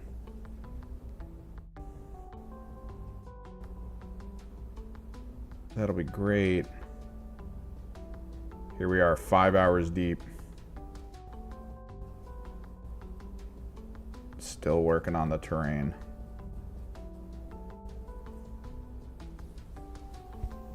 Just coming up to the end of it.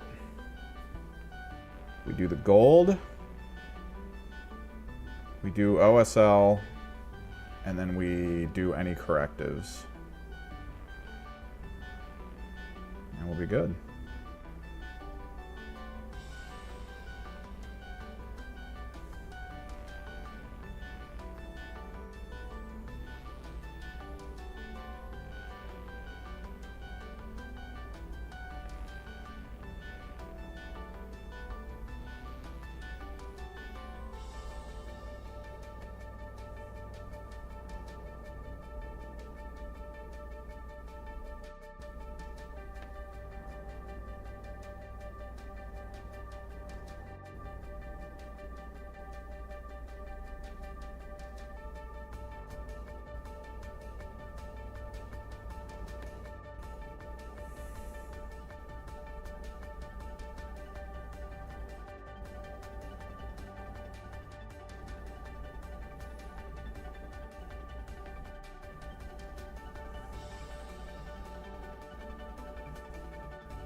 I already have, like, I mean, I play Disciples of Tzeentch, so, like, I have the warband. I have access to everything that I'm fully aware that I should be able to use. I'd have to double check it to make sure that that's still the case. Because, like, I'm not sure. I'd have to check the online stuff, basically. But I have the cards that supposedly have the stats on them. Now, the cards may have changed over time as things got rebalanced. That's why I need to check. But the cards at the store that I went to were like $1. And they had the Disciples of Tzeentch Mortals and Disciples of Tzeentch Demons for $1 each. And I was like, yes. Because I kind of wanted to take a look at it. And I didn't quite understand how any of it worked.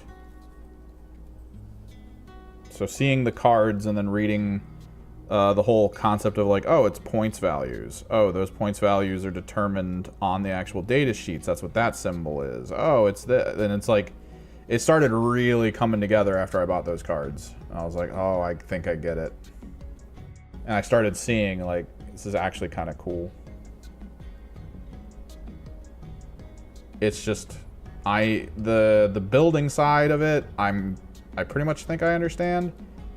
The game side of it, I gotta look into, because I think it's still kind of like Kill Team-ish, where it's cards and there's like kind of an RNG to it, and you gotta kind of look into some stuff. But I need to figure that out if I'm gonna play it. But right now, I mean, as you can see, AOS, What's cool is AOS means we could technically sidestep into Warcry.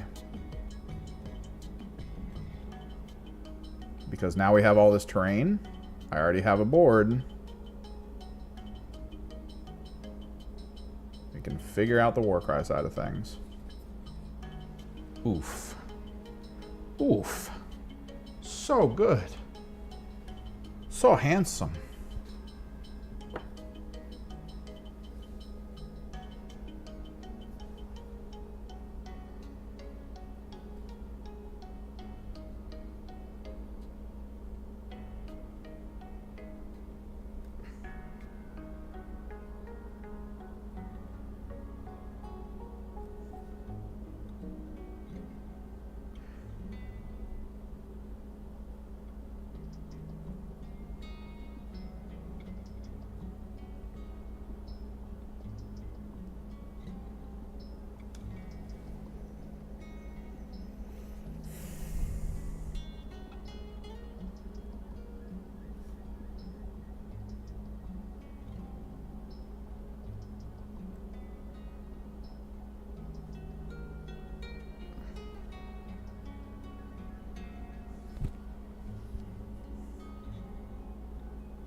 Kind of like gold over Argos Dunes. It gives it a more burnished feeling, like it's a very old kind of gold feeling.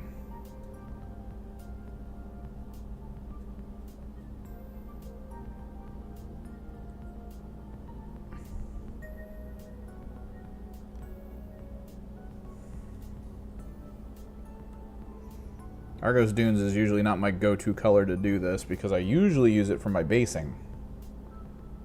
So, you don't really want that kind of a crossover where the gold feels like the desert your people are walking across.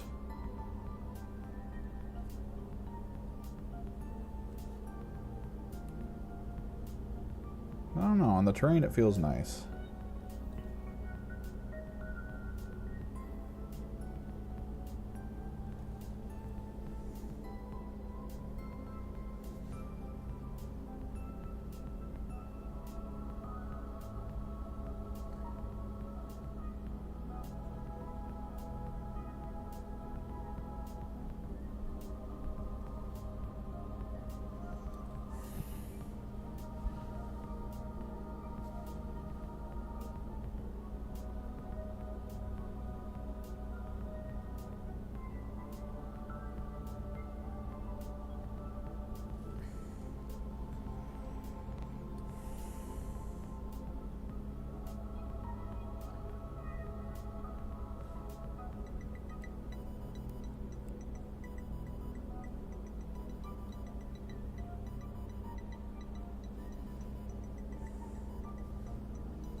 Beautiful.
Need to put some more gold on my palette.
Hell yeah.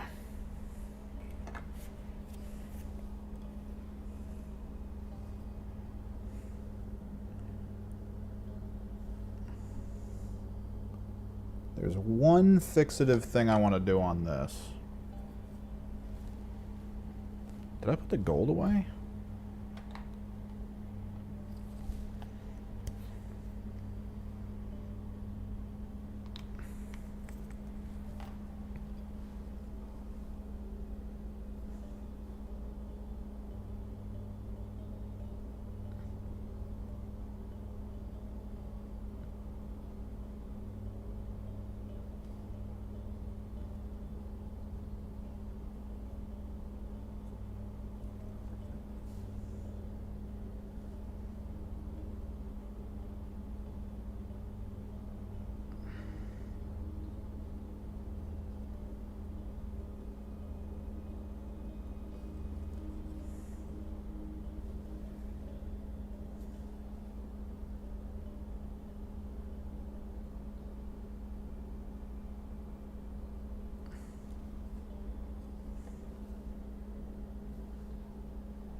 Let's do the fixative thing.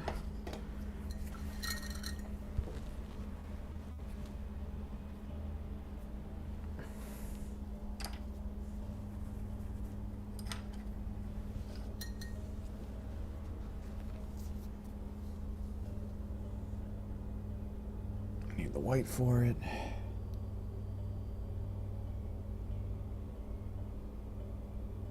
Gotta be kinda careful.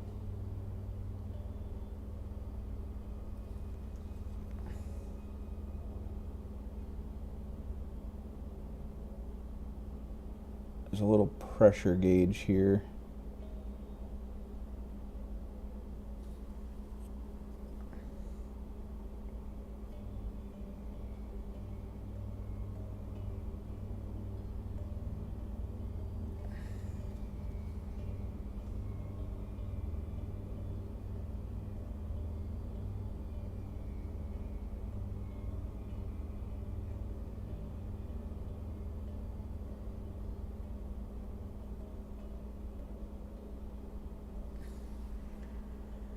Let that dry a little bit.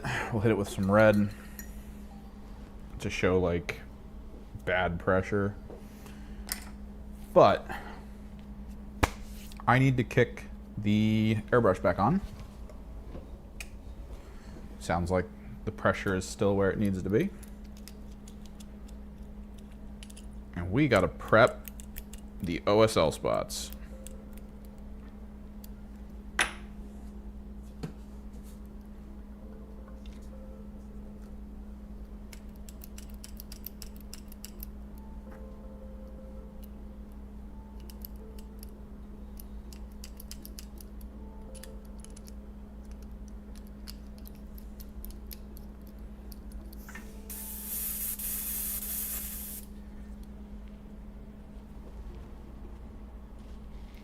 Which means I do kind of want to set these a bit aside, because the problem with doing OSL with all of your stuff on one table is that you might inadvertently OSL something that you don't want to do.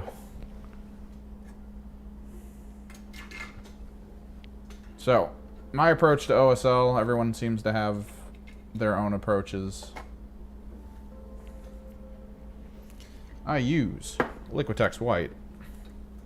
I also need to choose the color we're gonna follow up with. And considering the shadows are cool, I think our OSL needs to be warm.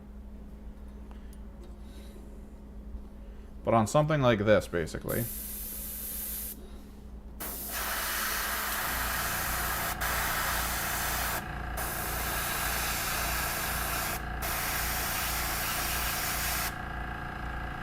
Oop. We're pretty much going in.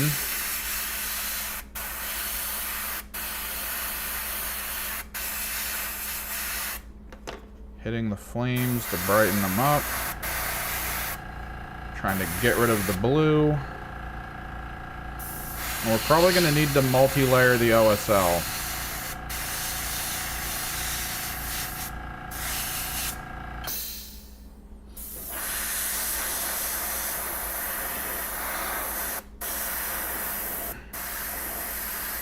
And the light cast is going to be a bit down this way.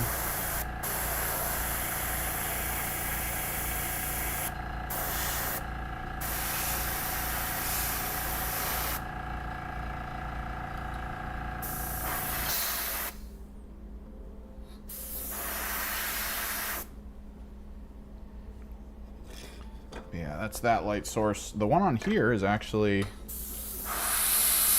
the back of the head.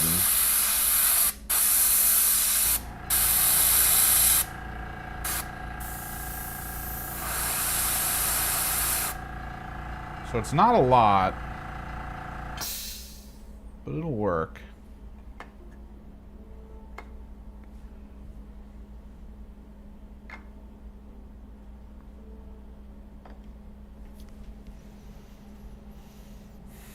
Back over here.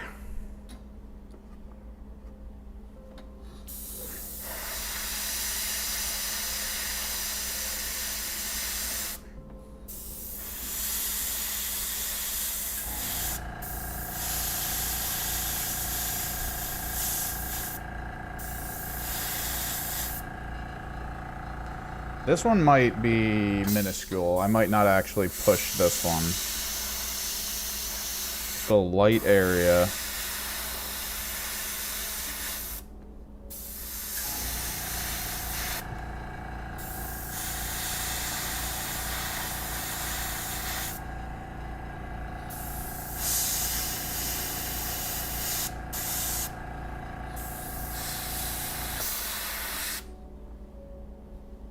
Nothing crazy.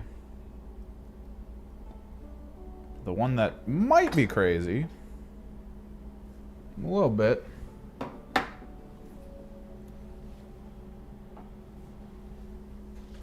are these gemstones. These gemstones are going to be out there, I think.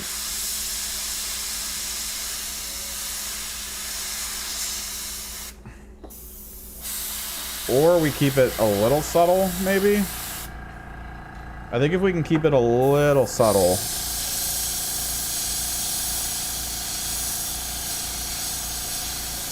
it might be better.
This.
So, most of the OSL lighting, I feel, needs to be warm. Because it'll stand out, which means we're looking at oranges, yellows, pinks, magentas. I don't think they all need to be exactly the same, but we might need to double layer it.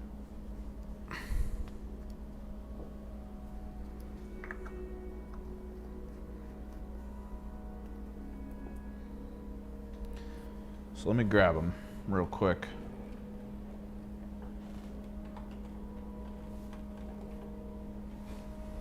Yeah.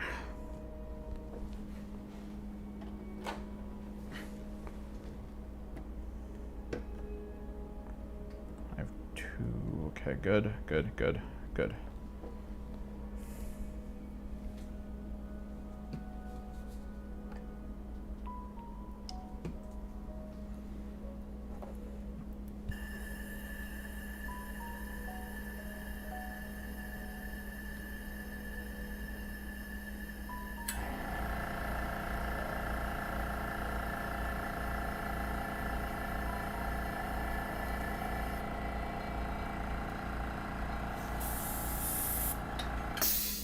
Why do I feel like it's spraying, but it's not?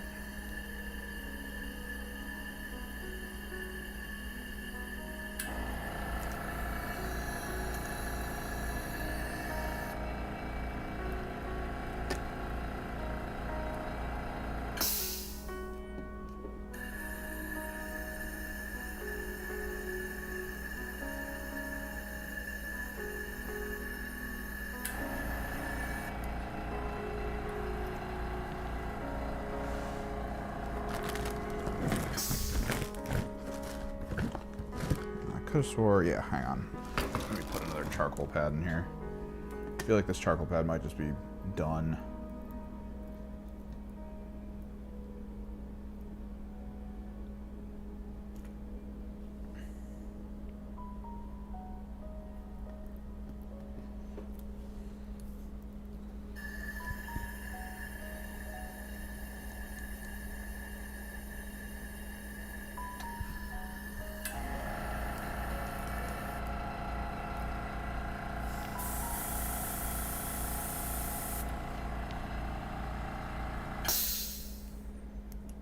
I mean, it's coming out. It's just taking forever.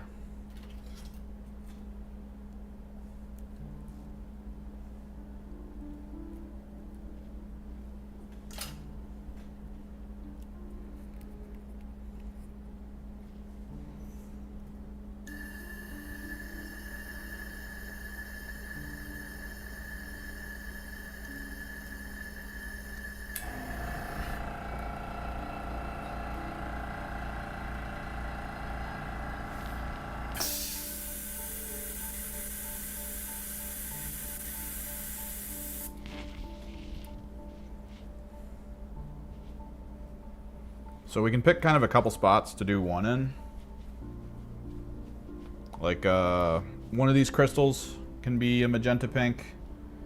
And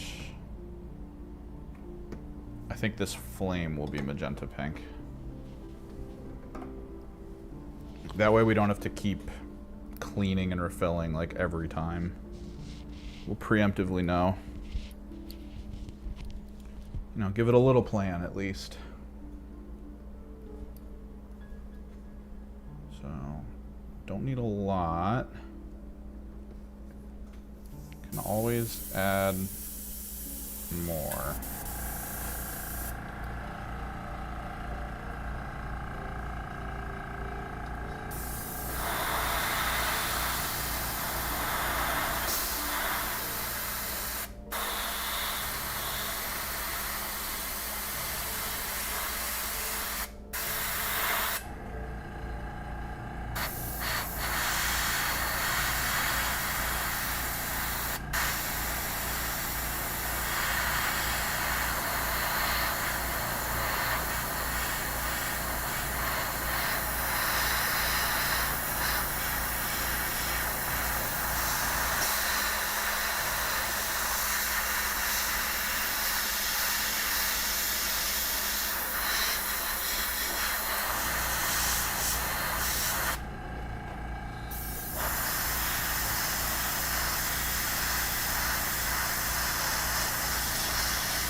trying not to be too impatient with it.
What's going on here?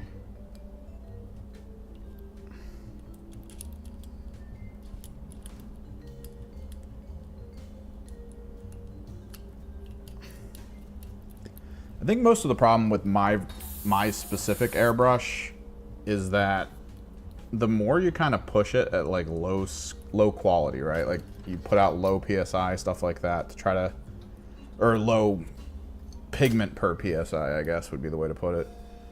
Because you're trying to be controlling,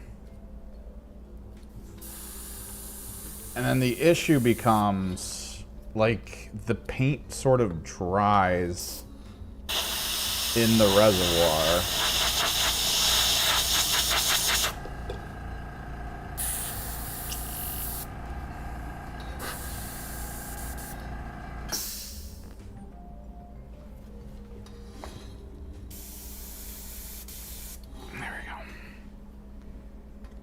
I up the PSI a little bit, seeing if they come out now.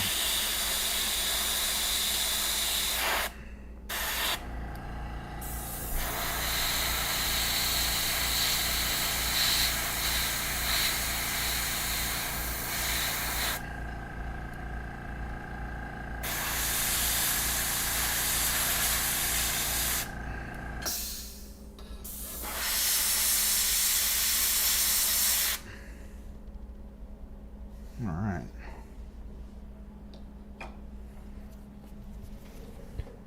And we'll do one crystal.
Magenta down. Let's go to the pinks. Let's see if we can clear this. I don't know why the cap's doing what it's doing right now.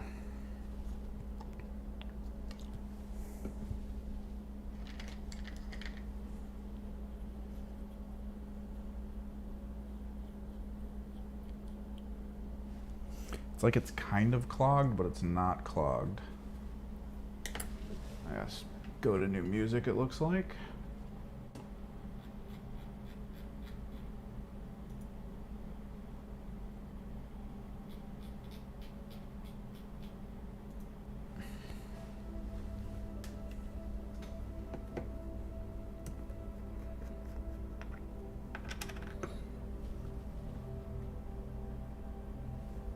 Is it? Oh, I probably got to get moving soon. I'll do a little bit more.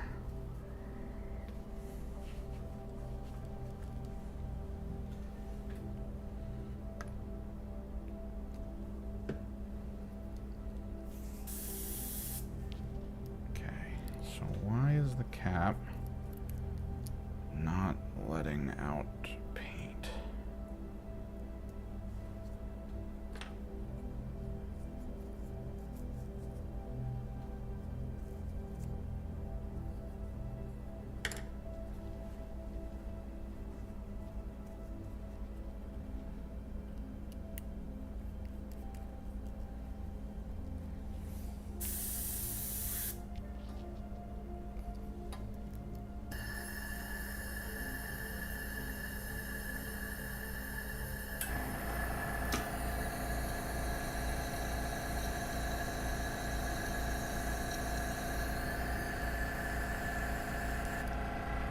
Okay, that went through. That's good.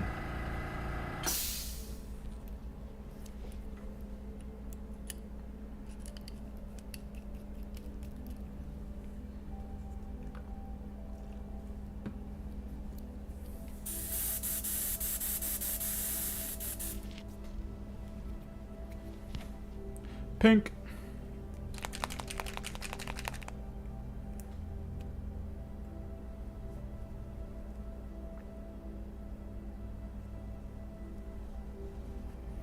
I almost need less of the pink than I did of the magenta.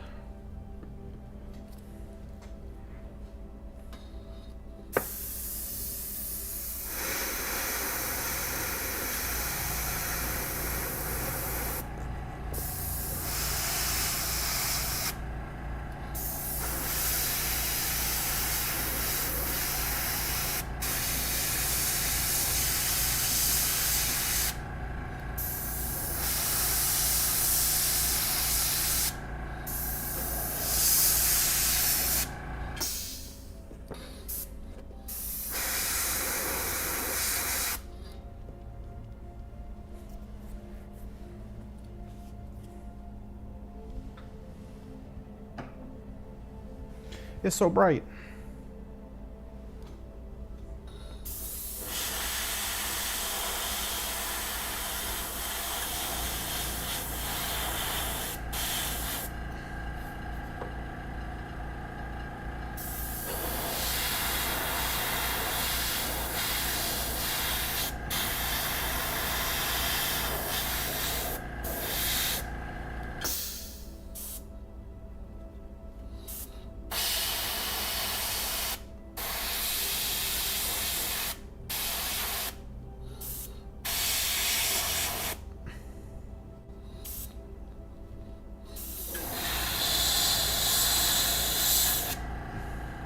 Ah, crap.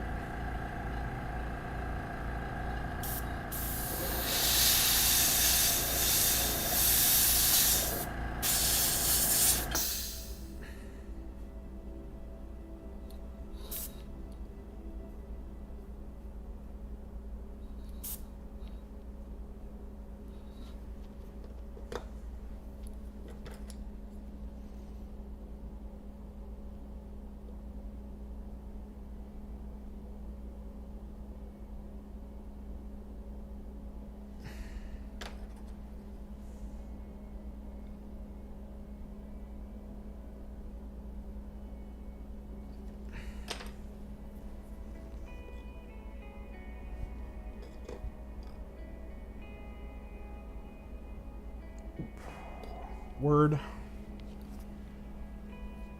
Before we move on, I do want to also finish the pseudo detail on this piece of terrain here.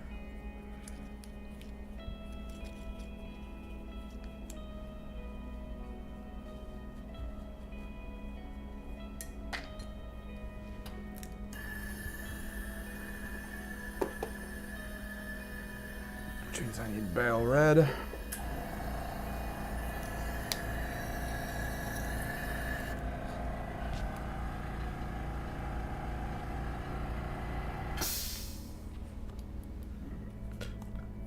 Thoroughly clear this.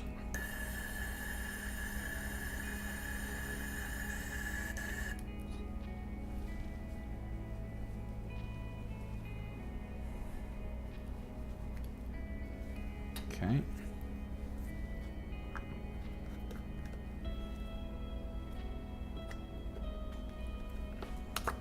Then detail brush.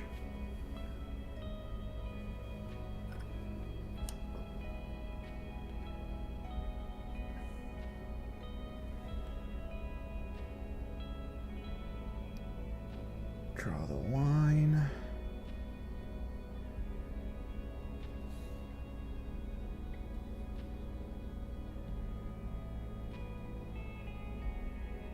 All right, red pressure set.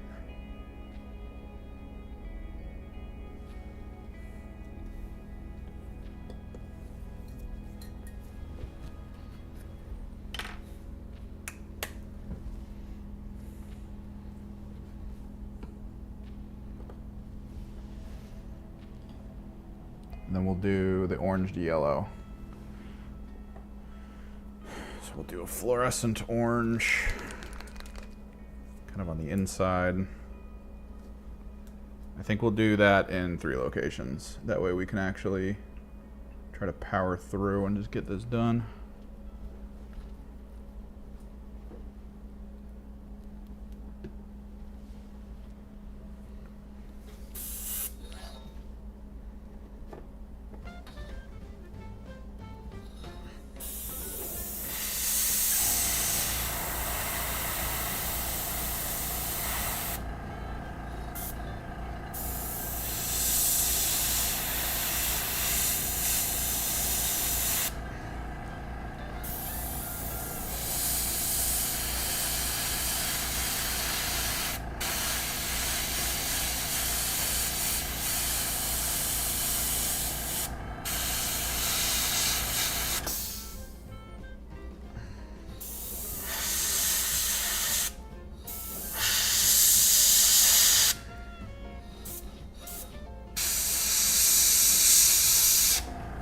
A little hint of it on the rest of the terrain.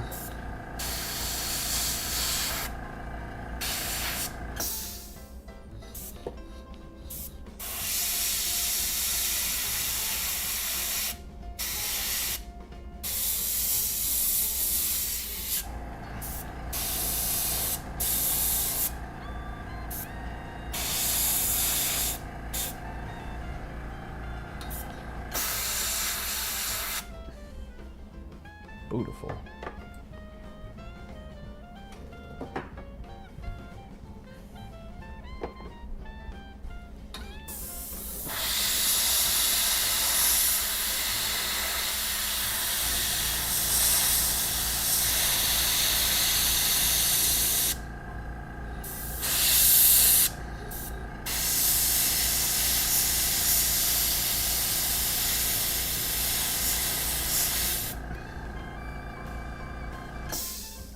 Wipe some away with my finger, get some surface breaking in.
last bit.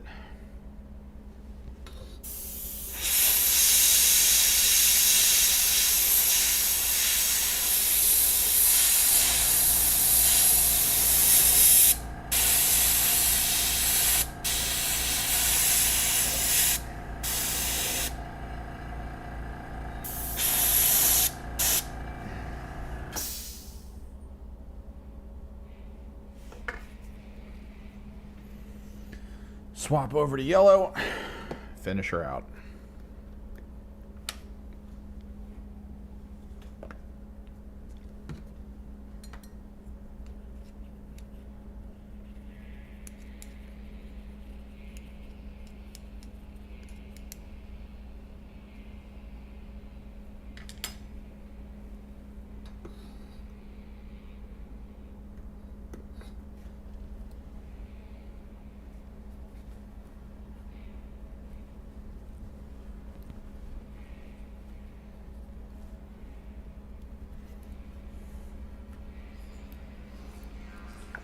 Now, if I wanted to get serious with what we're doing here, I would have masked some stuff off. But we're kind of doing it pretty aggressively, just to try to get it done at this point. It is terrain. I'm not personally aiming for it to be the best terrain of all time. No, that award goes to my Nockmund terrain. That terrain is amazing. I put a lot of effort into that with like a lot of weathering effects and all kinds of other stuff.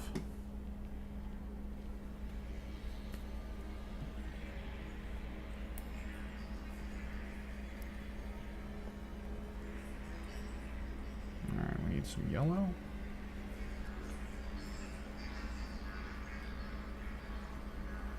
We will put the effort in for oxidization, for rust, for oil drip. We did a lot with that one.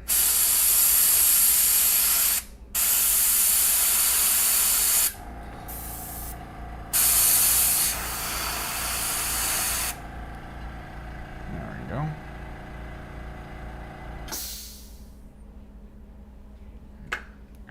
Yeah, I need to be able to focus since auto servo's on.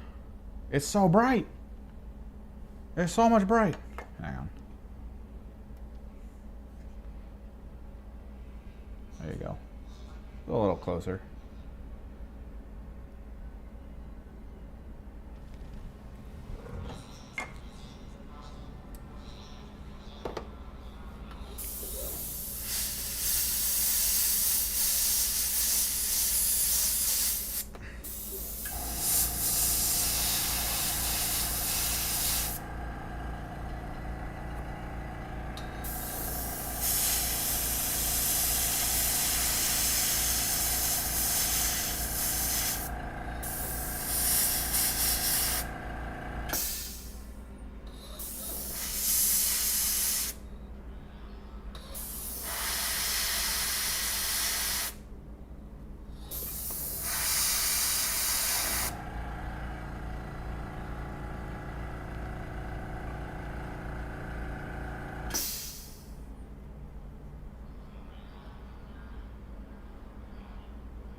The final step.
Spearhead terrain, complete. Now I'm gonna go varnish it. I gotta get moving though. God, that was a long stream today. Don't expect these to happen often. Just don't. Don't do it. We gotta get back on the 40K stuff we're working on, in particular my defiler conversion. We'll hopefully be doing that tomorrow. I don't know what my schedule is. I think I have some appointment tomorrow that I gotta look at. So I'll either start late or I might just decide to record tomorrow to try to get like some visual B-roll together, because I do need to really start getting videos together, guys. I love streaming because I love talking to people directly, and it's great. It's what the Discord's there for, because I feel like a lot more people interact directly on the Discord. I feel like I get a lot of lurkers on the live streams, because I'm not really offering much, and I get that in a live stream sense. Like, it's mostly just me sitting here painting stuff, which is only so interesting to so many people.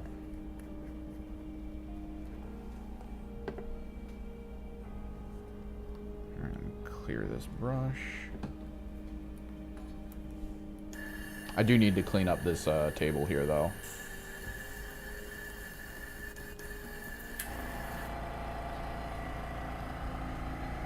Neat. We're pretty much done the terrain for Spearhead. And I'm getting ready to head out, because I've been streaming for... Get that unwrapped. Because we went long today. We went shorter than I expected, because I was expecting to be live at like 9 o'clock. But we've gone 6 hours today on stream, which was pretty sweet. I'm going to get some pictures of the terrain, which I'm then going to go varnish. I didn't get overly serious with like all the detail of it, but I mean, it's terrain. It's got some cool little elements. We OSL'd it a little bit. Not like massively professional, but I kind of like some of it.